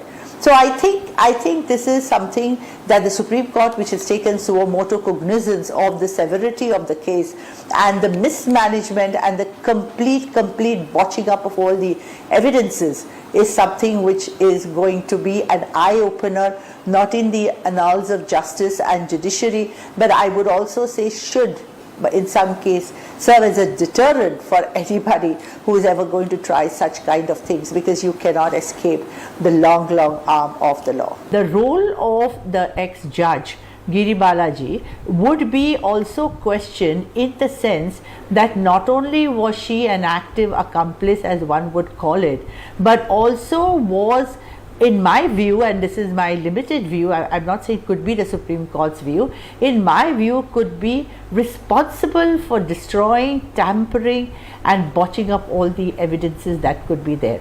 Using her expert legal mind, using her expert experience as a Sessions Court judge, and using also her surely a very crooked mind to safeguard this. Otherwise, you tell me something, how is it that someone like Samarth can be absconding for 10 days? I can understand for a day or two, but for 10 days he was kept in some kind of a safe haven to be away from the police, the investigation, and all the other things that follow. So this was very well planned. From, as I understand, from a third person point of view, it was very well planned, very meticulously done, using the legal expertise and the legal brain, and was so sure when she got an anticipatory bail, because if both of them would have been arrested, who would have been present there to sort of, tamper the evidence, clear the evidence and not keep any traces of the same. So she was confident that once she gets that anticipatory bail, then she will be at ease and she will have time to do what she thought would be useful, to be able to not get both of them trapped in the prosecution net. All right, viewers, let's move on to another big breaking news development that we are fetching right now, and this is about explosive materials which have been recovered during search operation, and this is in Samba, where 40 MMGL grenade and grenade cap, mortar fins and firing mechanisms have also been seized, and 5 umbrella-sized parachutes recovered during the search operation, and police team from BPP Kolpur rushed to the spot immediately, and the bomb disposal squad also has been called to the spot. So this is big breaking news development that we are fetching right now, and it is about the explosive materials which have been recovered during search operation in Samba. 40 MMGL grenade cap, mortar fins and firing mechanism also has been seized. Now, these are the exclusive visuals of the material that has been recovered. These are the explosives which have been recovered during search operation at Jammu and Kashmir's Samba. And bomb disposal squad has been moved to spot where explosives were found. All right, let's go on to our correspondent Gursimran for more details on this, what's happening there and the kind of explosives which have been found. Gursimran, coming to you, what is the latest that you are fetching in the story? And if you can also put into perspective and share the details of the kind of explosives which have been found, and also the bomb disposal squad which has reached the spot, Gursimran. So this morning, as part of the regular patrols, the BSF has launched an operation. It was in the forward area of the border police post Kolpur. This is in the Samba district, and during the search operation, a huge consignment of the explosive has been recovered in the area. That includes the grenades, the mortar fins, the para, which is also known as the Ilu bombs. That has also been recovered from that very spot. Apart from this, the entire mechanism to trigger the mortars that have also been recovered. Some of the recoveries include that are continuously used by the BSF and the Pakistani Rangers close to the international border, since the recoveries of that very area. But the recovery of the grenade and also the Ilu bombs, that is something the agencies are looking for every angle into. As we speak, the BDS teams have already reached that very spot, and they are trying to ascertain that to whom this explosive belongs to, because this is the international border area, and keeping the sensitivity of the area and the ongoing anti-terror operations that are underway in the area in view, it becomes paramount for the forces to go dig deeper, because it comes hours after a drone has been recovered in the Kathua district also. So that series of events at a time when a major operation is underway in the Rajouri district, where 2 top Lashkar terrorists have been trapped in the area. All this includes that one thing, that is the security forces are maintaining a highest level of alertness, and now they are ensuring that first this entire explosive that have been recovered is detonated using controlled explosion by the bomb disposal squad, and then the investigation will be set in. All right, thanks a lot, Gursimran, for all the latest details on this. Viewers, we have another big breaking news development. Let's go to that, because this is the story that we have been continuously tracking, and we'll show you the fresh visuals on your screen in just a short while. And these are the fresh visuals, exclusive on your screen, ladies and gentlemen. These are the fresh visuals, exclusive visuals, which have emerged from Indira Bhavan on the Karnataka CM Siddaramaiah meeting with Congress High Command. The leaders, including KC Venugopal and Surjewala, which you can clearly see in the images on your screens, ladies and gentlemen. Now, this is happening because there is a very important key a high command meeting, and as per the speculation, the fate of the chief minister will be decided in this meeting, or there could be a possible cabinet reshuffle or other scenarios, because the agenda has not been clarified by the Congress high command to the sitting chief minister of Karnataka as per his statement. So nobody knows about the agenda of the meeting which is going to happen right now, and also the statement from DKS, where he says that we keep coming, many a times we have been called for meetings, and so this is as usual, nothing big in this as per DKS also. Now let's go to Abhishek for the latest updates on this. Abhishek, on our screens are the latest visuals where the CM is meeting KC Venugopal and Surjewala. Over to you for the latest details. Shivam, this is one such example as to say anything can happen within the politics, because it was Randeep Singh Surjewala who wanted to keep himself out of the meeting if it comes to the change of leadership matter. But in the picture, we clearly see CM shaking hands with KC Venugopal along with Randeep Singh Surjewala, who's the Karnataka state in charge as well. But the agenda of this entire meeting is kept pretty secretive as of now. It is only the speculations by the politicians and the closest aid of these leaders. But once, if we look at the time frame and the time bound of what has happened in the last couple of months, one can clearly ascertain the fact that there might be the conversation of cabinet reshuffle, the possibility of the cabinet, the talks of cabinet reshuffle or the cabinet expansion might happen. The second possibility will be of that the MLs, the names for the contestants of the Rajya Sabha and the member of legislative councils might happen. On the other hand, the last point which will be intimated or will be brought up in the meeting might be the change of the leadership in the state of Karnataka. Clearly, the High Command had mentioned, in fact, Mallikarjuna Kharge had mentioned when questioned by the media in Bengaluru that the Chief Minister seat isn't vacant. Why are you questioning me about the changes in the position of Chief Minister? So, if we go by the statement by Mallikarjuna Kharge, it is very clear that the High Command has might have decided to continue with the Chief Ministership of CM Siddaramaiah, and probably DK Shivkumar might be given another choice or other chance in the 2028 election. So it is up to the thoughts of High Command of Congress if there will be a talk on the leadership change in the state of Karnataka. Will DCM be elevated to the position of CM, or will Chief Minister Siddaramaiah be dethroned from his position? All these things are speculations as per the information from the Congress sources. But the practical information is that 3 to 4 major issues pertaining to the state of Karnataka will be discussed separately with CM Siddaramaiah and DCM DK Shivkumar in the next couple of hours. Shivam. Yeah, but are there any other names also, Abhishek? If you can share the names, are there any other names that are doing rounds apart from the sitting Chief Minister and DKS in this case for the CM post? All right. If we get back to a small history, it was Dr. G. Parameshwara, the sitting Home Minister of Karnataka, who was also the KPCC President in the previous term, where he had to be elevated to the position of Chief Minister, but he had given his seat to Chief Minister Siddaramaiah, is what he had also previously claimed. And the closest aides of CM Siddaramaiah have informed, have pressed on the fact, have made sure that he gives up a name only of Dr. G. Parameshwar and no one else if the High Command asks CM Siddaramaiah to give out a name as his successor.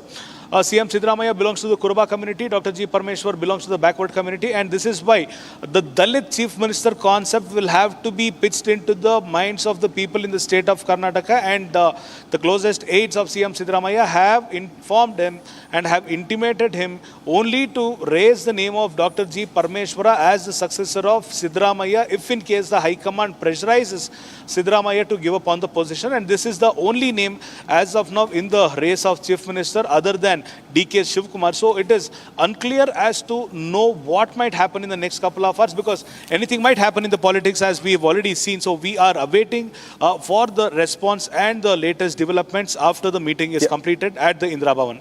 Shivam. All right. Thanks a lot, Abhishek. Keep tracking the latest developments, and let's wait for the final call by the Congress High Command, and let's wait for who is going to retain the seat. Is it the sitting Chief Minister going to retain the seat, or there will be a power change, or a third name will come up in the forefront for the CM post? Thanks a lot, Abhishek. All right, viewers, now it's time to slip into a short commercial break, but don't go anywhere because we have a lot more lined up. Coming up after a short commercial break is Dr. S. Shankar and Rubio sign a crucial MOU on critical minerals after addressing joint briefing. Coming up, the latest details on that too.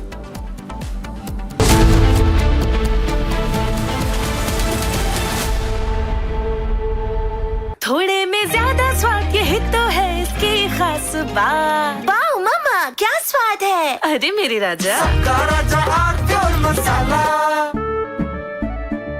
केसरिया से मन जोगी हुआ रे, दिल झूमे देखो।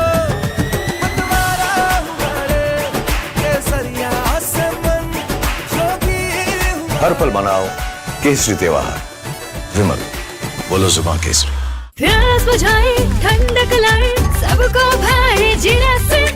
MDH दूध का जलजीरा जीरा से जीरा सिर्फ असली रिफ्रेशिंग, असली स्वाद, असली मजा। MBH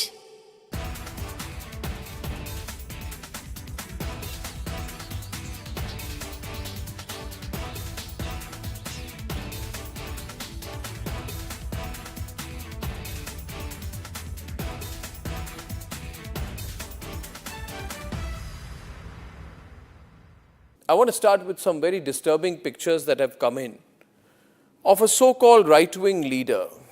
His name is Sushil Prajapati. He is accused of rape. After being in jail for 9 months, he gets bail, which means he's still an accused. He's an accused in a rape case. And the case goes back to 2025 when he took an LLB student to one place on the pretext of introducing her.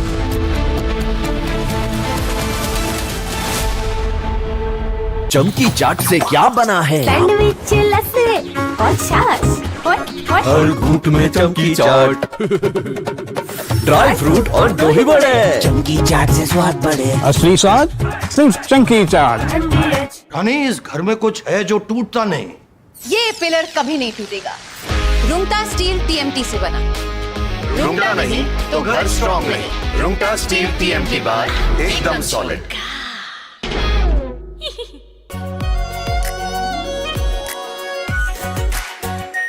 Are pure shahi paneer masala, delicious, healthy, everyday. In fact, very often I believe the only way to get justice in India is a media trial. So there's no reason for the media, if it's doing a good job of a media trial, to be on the back foot. In fact, the courts should stop making these overarching remarks about media trial and contemplate about one very basic thing. With the greatest of respect to the courts, when the other institutions...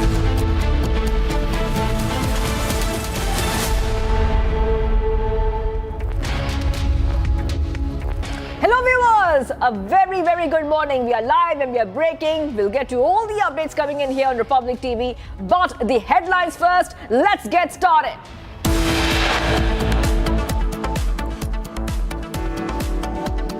Jaishankar and Rubio signed crucial MOU on critical minerals after addressing joint briefing. SIT conducts a real-time crime scene recreation and spot visit in Tusha death case lasting over 2 hours. Sources have informed Republic that the belt used in the alleged suicide was not given to the AIMS Delhi team that performed the second autopsy on Tusha. Karnataka CM Siddaramaiah, Deputy CM DK Shivakumar in Delhi, Congress High Command firefights Karnataka leadership issue. Delhi Gymkhana Club moves Delhi High Court against central government in order to vacate the 27.3-acre premises.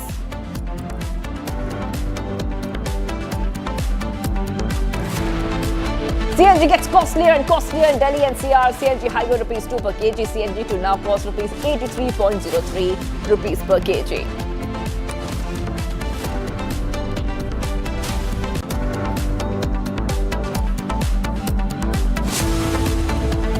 Alright viewers, we are live and we will go to Indira Bhavan where our colleague is because we're getting fresh visuals from Indira Bhavan on Karnataka CM Siddaramaiah meeting with Congress High Command leaders including KC Venugopal and Surjewala. So let's put out those pictures coming in for you. Now what we see is that Karnataka CM Siddaramaiah and Deputy CM DK Shivakumar have arrived at Indira Bhavan in New Delhi to attend this meeting with the party's High Command. Okay, pictures on your screen of the leaders meeting the High Command at Indira Bhavan because there's a lot of speculation about a leadership change within the Karnataka Congress. So because of this feud, which is back in the open, we see that both these leaders, DK Shivakumar and Siddaramaiah, meeting the Congress High Command in the national capital. So on your screens, you are seeing top leaders there.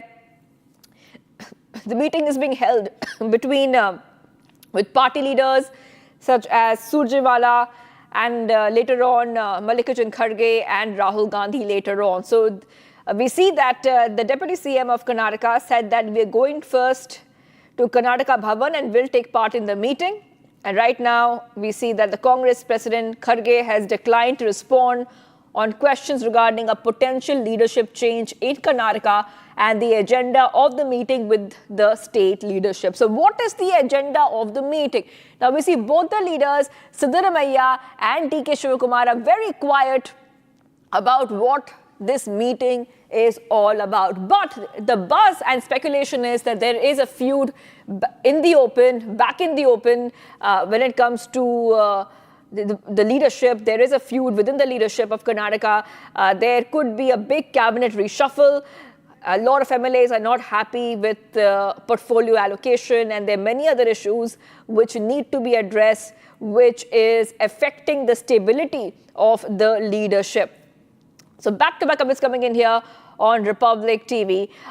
Officially, nobody has said what this meeting is all about. So whenever asked to these leaders, they say that no one has any information about it. It could be about the upcoming Rajya Sabha elections, MLC elections. There also could be a cabinet reshuffle as well. Only Rahul Gandhi knows about it. This is what the Congress leaders are saying about this meeting. So there's a lot of updates that we're waiting for. There could be a decision regarding leadership change as well.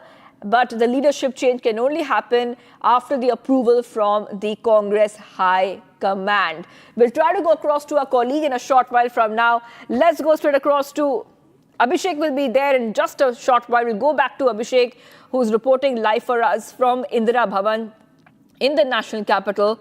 And once we go across to him, we'll try to understand what the latest is, because there is a cabinet reshuffle which is very, very likely. We'll try to go across to Abhishek, but there's a cabinet reshuffle which could be coming very, very soon. A cabinet reshuffle within the Karnataka Congress is very, very likely. So the meeting could be about that. Let's go straight across to my colleague who's joining us live, Abhishek, joining us live from Indira Bhavan. Abhishek, now nobody is openly saying what this meeting is about, but there's a lot of buzz and speculation about the agenda of this meeting. Abhishek.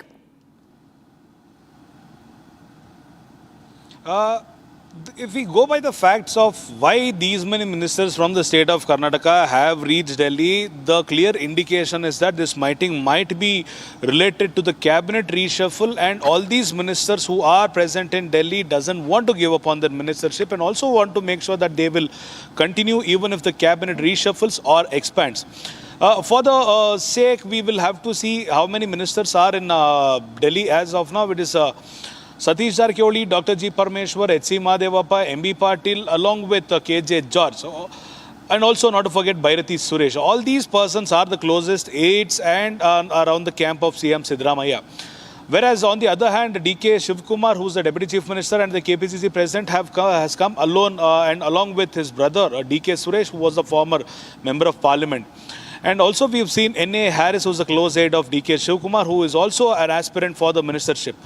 When CM Siddaramaiah very clearly mentions the fact that he doesn't know the agenda of the entire meeting, it is very clear that he is playing the politician's game of making sure that the media doesn't know the actual agenda as to why CM Siddaramaiah is in Delhi. But if we go back to a small history of the party, it is in the month of January 2026 when CM Siddaramaiah had mentioned to the media openly that he is ready for the cabinet reshuffle or the expansion, and he is awaiting the date and time from the High Command of Congress Party. And after the 5 states elections, it is intimated to Chief Minister Siddaramaiah that even after the, if we go back to a small history, it was mentioned by CM Siddaramaiah that he will be called to the Delhi's High Command office after the completion of election in the 5 states. And after he reached out to the Delhi's High Command, he was intimated after the taking of the oath of Chief Minister of Kerala, he will be invited to Delhi. Since both of these events are already done, the Congress government has already come into existence in the state of Kerala. The CM has anticipated that he will be getting a call from the High Command, and likewise he has received a call from the High Command, and this might be related to the cabinet expansion or reshuffling is what we have been intimated by the sources of CM Siddaramaiah. On the other hand, when the cabinet reshuffle happens, it is also the duty and the extreme power of KPCC President DK Shivakumar to give his stay or his take with respect to the candidates who will be elevated to the position of ministership in the Karnataka. So only this matter might be discussed is what the sources of AICC claims as of now. However, there might also be the talk of a leadership change for which CM Siddaramaiah might not accept for the leadership change at this point of moment. Even if the High Command insists or demands that he dethrones from his position, he might name his successor as Dr. G. Parmeshwara, the Home Minister, the sitting Home Minister in the state of Karnataka. And clearly the camp of CM Siddaramaiah doesn't want DK Shivkumar to be elevated to the position of Chief Minister. Even if the loyalists and the supporters of DK Shivkumar build immense pressure on the High Command, the CM Siddaramaiah's camp will play a card Dalit CM for Karnataka and indirectly mentioning the fact that Dr. G. Parmeshwara is belonging to the Dalit community and he should be made the Chief Minister after Siddaramaiah. So we are awaiting the response from the sources of the High Command as well as CM Siddaramaiah, because the meeting has already started in Indira Bhavan, which has been attended by Rahul Gandhi, Priyanka Gandhi, Randeep Singh Surjewala, K.C. Venugopal and Mallikarjuna Kharge. The outcome of this meeting might be known to the outer world in the next couple of minutes after the meeting has come to an end. Shivangi. All right. Okay. So I want to go back to my colleague now. Let's talk a little bit more about the speculation over a leadership change there. So that is coming up a lot, Abhishek, like you are mentioning. But I also want to talk a little bit about that breakfast meeting which had taken place in 2025, when both the leaders, Shivakumar and Siddaramaiah, they put up a united front. They tried to solve their issues. Do you think the problems are back, Abhishek? Definitely, if we see what happened in the Karnataka state for over the last couple of months, it was Chief Minister who hosted the breakfast for DCM at his official residence. Soon after, DK Shivkumar had officially invited CM Siddaramaiah to his private residence in Sadashiv Nagar. Both of them exchanged breakfast and they mentioned that they are working in unison. They are united. There is no tussle between them. There is no indifference. There is no difference between them. They are working for the betterment of the state of Karnataka. There is no such thing as leadership change. This happened after the High Command intervened between Chief Minister and the Deputy Chief Minister, because the camps and the closest aides and the MLAs on both the battalions insisted in multiple occasions in Delhi that DK Shivkumar and CM Siddaramaiah should be sharing the chair of Chief Minister equally. After the High Command received major complaints and the requests from the Karnataka MLAs on multiple occasions, that is when High Command decided that this had to be brought to a full stop, and that is when the breakfast meetings happened at both of these locations. After which, a couple of months, everything was fine, because it was mentioned that instead of two and a half years of sharing the Chief Minister share, that sharing pattern might have changed to 3 years and 2 years. Initially saying that 2.5 years of the Chief Minister chair will be taken over by Siddaramaiah and the next 2.5 will be taken over by DK Shivkumar. The second option was that 3 years and 2 years by Siddaramaiah and DK Shivkumar. Now Siddaramaiah has completed the term as the Chief Minister for 3 years, and the only leftover term of this government is 2 years. And it is a high time that DK Shivkumar be elevated to the position of Chief Minister, is what the claims of his loyalists are. So there might be any discussion. There are only thin chances of the discussion of the leadership change that might be happening. Even if the High Command brings about this topic in the meeting today, CM Siddaramaiah might negate stepping down from the position of Chief Minister. If at all he is insisted and demanded and ordered that he will have to get down, he will have to be taken into consideration, he will have to be taken into confidence. Only after which he might step down from the position of Chief Minister, if at all there is any talk like this. But he will also name his successor as Dr. G. Parmeshwara and not DK Shivkumar. He will want to make sure that 2028 assembly elections might be faced under the leadership of DK Shivkumar, but at this point of time he doesn't want to give up his chair to DK Shivkumar, is what the sources of Siddaramaiah as of now claim. So we are awaiting what happens, because even when we questioned CM Siddaramaiah in Karnataka Bhavan a couple of minutes ago, he didn't want to respond about that to the media as well. But when we questioned KJ George, he says he doesn't know why Chief Minister is here and he has been invited by the High Command. MB Patil also mentioned the same fact, Satish Arkeoli mentioned the same fact, Dr. G. Parmeshwara also mentions the same fact, A.S. Ponnad also mentions the same fact. So it is a clear mandation and an indication by the CM's camp that none of the people in the camp of Chief Minister Siddaramaiah will speak in front of the media about whatever might have happened or whatever might be happening in the next couple of hours. Only if it is a good news to their camp, they will be intimating to the media. But if it is a drawback or a bottom line of the negative news to their team, they might not talk to the media, is what we have seen as of now. Shivangi. Right. You know, also, Abhishek, can you take our viewers through a little bit more about what the Congress High Command is saying? Have they made any official statement? Have they hinted at anything?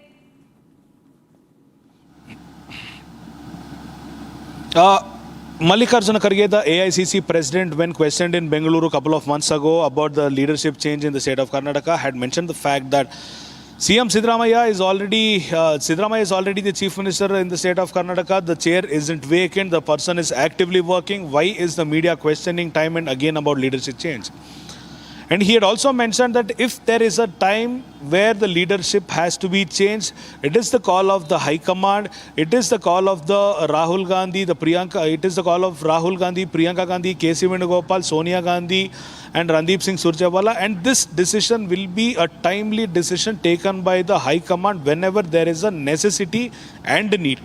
And he had also mentioned the fact that there is no necessity, no need, there is no anti-incumbency in the state of Karnataka against the chief minister. All the administrative sector is working fine. The 5 guarantees promised by the government is working fine, and people are also being benefited by the government. And why do we have to change the chief minister is the question what Mallikarjuna Kharge had laid in front of the media.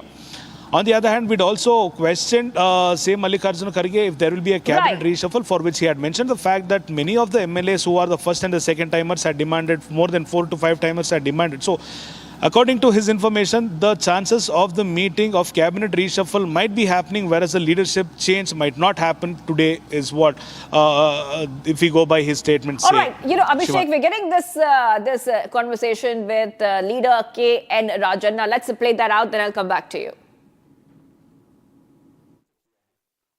CM DCM ಅವರಿಗೆ ಬುಲಾವ್ ಕೊಟ್ಟಿದ್ದಾರೆ. ಏನೆಲ್ಲ ತೀರ್ಮಾನಗಳಾಗಬಹುದು? ಸಚಿವ ಸಂಪುಟ ಪುನರ್ರಚನೆ ಆಗುತ್ತಾ ಅಥವಾ ನಾಯಕತ್ವ ಬದಲಾವಣೆ ಆಗುತ್ತಾ ಅಂತ ಸರ್? ಯಾವ್ದು ಬೇಕಾದ್ರೂ ಆಗ್ಬೋದು. ಹೌದಾ ಸರ್? ಯಾವ್ದು ಬೇಕಾದ್ರೂ ಆಗ್ಬೋದು. ನೋಡಿ, ನಾನು ಒಟ್ಟಿಗೆ ತಗೊಳ್ರಪ್ಪ.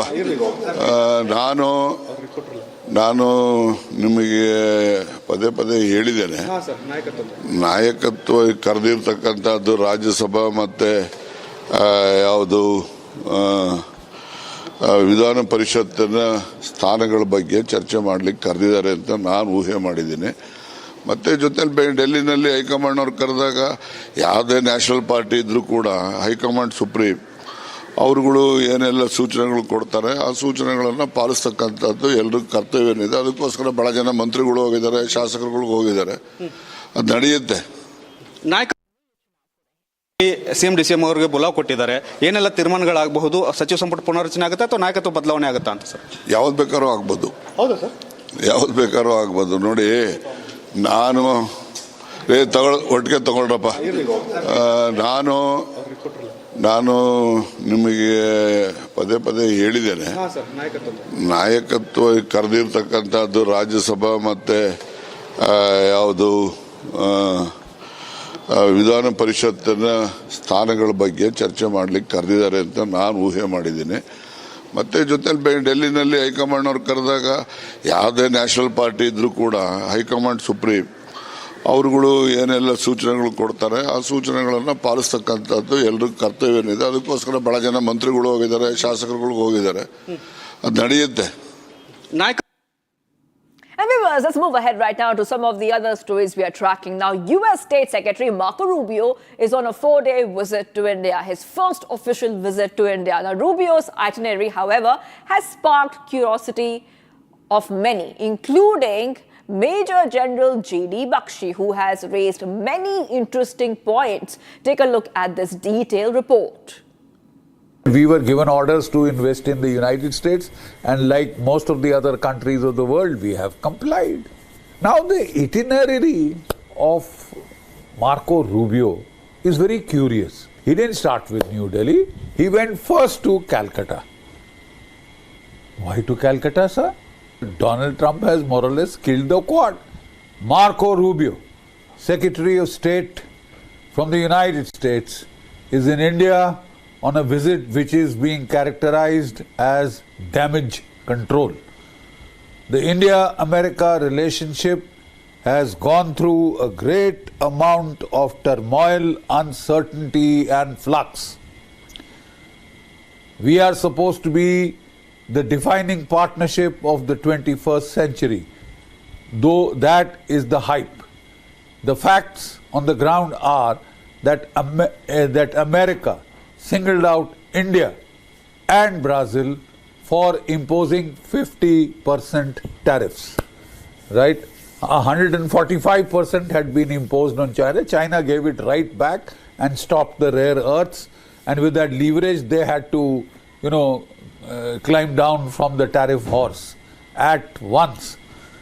But the countries then singled out for singular punishment via this new route of tariffs were India and Brazil. What explains the choice of India and Brazil? BRICS. These are the pillars of the BRICS. And the United States wanted to drive the BRICS underground, drive the BRICS into the ground. They see it as a huge threat, a threat to dollar dominance, a threat to America's ability to kick third world states around. Third world states like Venezuela, like Cuba, like Iran. Kick them around, right? And unfortunately, we found that to an extent, the American threat seemed to have worked. And we had a very muted foreign ministers conference of the BRICS, one of the most powerful organizations in the world, held in New Delhi, which was blanked out of the Indian media. The Indian media was covering domestic affairs and, all sorts of criminal cases here and there. They had very little time for BRICS. What a contrast to what had happened during the G20. We also had that presidency, rotational presidency for 1 year, and we made it like it's been for life, conferred upon us for life, and my God, the razzmatazz, there was no end.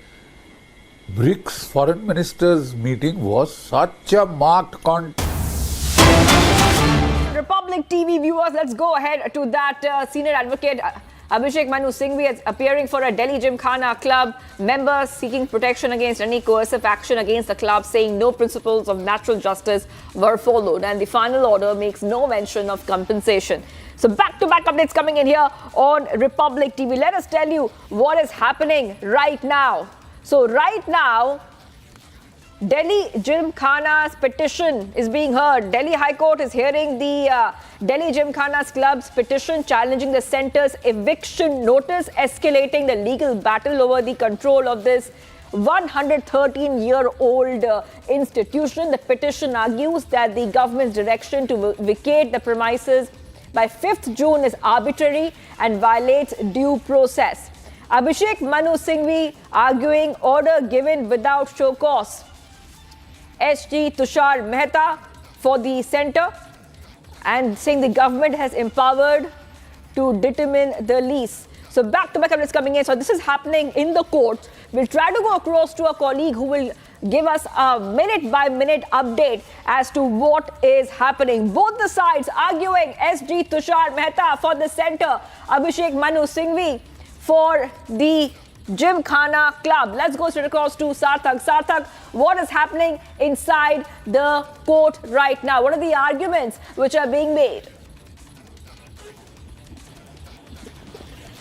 Well, Shivangi, the arguments have taken place. It's an important hearing in the court today. SG Tushar Mehta, who is representing the centre in this case, is arguing that a due course of law will be followed.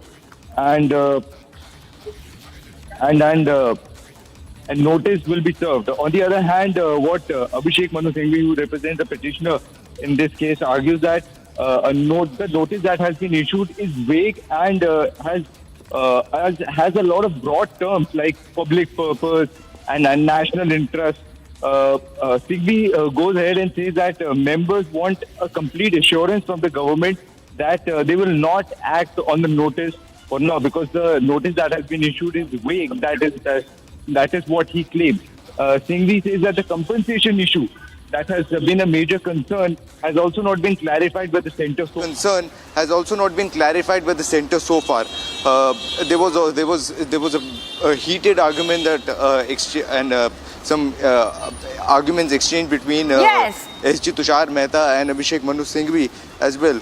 Kapil Sibal, who appears for the Delhi Gymkhana's last elected body, is also representing in this case. He argues that the centre simply cannot enter the premises and asks to vacate the premises. So there is a lot going on in this case right now.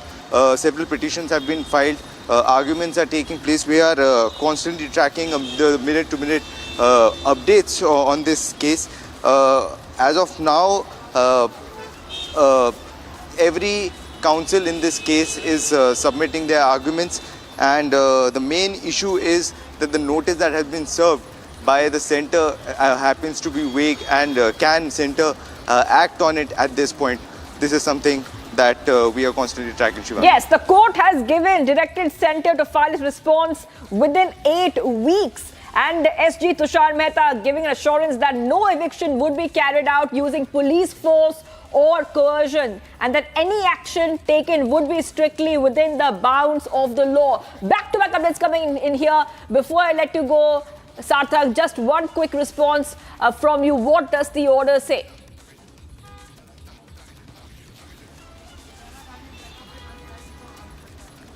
Well, the order with the court has given 8 weeks. A notice has been served to the centre. They have asked for an 8-week response from the government on all the concerns that have been posed by the petitioner and other members of the Delhi Gymkhana. Just to remind the viewers, there are 2 different petitions. They have been clubbed together. There was a separate petition filed by one of the petitioner who goes by the name Vijay, and there is a separate petition that was filed by the Delhi Gymkhana. The whole concern was that whether the government can simply serve a notice and ask the Gymkhana to be vacated.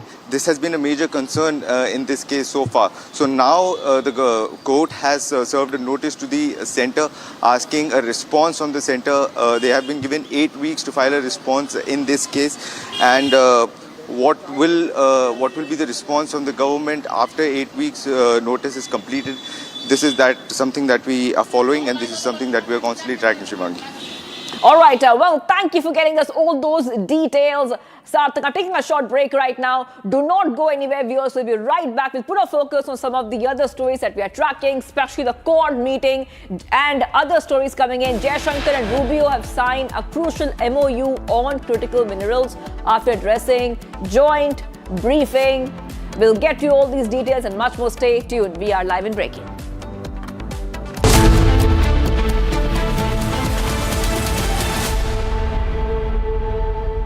AU savings account में मिलते हैं amazing benefits, paperless banking and higher interest, वो भी हर महीने। Money money money money every month. सोच बदलो और बैंक भी। आर प्योर सूजी पास्ता उबालो मिलाओ और खाओ 8 मिनट में तैयार। क्या टेस्ट है सबका राजा R pure masala.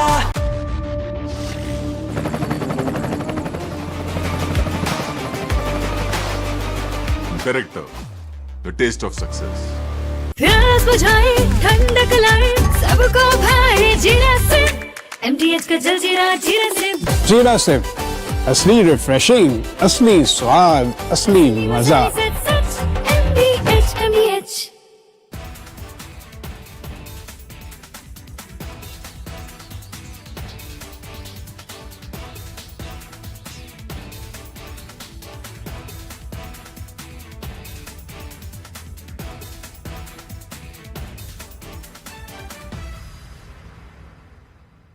I want to start with some very disturbing pictures that have come in of a so-called right-wing leader. His name is Sushil Prajapati. He's accused of rape. After being in jail for 9 months, he gets bail, which means he's still an accused. He's an accused in a rape case. And the case goes back to 2025 when he took an LLB student.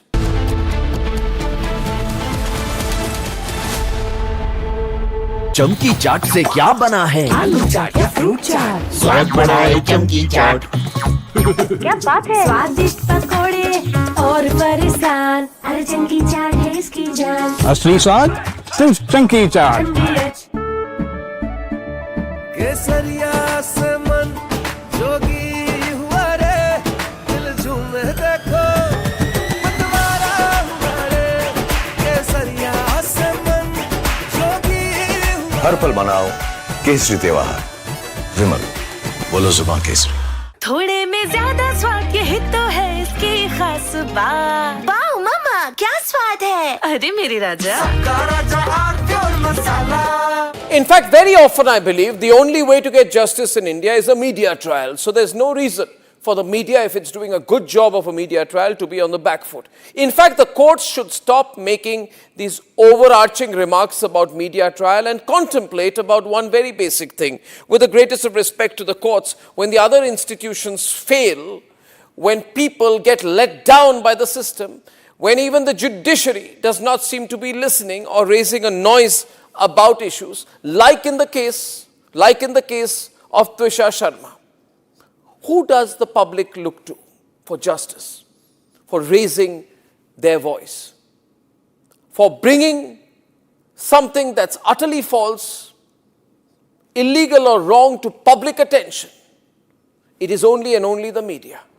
And today, therefore, we are doing a media trial in this specific case, ladies and gentlemen, of Twisha Sharma, the 33-year-old daughter-in-law of an ex-judge, in a case where the ex-judge and the ex-judge's advocate son appear to be more than involved.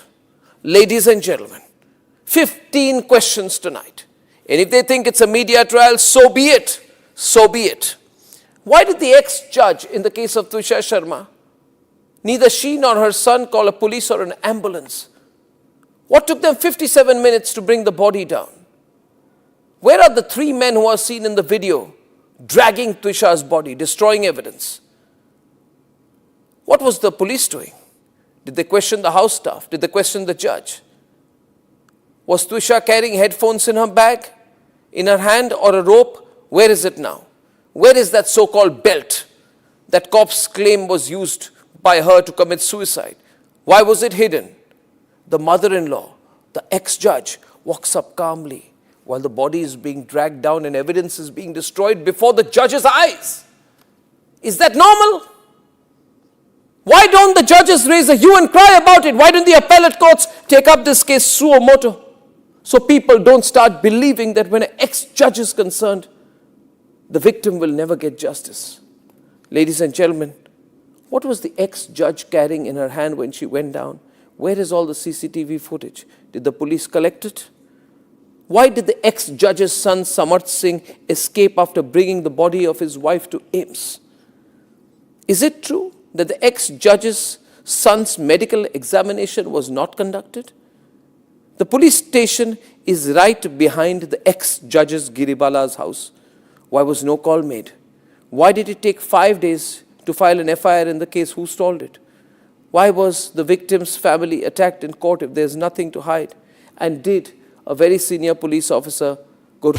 From Asia's largest news headquarters, setting the agenda for Bharat.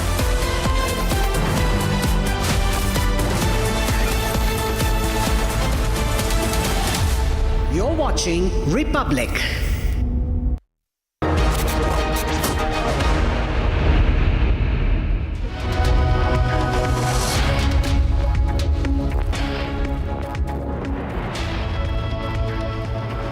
Thank you for joining us on this show at 12 p.m. Ladies and gentlemen, you're watching the live report. And on the live report, we have 2 bits of breaking news updates. We have something exclusive and agenda setting. One, remember the belt that forensics forgot to investigate in the first autopsy. They just forgot to submit it for a forensic examination. And even when the second postmortem was conducted over the weekend, we have got to know through reliable sources that the belt that they claimed Twisha used to commit suicide, they claimed that belt has once again not been given for forensic examination. So there is something about the belt. We're looking at that.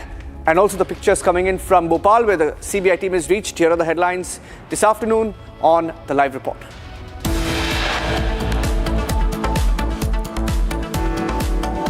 Congress firefights the chief ministerial crisis in Karnataka. Top leaders call to Delhi. Meeting is underway.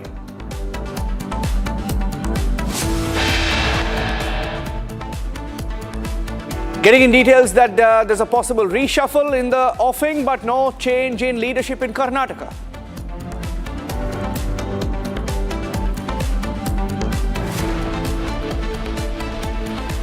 SIT recreates crime scene. The CBI has reached Bhopal. We're going straight to the live pictures.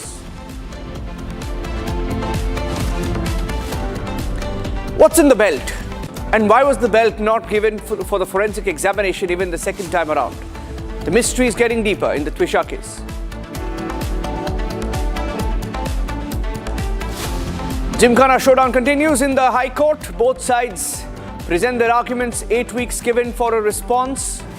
The centre not budging on the Gymkhana club land.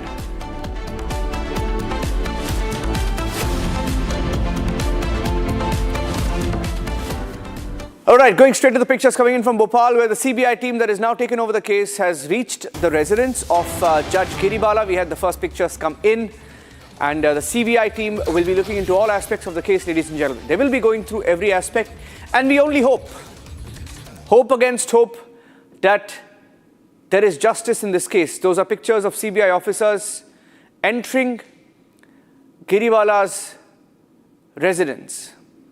And the CBI team will be looking at all aspects, including the call records of the former Judge Giribala. These are pictures coming in. You can see the officers of the CBI entering the residence. That's the residence of the former Judge Giribala in Bhopal. Let me go across to my colleague Shambhavi is joining us live. Shambhavi is at the residence of Giribala, and Satya Vijay is also joining us live. Both Satya Vijay and Shambhavi are tracking the story closely for Republic TV. The first pictures that are coming in. The CBI is going to be examining the crime scene. The CBI is going through all aspects of the case. Abhishek is joining us live. I'll go across to Shambhavi and Satya Vijay next. Abhishek, CBI has reached Giribala's residence. Now, everybody will be watching whether the CBI goes through the call records. The call records are most critical, whether there was a cover-up in the case. Abhishek.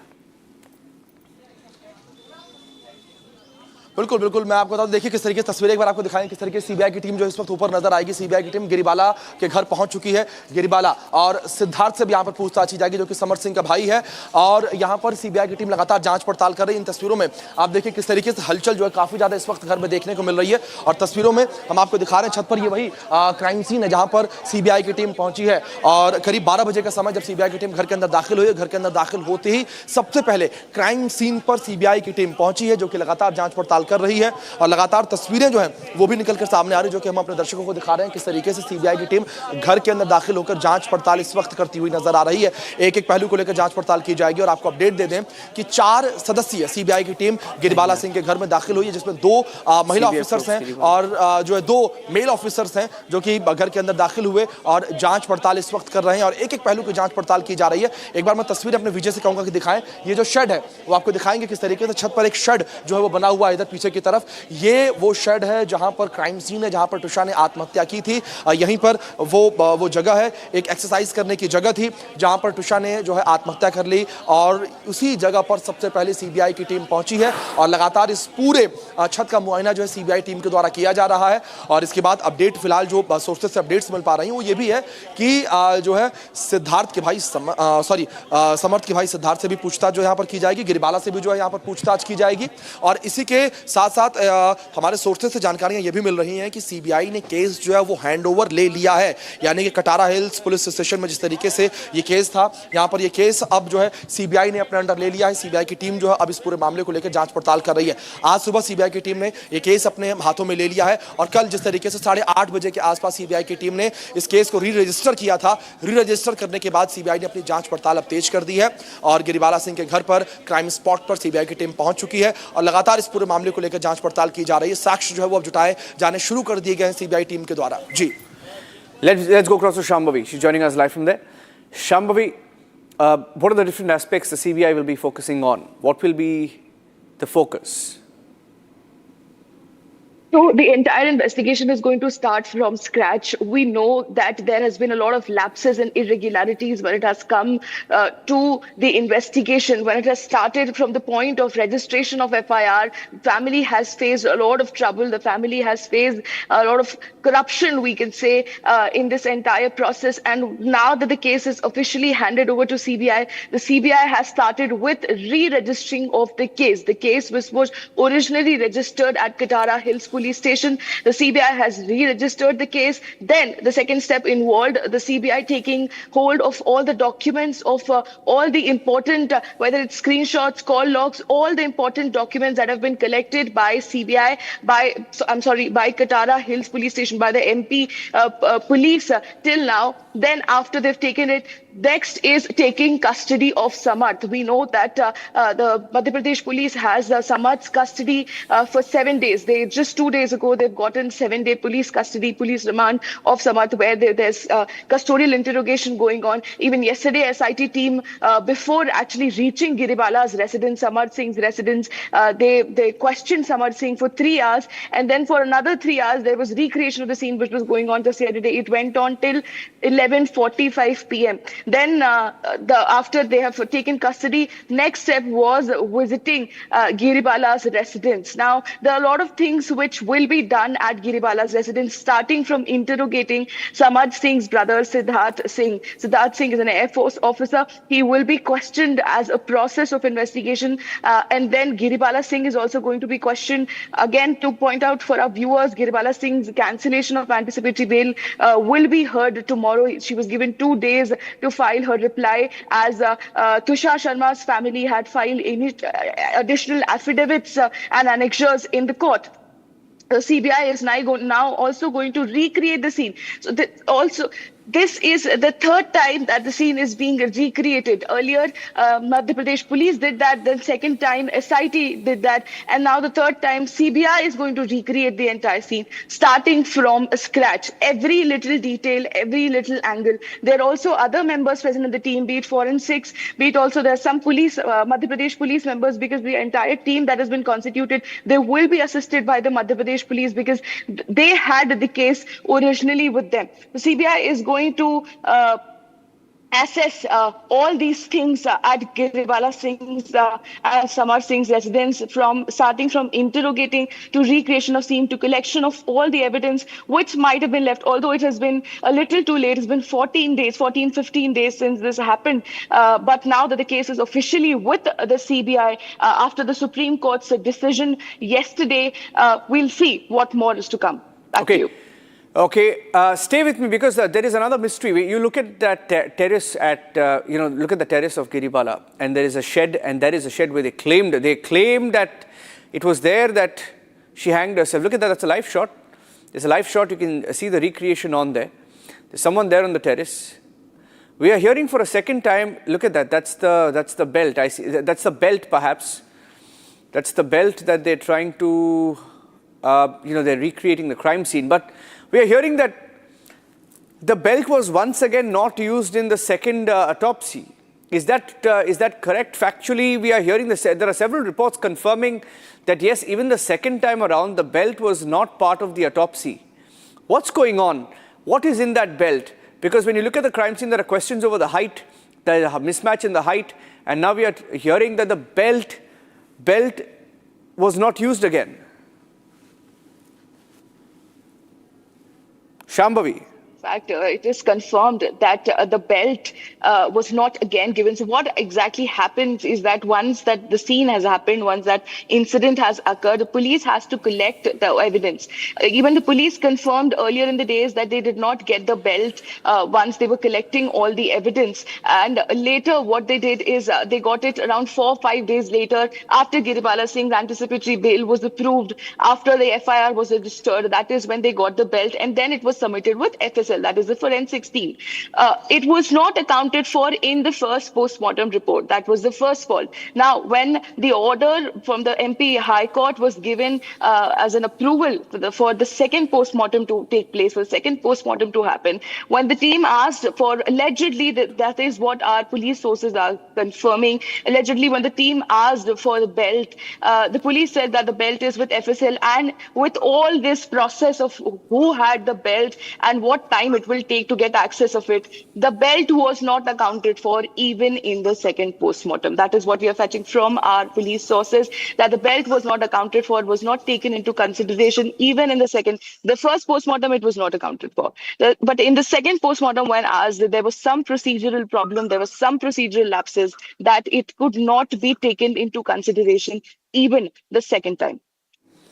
Okay, thank you for that. We'll keep a close track on the developments in Bhopal.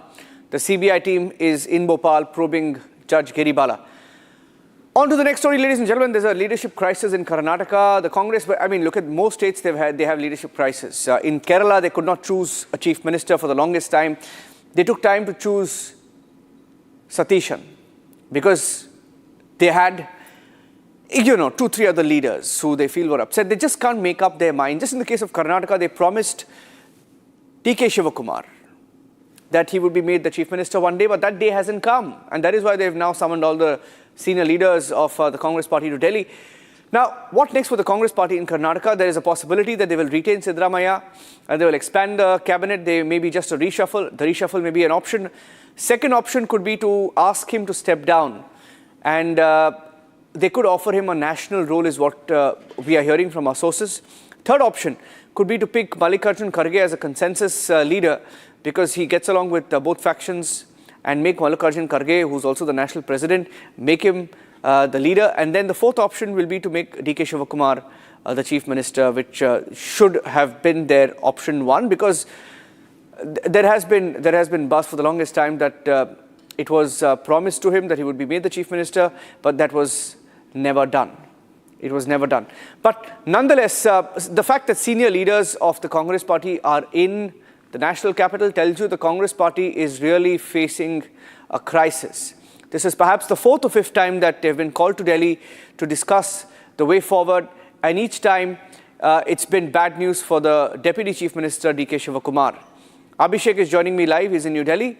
Our Republic Kannada team is in the national capital getting us the details. But what happens usually in this case, Abhishek, we had a comment coming in from Siddaramaiah's team. They say that it's only a cabinet reshuffle, which is the best case scenario for them. What does a cabinet reshuffle mean? Cabinet reshuffle means Siddaramaiah will stay on as the chief minister. There is no change. Is that correct? That there's not going to be any change in all likelihood?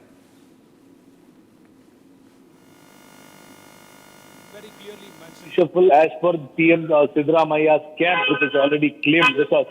One of the persons from the CM's camp had clearly mentioned while speaking off the record that this wasn't an unanticipated call to the chief minister, because on multiple occasions he had requested the High Command that he be invited to Delhi to discuss about the cabinet expansion or the reshuffling, which is pending from 2026 January. On multiple occasions, CM Siddaramaiah had been informed by the High Command of Congress that after the elections and the results of the 5 states and after the oath-taking ceremony of the Kerala chief minister, he will be invited to the Delhi to discuss about the cabinet reshuffle or the expansion. And at this point of time, according to the sources of PM Siddaramaiah, it is a planned meeting of PM Siddaramaiah in the Delhi headquarters of Congress party. On the other hand, it is the decision and the decisive power of DK Shivakumar, who also is the KPCC president, who also is the deputy chief minister. And for various other reasons, both of these leaders are not invited together. Both of them didn't travel together. It is very clear that there is a tussle between the chair of chief minister still prevailing in the state of Karnataka. Despite DK Shivakumar and CM Siddaramaiah showing that they are united in the state of Karnataka, they have a lot of differences when it comes to the position of chief minister. Take the shots. We've also been intimated by the sources of CM Siddaramaiah that there will be a leadership tussle only if CM Siddaramaiah agrees to step down from the position of chief minister, which is not supposed to be doing and which he will be not doing anytime soon. Until and unless the High Command demands or requests CM Siddaramaiah to step down from the position of chief minister, he will name Dr. G. Parameswara as the successor of chief minister. bringing into the limelight the Dalit card or the Dalit chief minister for the state of Karnataka because Dr. G. Parameshwara belongs to the Dalit community. On the other hand, we have seen various other MLAs who are the first and the second timers and MLAs from 3, 4, 5 times background who have visited Delhi in multiple occasions, who have also requested, reiterated, pressed upon the fact, demanded in front of the High Command that they be elevated to the position of chief minister because they have all the capacity to perform as a minister in the state of Karnataka. And this has been, in fact, by Mallikarjuna Kharge mentioned to media in various other occasions as well. And he had also said that all these MLAs who are demanding that they be elevated to the position of a minister isn't wrong because all the MLAs in the state of Karnataka in the political party Congress are eligible to become the ministers in the cabinet. On the other hand, when we had questioned Mallikarjuna Kharge in Bengaluru if there is any leadership tussle which is about to happen, he had very clearly mentioned the fact that the chair of chief minister is not empty, is not for sale, or he had very clearly mentioned the fact that the chief minister Siddaramaiah is performing his duties towards the government, towards the people in the utmost wanted manner and in the utmost respected manner, and there is no anti-incumbency against his administration. So there is no question of PM Siddaramaiah stepping down from the position of chief minister. And also he has clearly mentioned that none of the MLAs had to talk in front of the media, ministers had to talk in front of the media about the leadership change because there is no such talk which is about to happen. If at all there is any time that there needs a change in the position of chief minister, it is up to the decision of the High Command and not for the ministers and the people of Karnataka to decide on. So at this point of time, if we go through an underlying statement, this meeting which is happening in Indira Bhavan might only be related to the cabinet reshuffle and the special intensive revision exercise and not related to the leadership change as of now, Niranjan. Okay. Thank you for joining us with those details. In fact, that meeting has begun. That meeting has begun in the national capital. Rahul Gandhi is there, and let's see where the story goes. It's going to be status quo. In all likelihood, status quo with Siddaramaiah remaining the chief minister because they have 2 years to the elections, the next election in Karnataka, and they're facing the SIR challenge. D.K. Shivakumar is not really a leader who has mass support, so that's another problem for them. Let's move on and get you the next story, ladies and gentlemen.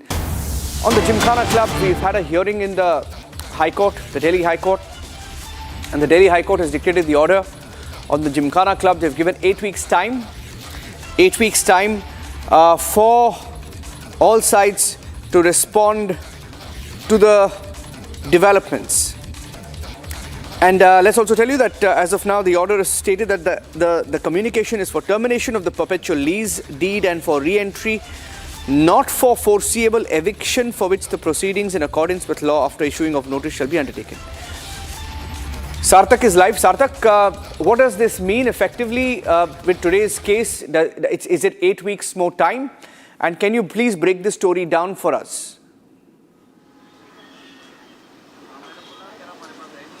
Well, absolutely, Niranjan. The court has given 8 weeks' time to every party to file their replies in the case. I have the order with me right now.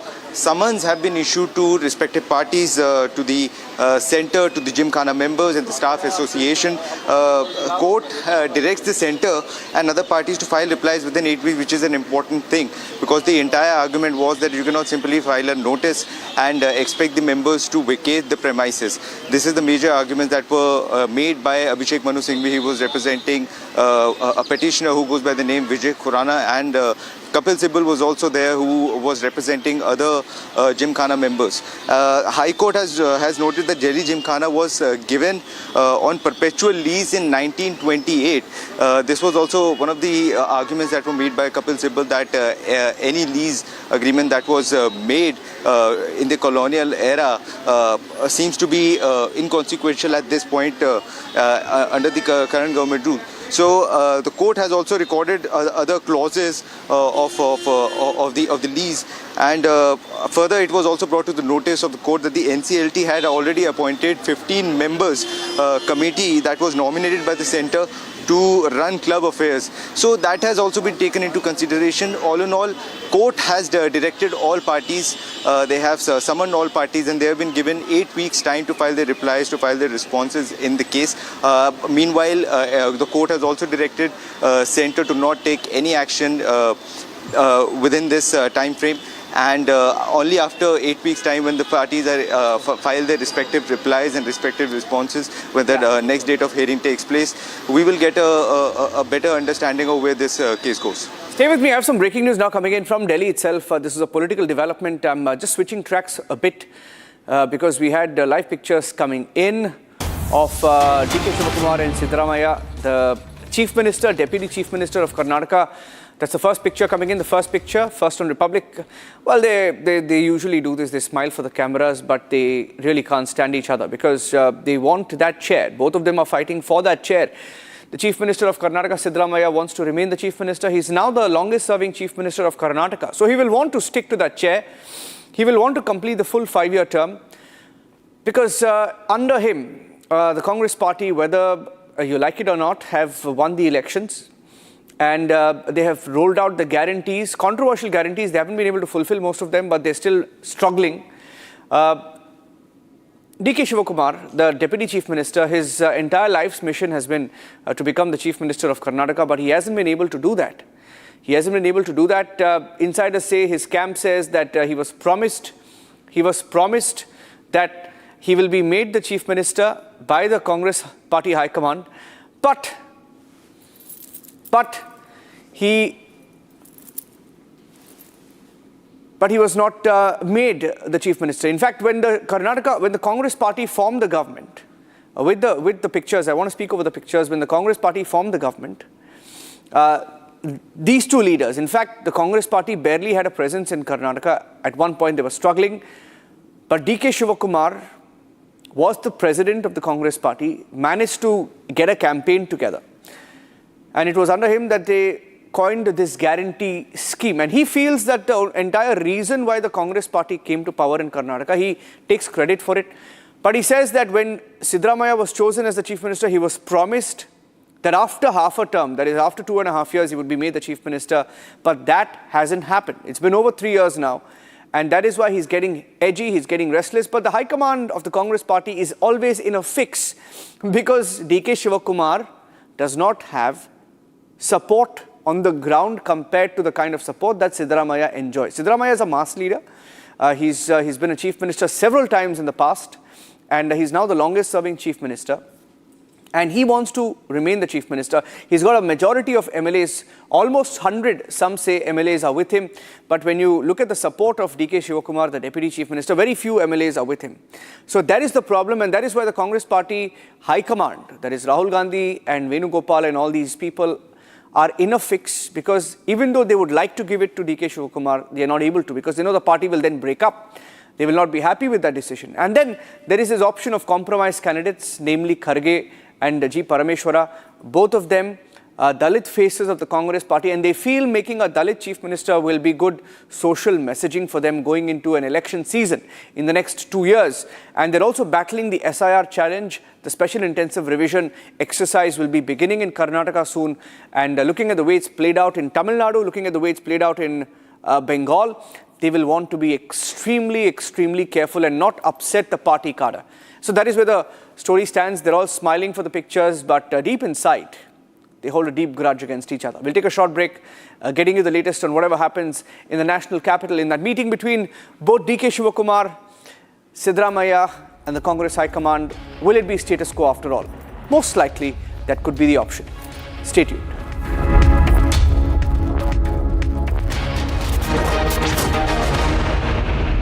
Amity University has one of India's largest merit scholarship programs for brilliant students. Over 9,000 students with 90% plus in their 12th boards are currently at Amity, benefiting from the culture of academic excellence and focus on research and innovation. To be with like-minded students who want to be successful, apply at amity.edu/scholarships. थोड़े में ज्यादा स्वाद ये तो है इसकी खास बात। वाओ मामा क्या स्वाद है? अरे मेरे राजा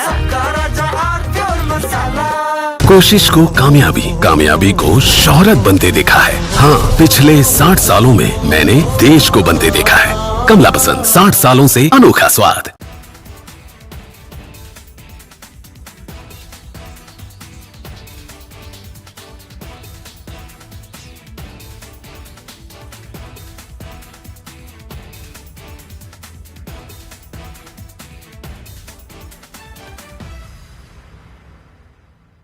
I want to start with some very disturbing pictures that have come in of a so-called right-wing leader. His name is Sushil Prajapati. He's accused of rape. After being in jail for 9 months, he gets bail, which means he's still an accused. He's an accused in a rape case. And the case goes back to 2025 when he took an LLB student to one place on the pretext of introducing her to a senior advocate. He drugged her drink and then he sexually assaulted her. He is still under trial for rape. He has not been released. But when he comes out, this rape accused, garlands are put on him as if he's some kind of a hero, as if he's achieved something great. Is a rapist to be celebrated, ladies and gentlemen? I ask you that question. And more than anyone else, I ask the right wing of this country. Very often I come on television and I say, yes, on several issues, I'm happy to be called a right-winger. But ladies and gentlemen, let me put it clearly. You cannot let a person like this man, this Sushil Prajapati, a leader of the Hindu Yuva Vahini, a local thug, a man accused of rape, you cannot celebrate his act of rape or celebrate the fact that the rapist is out on bail. If that is the message we want to send to our society, and if all the BJP leaders want to be quiet about it, I want to ask them, why are they quiet about this? Why are they quiet? In the silence of the BJP leaders, is there a tacit support to this person? Is there a feeling that anyone who wears or puts a, proclaims that he is from a so-called Hindu organization, that he will be allowed to get away with absolutely everything, including an act of rape? Is there a feeling that this man, do right-wingers feel, this man, this accused rapist is one of our own? So hence, regardless of what happens, one of our own should never be accused. It's like all those people, those radical Islamists who say that as long as the act of murder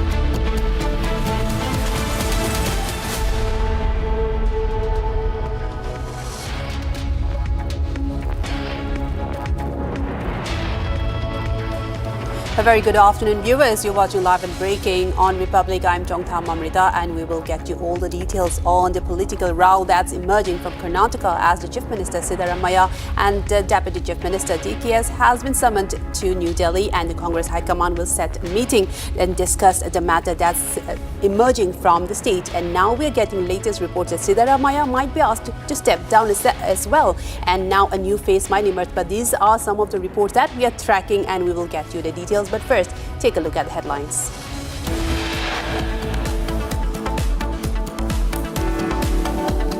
Sources inform Republic that the belt with which Twisha allegedly committed suicide was not given to the AIMS team during the second autopsy. CBI begins probing the Twisha unnatural death case. A CBI SIT is likely to visit Giribala's home today to gather evidence. High Court issues notice in Gymkhana case, asks all parties concerned to file a reply within 8 weeks. Centre not budging on the eviction. Congress power tussle in Karnataka continues as High Command meet underway in New Delhi. Sources inform Republic that only a cabinet reshuffle is likely to take place in Karnataka without any change in Chief Minister.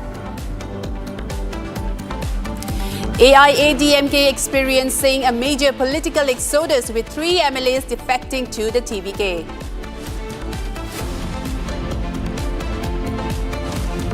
For the 16th time since 2017, a rape convict Ram Rahim Singh has been given parole for 30 days.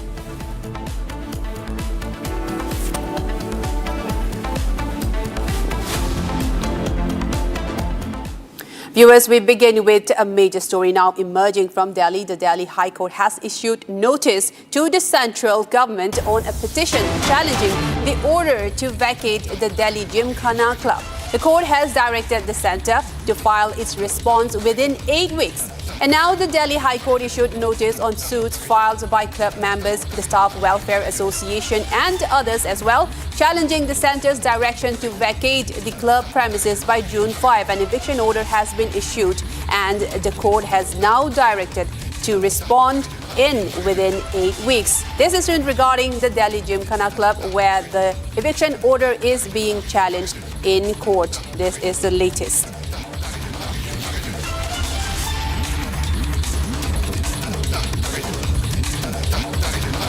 I'm now joined by our guest, Major General retired P.K. Shigel. He's joining us on our broadcast today. He's a member of the Delhi Gymkhana as well. Thank you so much for joining us on this broadcast, and a very good afternoon to you. We have just had a hearing was done regarding this particular eviction order, and the Delhi Gymkhana Club has been challenging that, and now the centre has 8 weeks to respond. What are your initial reactions to that, sir? Obviously, the government order was, I suppose, high-handed. There was no transparency whatsoever. We are not a Korean government, North Korean government, or a Chinese government where perpetual lease can be removed without giving any assurance whatsoever. When they said security is threatened, in what way is the security threatened? The Prime Minister has always been there. When the Prime Minister moved from Murti Bhavan to this area, where the security aspect gone into? The last several years, there have been a couple of Prime Ministers been staying there. There's never been any incident of any sort. I've been a member since 1972. That means almost 54 years. There hasn't been a single case of any security risk to the Prime Minister's residence at all. And the Prime Minister is about to be moving at this point of time to another location. Then they said that it's required for defense infrastructure. If it's required for defense infrastructure, why don't you make it clear as to what is it going to be constructed in this place? The building is a heritage building. It's an iconic building. Out of the total area of 27.3 acres, only 0.52 acres is built up area. The rest of the area is green lungs. And the country and Delhi is amongst the most polluted area as far as air pollution is concerned. Delhi needs green lungs. Can you demolish this green lungs? Can you demolish this heritage building? Then there have been 15,000 members of this club, as against some media is reporting that there are 500 members or 1,000 members or 1,500 members. All told, there are about 15,000 members and there are around 600 employees. All of them are concerned. The members have also filed a petition with the Delhi High Court, as well as the employees have also gone to the Delhi High Court. And the very fact that the Delhi High Court has said that both parties to put up written representations in about 8 weeks, despite the fact that the government was being represented by the Solicitor General of India, Tushar Mehta. It obviously indicates that the government has not been able to carry convictions with the High Court. Had they been able to carry conviction with the High Court, possibly their decision would have been given in favor of the government. And as far as the present committee is concerned, those present members of the committee are all government appointees, and the club has the members do not have any faith or trust in them. They would be too happy to hand over the premises to the LNDO. Well, I would like to say that 50% of entire Delhi, Luton's Delhi, has a perpetual lease. All shops in Crowd Place are 100% shops are on perpetual lease. All shops in Khan Market are, all shops in the entire Nehru places, all elite schools in this area, all elite hotels in this area, all elite institutions, whether it be hospitals, etc., are all on perpetual lease. And can the government say that, well, it's within our right to say that for security reasons or for defense needs or for public utilization, without giving any reason or without giving any notification or given a prior warning, suddenly decide to take it away? I think it's absolutely bad faith and something which is not acceptable at all. Unfortunately, for this reason, for the last 72 years, in the print media and the electronic media as well as the social media, it's been all over the country. People have been discussing pros and cons of the government direction, etc. I've heard all the pros and cons, etc. And I am very sad to say that the government hasn't acted in a very mature manner the way it should have acted. It should have carried conviction with the members. It should have carried conviction with the employees that there is a national need, there is a security need. We are not convinced. Then there have been prime ministers, there have been presidents, there have been vice presidents, there have been governors, there have been chiefs of the armed forces, etc. Elite, top people of the bureaucrats, the politicians, etc., and the civilians who've been members of this club. And some of us, like for example, I fought 3 wars and I've been involved in counterinsurgency operations for almost 20 years. In the twilight, I'm now 82 years. In the twilight of us, it's almost like a second home. We spend about almost four days in a week. I'm in the library, one of the finest libraries in the country. We've got some of the finest tennis courts in the country. In fact, some of the best tennis courts in Asia. Davis Cup has been held here a couple of times. And it's got beautiful squash courts, it's got beautiful swimming pools, etc.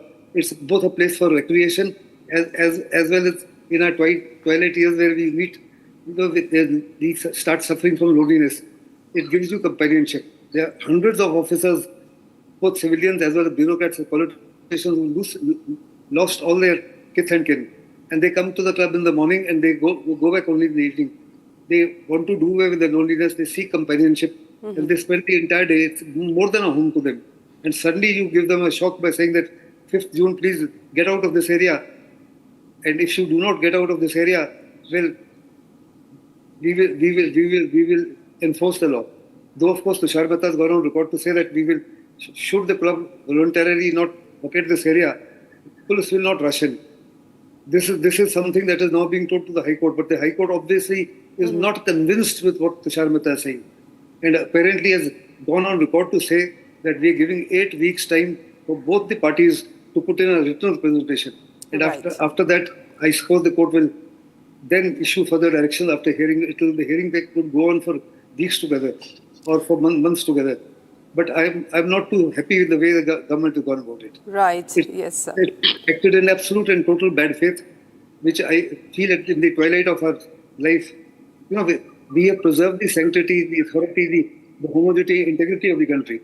Well, you say 40 and 20, 40% of the people of it, 45% or 35% are from the defense services who laid down their lives. Very many relations of ours, very many children of ours have laid down their lives to preserve the homogeneity, integrity, sovereignty of the country. If the government feels that security is going to be violated because we are members there, I'm afraid it's not so. And then when you say elite clubs, you tell me which club in India is not elite. Can you become a member of IIC? I am a member of IIC. It took me almost 25 years to become a member. Here in Gymkhana, there's some sort of at least, when they rejected you, they tell you why you were rejected. It may take 30 years or 35 years or 40 years. But in IIC, even when you are rejected year after year, no explanation is given whatsoever. Nobody knows why your application was turned down. Also, sir, the government is also citing several other issues, especially regarding unpaid finances on rent, which they are claiming that over 47 crore has not been paid as one of the major reasons. And when we were following the hearing that just happened moments ago, the Solicitor General arguing for the central government has said that, in fact, the government reserves the right to take the land when it for public safety. That's what he said, because saying that this land particular area is strategically sensitive, and what made that be the reason according to you, sir? Can you give us more comment on that?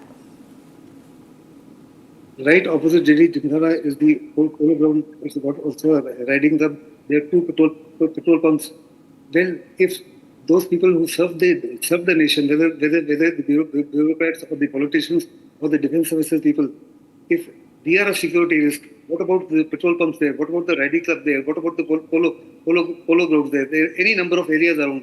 There is the guarantee that those people who are living in the Safdarjung roadway, in the houses in Safdarjung road, they are not troublemakers.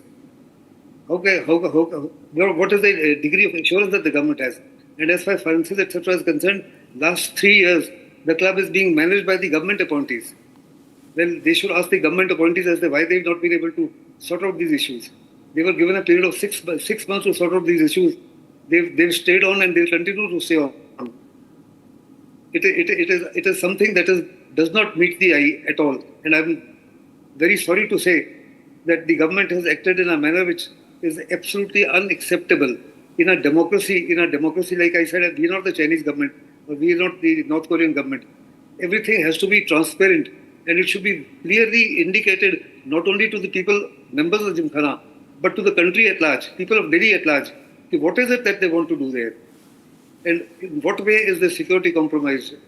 Well, when you say a very sensitive area, there are lots of other areas all around. which are equally sensitive. Sena Bhavan is moving out, so there is lots of land that is available there to construct anything new as far as the defense infrastructure is concerned. Then there are any number of barracks that have been taken over. They are all being demolished. They can be utilized. But demolishing a heritage building or also cutting down trees when Delhi is already suffering huge amount of air pollution is something that will absolutely be derogatory. How can you accept that? Mm-hmm. And just saying that just because some sort of there have been financial irregularities or there have been some mismanagement of funds or there's been some mismanagement of liquor, etc., is something that ought to have been corrected, and the government, rightly so, or possibly in their thinking that it needs to be run by the government, they appointed a government committee for 6 months to remedy that issues and sort that out. And even if the LNDO now says that they've written in the last 9 months 3 letters, I would like to ask that the members of the who are running the club are the government appointees. Why haven't they cleared those? Right. Mm-hmm. Club has sufficient funds. The club has more than 200 crores in mutual funds. Okay, sir. Thank you so much for your inputs and for your time for joining us on this broadcast. Thank you so much. Thank you. And now, viewers, we move on to another story. Tata Sons board has set a meeting at Bombay House today, and decision on the succession of Chandrasekaran and not on the agenda in this meeting. And they will be discussing on the loss-making companies such as the Air India, Tata Digital to make presentations as well. And unlisted companies of the group lost close to 10,905 crores in financial year 25. Matters related to governance, the strategic outlook. Their investments are likely to be the main feature of this discussion and set to happen shortly today. And this is not about a succession, particularly not on the agenda so far, but this will be a relook into the company's investments in their loss-making firms as well. Right, I'm joined by my colleague, editor for Our Business, Pranav Kulkarni. Thank you so much for joining us. Can you give us more details and break it down and what the Tata Sons meeting is about? They are saying this is not about succession of the company, but rather a relook into their policy, into their investment plan, and also a focus on the loss-making companies as well. So what can that look like? Can you break it down for our viewers? Well, yes. In fact, this is one of the most eagerly awaited meetings of Tata Sons, given that it comes at a time, in fact, after a bitterly or a publicly fought boardroom banter over leadership and succession within the Tata Group. Remember, Tata Sons and Tata Trusts actually control the whole Tata Group. So in that sense, it controls one of the largest conglomerates in the Indian, in India. And that is why this board meeting is absolutely important. Now, what we are given to understand is that one, of course, the succession of N. Chandrasekaran, who's the chairman of Tata Sons, is not likely to be discussed. In fact, Noel Tata and N. Chandrasekaran reportedly met, over the weekend and discussed some of the important matters pertaining to investments and the roadmap. IPO is yet another. The Tata Sons IPO is, has been in news for some time. Whether, there is any commentary that emerges out of this meeting will be very, very closely watched. What will also be watched is the roadmap, governance-related issues, and the kind of capital allocation that will be given to Tata Group companies. Another very important aspect that is likely to feature in today's meeting, which is currently going on at Bombay House, is, that loss-making companies are expected to make some presentations. Just to give you a perspective on which are these loss-making companies, one is, of course, Air India, second is Tata Digital, Agratas, Tejas Networks. So we are expecting some sort of presentation and roadmap from these companies and commentary emerging out of today's meeting. And also, you mentioned Air India, one of the loss-making companies of the Tata Sons as well. And Air India have, in fact, suffered many mishaps over the past few months. And that may be also one of the reasons. Can we expect any major announcement regarding that as well?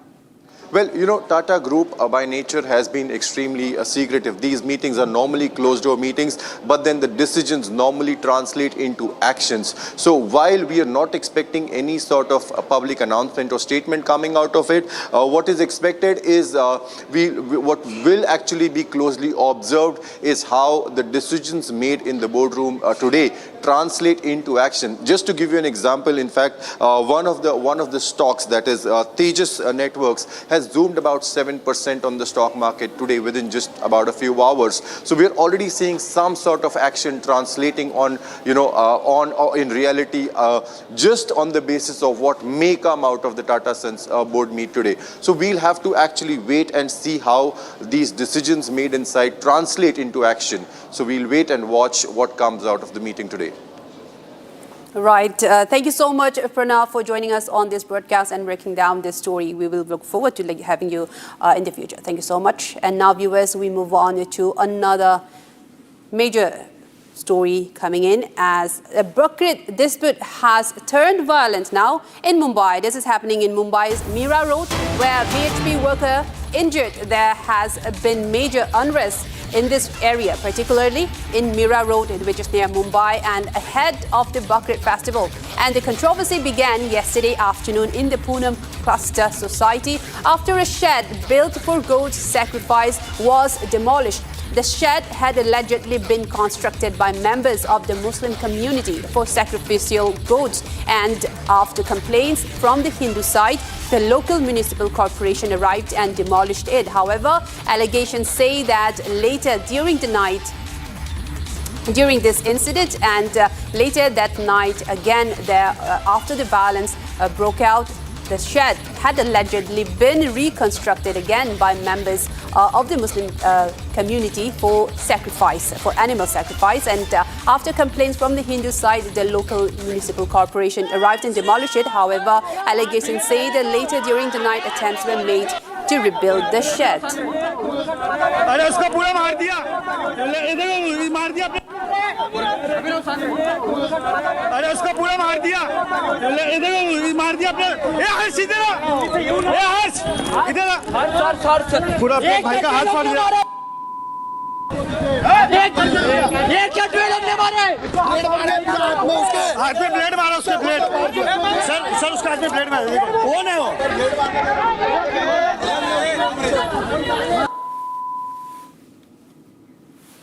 Right, those were just the visuals that you just witnessed when violence broke out, and this is with regards to a shed that was built for animal sacrifice. Right. I'm now joined by my colleague Satya Prakash from Mumbai, who has been tracking this story and more information seeking from you, Satya Prakash. What can you tell us? What went down? How did it happen? And how the violence started? We are getting reports that after the demolition, they were trying to reconstruct it. This is in regards to animals sacrifice shelter that was demolished by the Hindu side and was constructed by the Muslim community ahead of the Bakrid festival. Can you break this down? Give us more details. देखिए, मैं building के बाहर मौजूद हूँ, तस्वीरें दिखा रहा हूँ कि यहाँ पे गेट पर किस तरह से यहाँ पे हिंदू संगठन के लोग बैठे हुए हैं। इनकी एक ही डिमांड है कि जो अंदर बकरे हैं उसको बाहर निकाला जाए। मैं तस्वीरें दिखा रहा हूँ, यहाँ बाहर जो है हिंदू समाज के लोग बैठे हुए हैं, अंदर पुलिस मौजूद है, पुलिस का पहरा लगा हुआ है और बाहर भी पुलिस मौजूद है। ये सामने तस्वीरें देखिए किस तरह से यहाँ पे बैठ गए हैं। यहाँ पर जो हिंदू संगठन के लोग हैं, मेंबर हैं, यहाँ पे सोसाइटी के मेंबर लोग हैं, और उनसे बात करते हैं। आप लोग बैठ गए हैं, कब हटेंगे? हम यही चाहते हैं भाई कि यहाँ से बकरा को निकाला जाए। हमारा छोटा सा इशू है, लेकिन ये लोग बहुत बड़ा इशू बना दिए हैं। हमको उसके दुर्गंध से, उसके आवाज़ से बहुत परेशानी है और वहाँ पे हम भुगत रहे हैं। बच्चे को लेके हम रोड पे भी नहीं रह सकते, दूसरा घर भी नहीं खरीद सकते और जो घर है वो छोड़ के भी नहीं जा सकते। दूसरा कोई मुझे सूझ नहीं रहा है। तो एक ही मांग है कि घर से बकरे, कंपाउंड से बकरे को निकाला जाए और हम लोगों को जीने दिया जाए। जियो और जीने का हक दो। ये जो काम चल रहा है नैतिक पतन का। रूम नंबर कितना? मेरा रूम नंबर सेम है, जिसके नीचे कम से कम 100 की संख्या में बकरे बंधे हुए हैं और रात को सोना दुर्भर हो गया है। चारों बाजू से दुर्गंध आती है, बच्चे को जवाब देना मुश्किल पड़ता है, बहुत परेशानी आ रही है। ये देखिए, आप लोग बैठे हुए हैं, आप लोग हटने का नाम नहीं ले रहे हैं, कब तक हटेंगे आप? देखिए, हम लोग का जो मांग है, बकरे को बाहर निकालना, जहां भी बीएमसी के द्वारा कुर्बानी का दिया गया है वहां जाकर रखे और कुर्बानी दे। जब तक कि ये बकरा कंपाउंड के बाहर नहीं निकलेगा, ये पूरा आंदोलन बढ़ते जाएगा और त्योहार भी अच्छे तरीके से नहीं मनेगा। हम लोग भाईचारा का स्थिति बनाना चाहते हैं, हिंदू मुस्लिम सब प्रेम, उनका त्योहार हमारा त्योहार है, पर उस गंदगी को कुछ जिहादियों के द्वारा जो हमारे बजरंग दल पे आक्रमण चाकू के द्वारा किया गया, उनको भी हम लोग अरेस्टिंग के लिए मांग रहे हैं। चारों तरह कैमरा का लेस, कैमरा के अंदर में और प्रशासन के रहते हुए चाकू से वार किया गया। सेकंड, स्वच्छता की लड़ाई है। आप जहाँ किस सोसाइटी में जो है सो बकरा बांधने का अलाउ किया गया है, तो गाय भैंस बकरियां तबेला ही क्यों नहीं सोसाइटी में खोल दिया जाए? उसके लिए हम लोग जोरदार यहाँ से प्रशासन से अपील कर रहे हैं कि जब तक हटाइएगा नहीं, आज तो 100 के में हजारों 2000 लाखों की संख्या तक रात तक बढ़ सकता है। आप लोग भी प्रदर्शन कर रहे हैं, कब हटेंगे आप लोग? कब हटेंगे?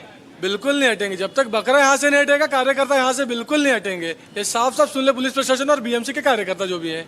अंदर बकरे मौजूद बहुत 70 से 80 मौजूद है, 70 से 80 संख्या मौजूद है। लॉबी, पार्किंग, सीढ़ी, लिफ्ट, सारी जगह गंदगी फैला कर रखा है ताकि हिंदुओं का यहाँ से पलायन हो सके। ये देख सकते हैं तस्वीरें किस तरह से यहाँ पे हिंदू समाज के लोग बैठे हुए हैं, यहाँ पे सोसाइटी मेंबर भी लोग बैठे हुए हैं, जो अंदर रहते हैं वो भी बैठे हुए हैं। आप बैठे हुए क्या डिमांड कर रहे हैं? बकरा यहाँ नहीं कटेगा, सोसाइटी में बकरा नहीं चाहिए। कत्ल खाने में आप लेके जाइए, वहाँ पे आप बकरा काटिए, हमको कोई तकलीफ नहीं है। सोसाइटी में बकरा नहीं कटेगा, नहीं कटेगा। Right. Thank you so much for your inputs, Satya Prakash. We will get back to you very shortly. And now, viewers, we are taking a very short break, but we'll be right back with you with more stories lined up for you on the other side. Coming up next, we are tracking for you Jaishankar and Rubio signed crucial MOU on critical minerals after addressing joint briefing on Quad meet today.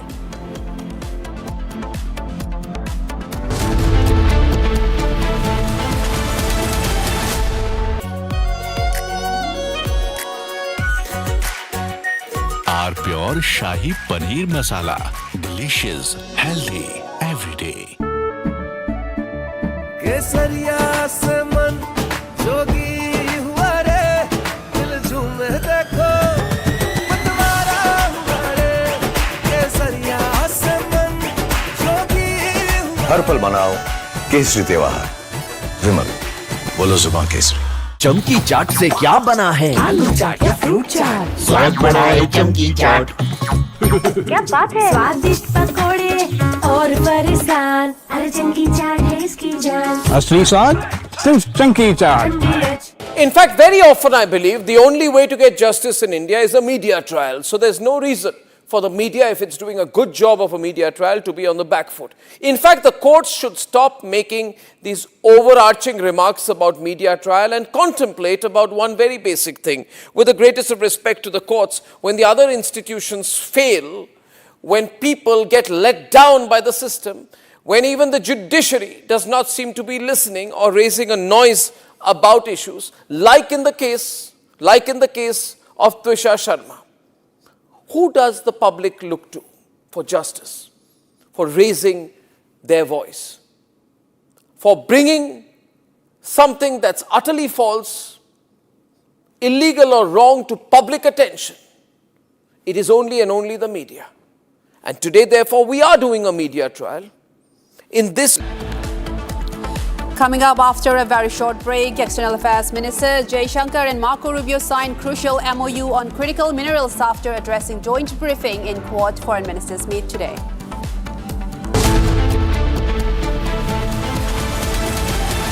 Amity University has one of India's largest merit scholarship programs for brilliant students. Over 9,000 students with 90% plus in their 12th boards are currently at Amity, benefiting from the culture of academic excellence and focus on research and innovation. To be with like-minded students who want to be successful, apply at amity.edu/scholarships.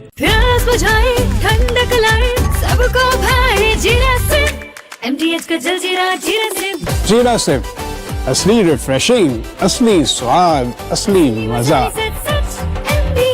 MTH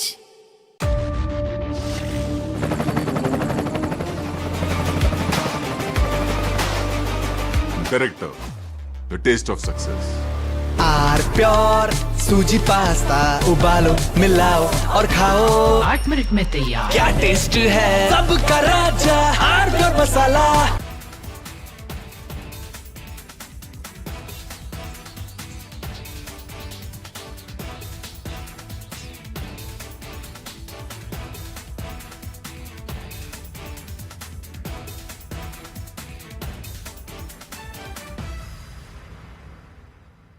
I want to start with some very disturbing pictures that have come in of a so-called right-wing leader.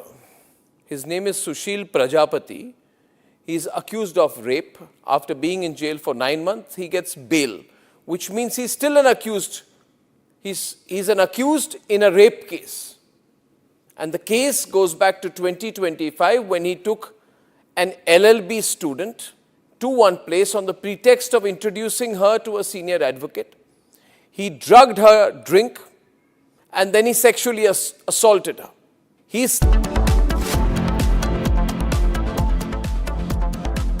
थोड़े में ज्यादा स्वाद यही तो है इसकी खास बात। वाओ मामा क्या स्वाद है? अरे मेरी राजा सबका राजा और मसाला केसरिया से मन जोगी हुआ रे दिल झूमे देखो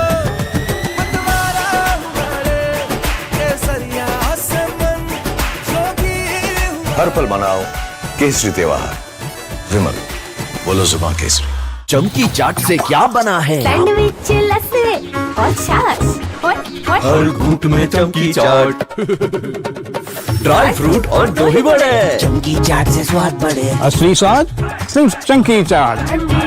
In fact, very often I believe the only way to get justice in India is a media trial. So there's no reason for the media, if it's doing a good job of a media trial, to be on the back foot. In fact, the courts should stop making these overarching remarks about media trial and contemplate about one very basic thing. With the greatest of respect to the courts, when the other institutions fail, when people get let down by the system, when even the judiciary does not seem to be listening or raising a noise about issues, like in the case of Twisha Sharma.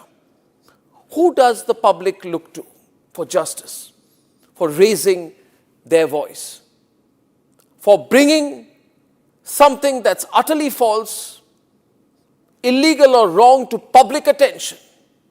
It is only and only the media. And today, therefore, we are doing a media trial in this specific case, ladies and gentlemen, of Twisha Sharma, the 33-year-old daughter-in-law of an ex-judge, in a case where the ex-judge and the ex-judge's advocate's son appear to be more than involved. Ladies and gentlemen, 15 questions tonight. And if they think it's a media trial, so be it. So be it. Why did the ex-judge in the case of Twisha Sharma, neither she nor her son call a police or an ambulance? What took them 57 minutes to bring the body down? Where are the 3 men who are seen in... From Asia's largest news headquarters, setting the agenda for Bharat.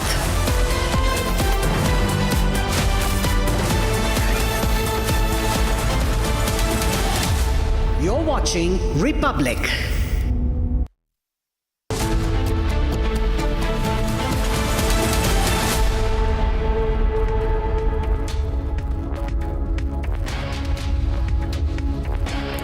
Hello and welcome viewers. You're watching Live and Breaking on Republic TV with me, Ishita Mitra. Now viewers, investigation deepens into Twisha Sharma case as CBI now scans Giribala's residence. Getting you all the updates on that. But first up, a quick check at the top headlines.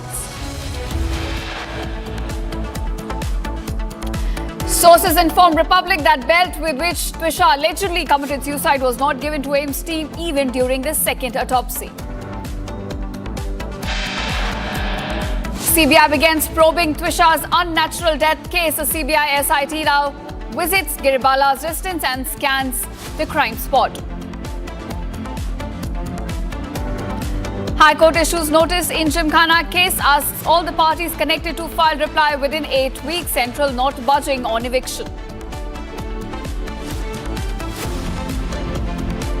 Congress power tussle in Karnataka continues as High Command meet underway in New Delhi.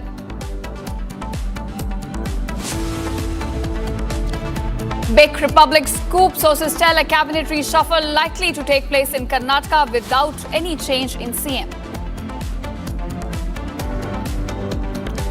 AIADMK experiencing a major political exodus with 3 MLAs now defecting to the TVK.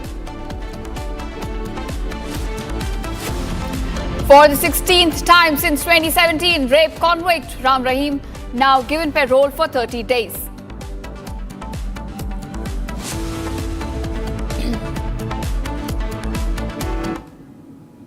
Welcome viewers, our top focus at this hour. Now, Pakistan and China have issued a joint statement on Kashmir. Now, what does the statement say? Well, China says it should be resolved in accordance with UNSC resolutions. China calls a dispute a leftover from history and that should be resolved properly and peacefully. Now, in fact, China has given out a statement on a matter which is considered internal to India. It's a provocative statement coming in from, in fact, China. It's a joint statement coming in from both the countries, in fact, Pakistan and China, wherein China mentions that Kashmir should be resolved according to UNSC resolution. Now, that's what China says. In fact, I'll read out to you what exactly China has said in this joint statement. Now, resolution must be in accordance with the UN Charter, relevant UN Security Council resolutions and bilateral agreements. Now, this is what China has said. Now, joining us on the broadcast to decode this is Major Samarpal Toor. He's a defense expert. Major Toor, I want to ask you your first reaction on the joint statement coming in from Pakistan and China regarding Kashmir. Now, they're calling it that it's a dispute left over from history and should be resolved according to UNSC resolutions. While India is very clear on this, it's an internal matter and also it's not a dispute anymore. It's a settled case. What I can decode from this is that the reason why Pakistan has given this statement is to give a clear message to President Trump that they are not in any condition or in any favor to sign the Abraham Accords, that Pakistan will not recognize Israel in any manner whatsoever, and because it is challenging their fundamental ideology as an Islamic nation to recognize Israel, which they do not want to do so. So that is why their inclination has now, again, the pendulum is now swaying towards China. So that is what is a very surprising part, that the hypocritical mindset of the Pakistanis, they are going to lose the game big way. This is when Marco Rubio is in India. The visit is on. And then, a message has been given by Trump that, he will ensure that more Islamic nations sign the Abraham Accords. As a result, now they will drift away from Trump. They will drift away from the Iran and the American peace deal. And probably last night at Bandar Abbas, there has already been bombing by the Americans on the Iranians. Right. So all this effort that has gone in by the Pakistanis to avoid war is futile. Eventually, the cost of Pakistan to be in good terms with China and America is costed them the fatal downfall of their economy. It is in a free fall. It is only the Chinese which will definitely offer it any help that it can, be it a military point of view or monetary point of view. Saudis are there to help the Pakistanis again because they've outsourced their military to the Saudis. Now the big question is, how is America going to look at this, stature and the leaning of the Pakistani top brass and Asimony towards the Chinese? All right, so Major it is going to create more insecurity. Right, so and what you're as far saying as is, as far as India is concerned, see, it is a clear provocation that China is, hand in glove with the Pakistanis. And again, when it comes to the matter or fight against terrorism, I have not seen anything reduce. I have not seen any terror attacks reduce in Pakistan. They've been promising that they will keep a hold and control of the terror tanzeems.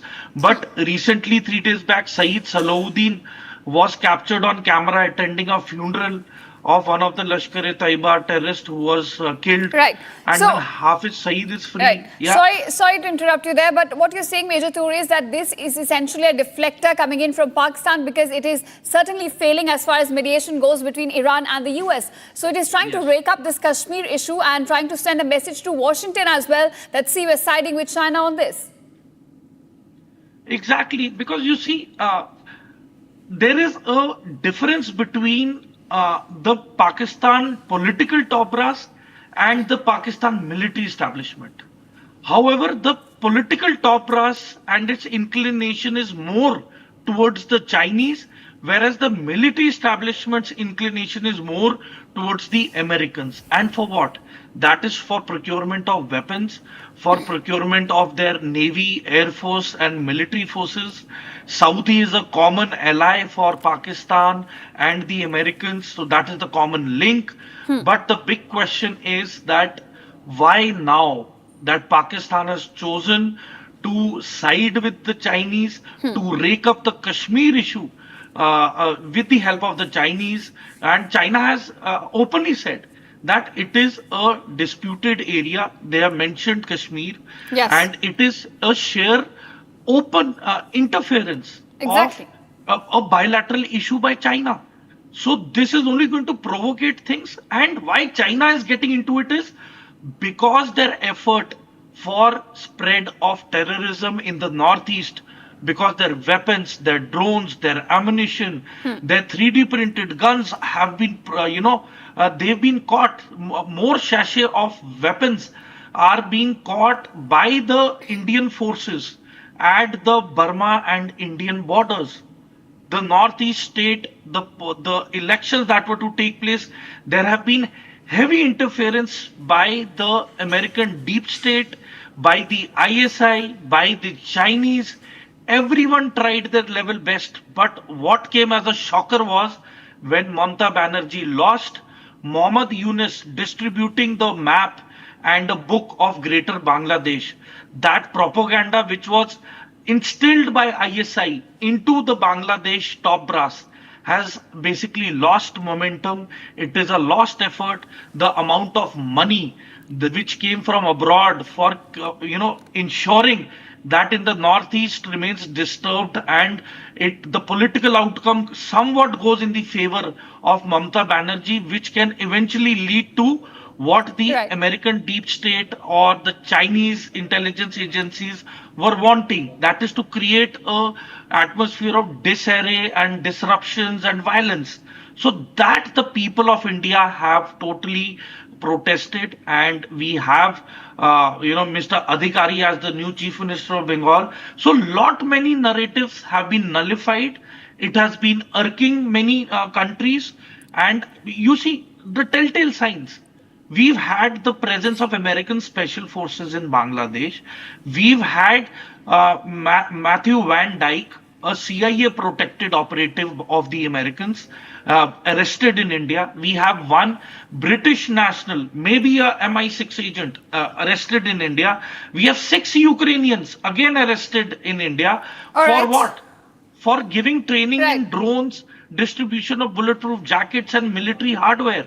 So this is encouraging violence. All right, So thanks. this has Thanks. not been taken. Right, Yeah. thanks, Major Tu, for joining us and sharing your perspective on this, as China and Pakistan have now issued a statement which has nothing to do with the history of Kashmir. Thanks so much. Now, viewers, moving on to another concerning development that's come to light. Now, Bakri, the dispute has turned violent in Mumbai's Amira Road. This is where VHP worker, in fact, has been injured, who has been major, entire area has been witnessing major unrest ahead of Bakri. The controversy began yesterday afternoon in Poonam Cluster Society. This is after a shed which was built for goats sacrifice was demolished. Now, the shed had allegedly been constructed by the members of the Muslim community for sacrificial goats, and after complaints coming in from the Hindu side, the local municipal corporation stepped in and demolished it. However, allegations say that later, during that night, there were attempts made to rebuild that very shed.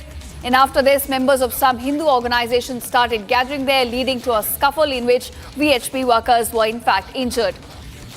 My colleague Satyavijay also joins Satyaprakash also joins with more details on this. Satyaprakash, do tell us what exactly unfolded on Mira Road. We understand that this scuffle started over goat shed and then led to 3 VHP workers getting injured. देखिए मैं तस्वीरें दिखा रहा हूँ किस तरह से यहाँ पे विरोध प्रदर्शन शुरू है। लगातार यहाँ पे विरोध प्रदर्शन किया जा रहा है। गेट को बंद कर दिया गया है।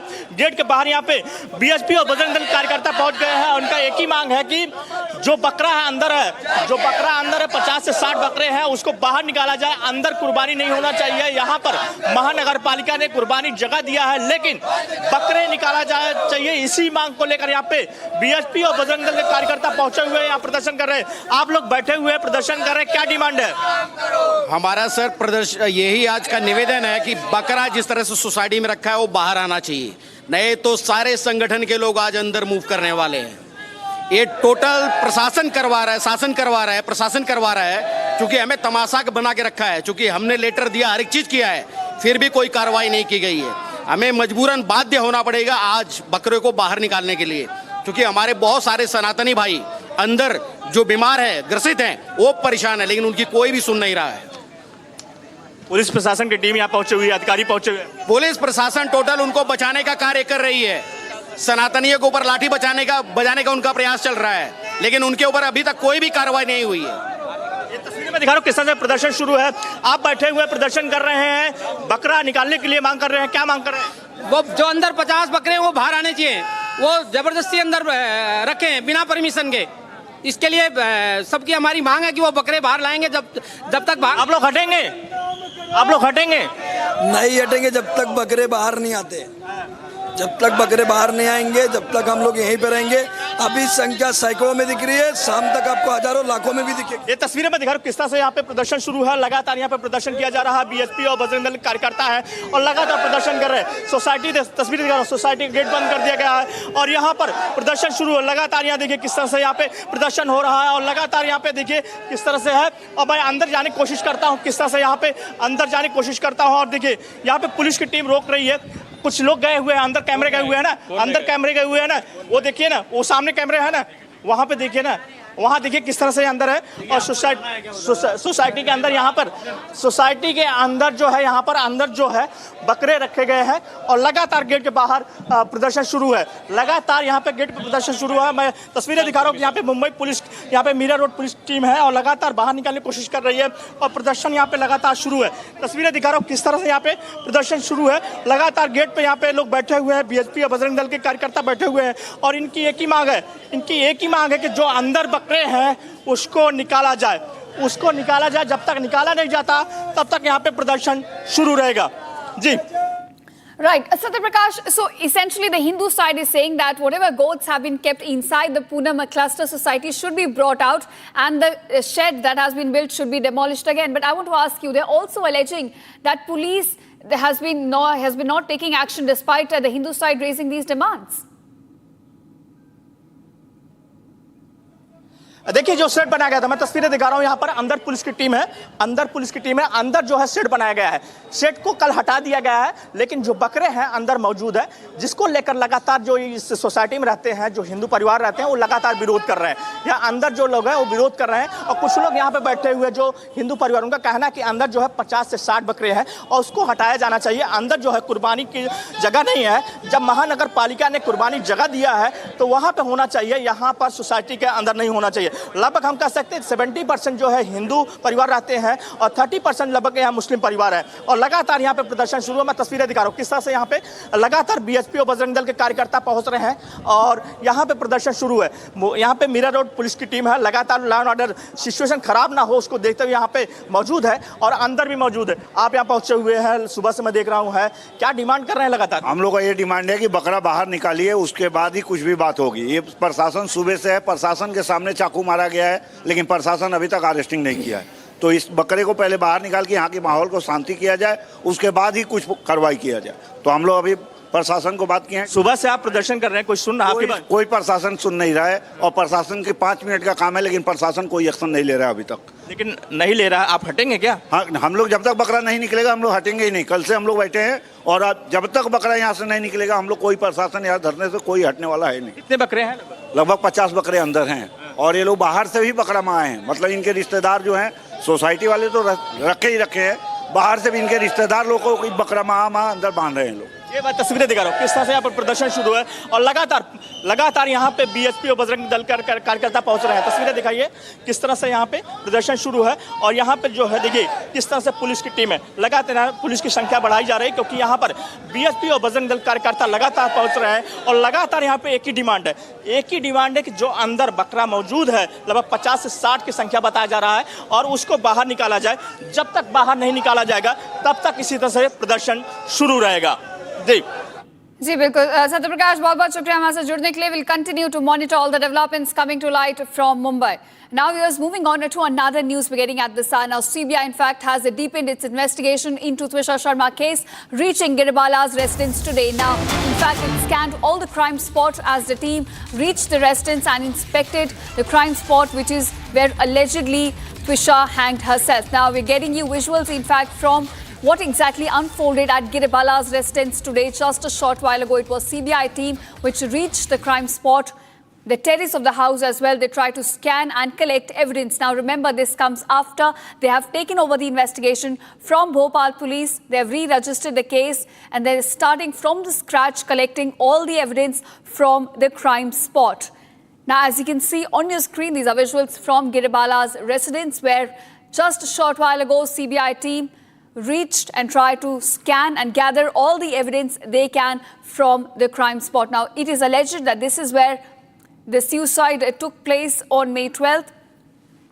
And this is where the CBI team, in fact, reached today, just a short while ago, to gather all the evidence from Giribala's residence. So, essentially, the investigation is now picking up pace in Twisha Sharma case as now CBI takes over and collects more evidence from the crime spot. All right, these are visuals from outside Giribala's residence. Essentially, the CBI team, in fact, departing from the house after collecting all the evidence, scanning the crime spot as they continue to probe the accused Giribala as well. Now, this comes after they took over the investigation from Bhopal police, and now probe, in fact, picking up pace as CBI now re-registers an FIR in this case, collects all the evidence from the crime spot and continues to probe Giribala as well. All right, my colleague Shambhavi also joins me with more details on this. Shambhavi, take us through what exactly unfolded at Giribala's residence today. We understand that CBI has now taken over the investigation. It was there to collect evidence from the crime spot. Right, Ishita, the entire investigation is actually starting from scratch because given that it has been freshly handed over to CBI by the Supreme Court, and the CBI has started with re-registering of the case which was earlier registered at the Katara Hills police station. Apart from that, once it is done, they then took a hold of all the documents, of all the important papers which were with the people, with the Madhya Pradesh police here, who were taking care and investigating with an SIT the end of the entire case. After that, they took custody of Samarth and then reached Giribala Singh's residence, where they collected all the important material. There was also a forensic member assisting them, and they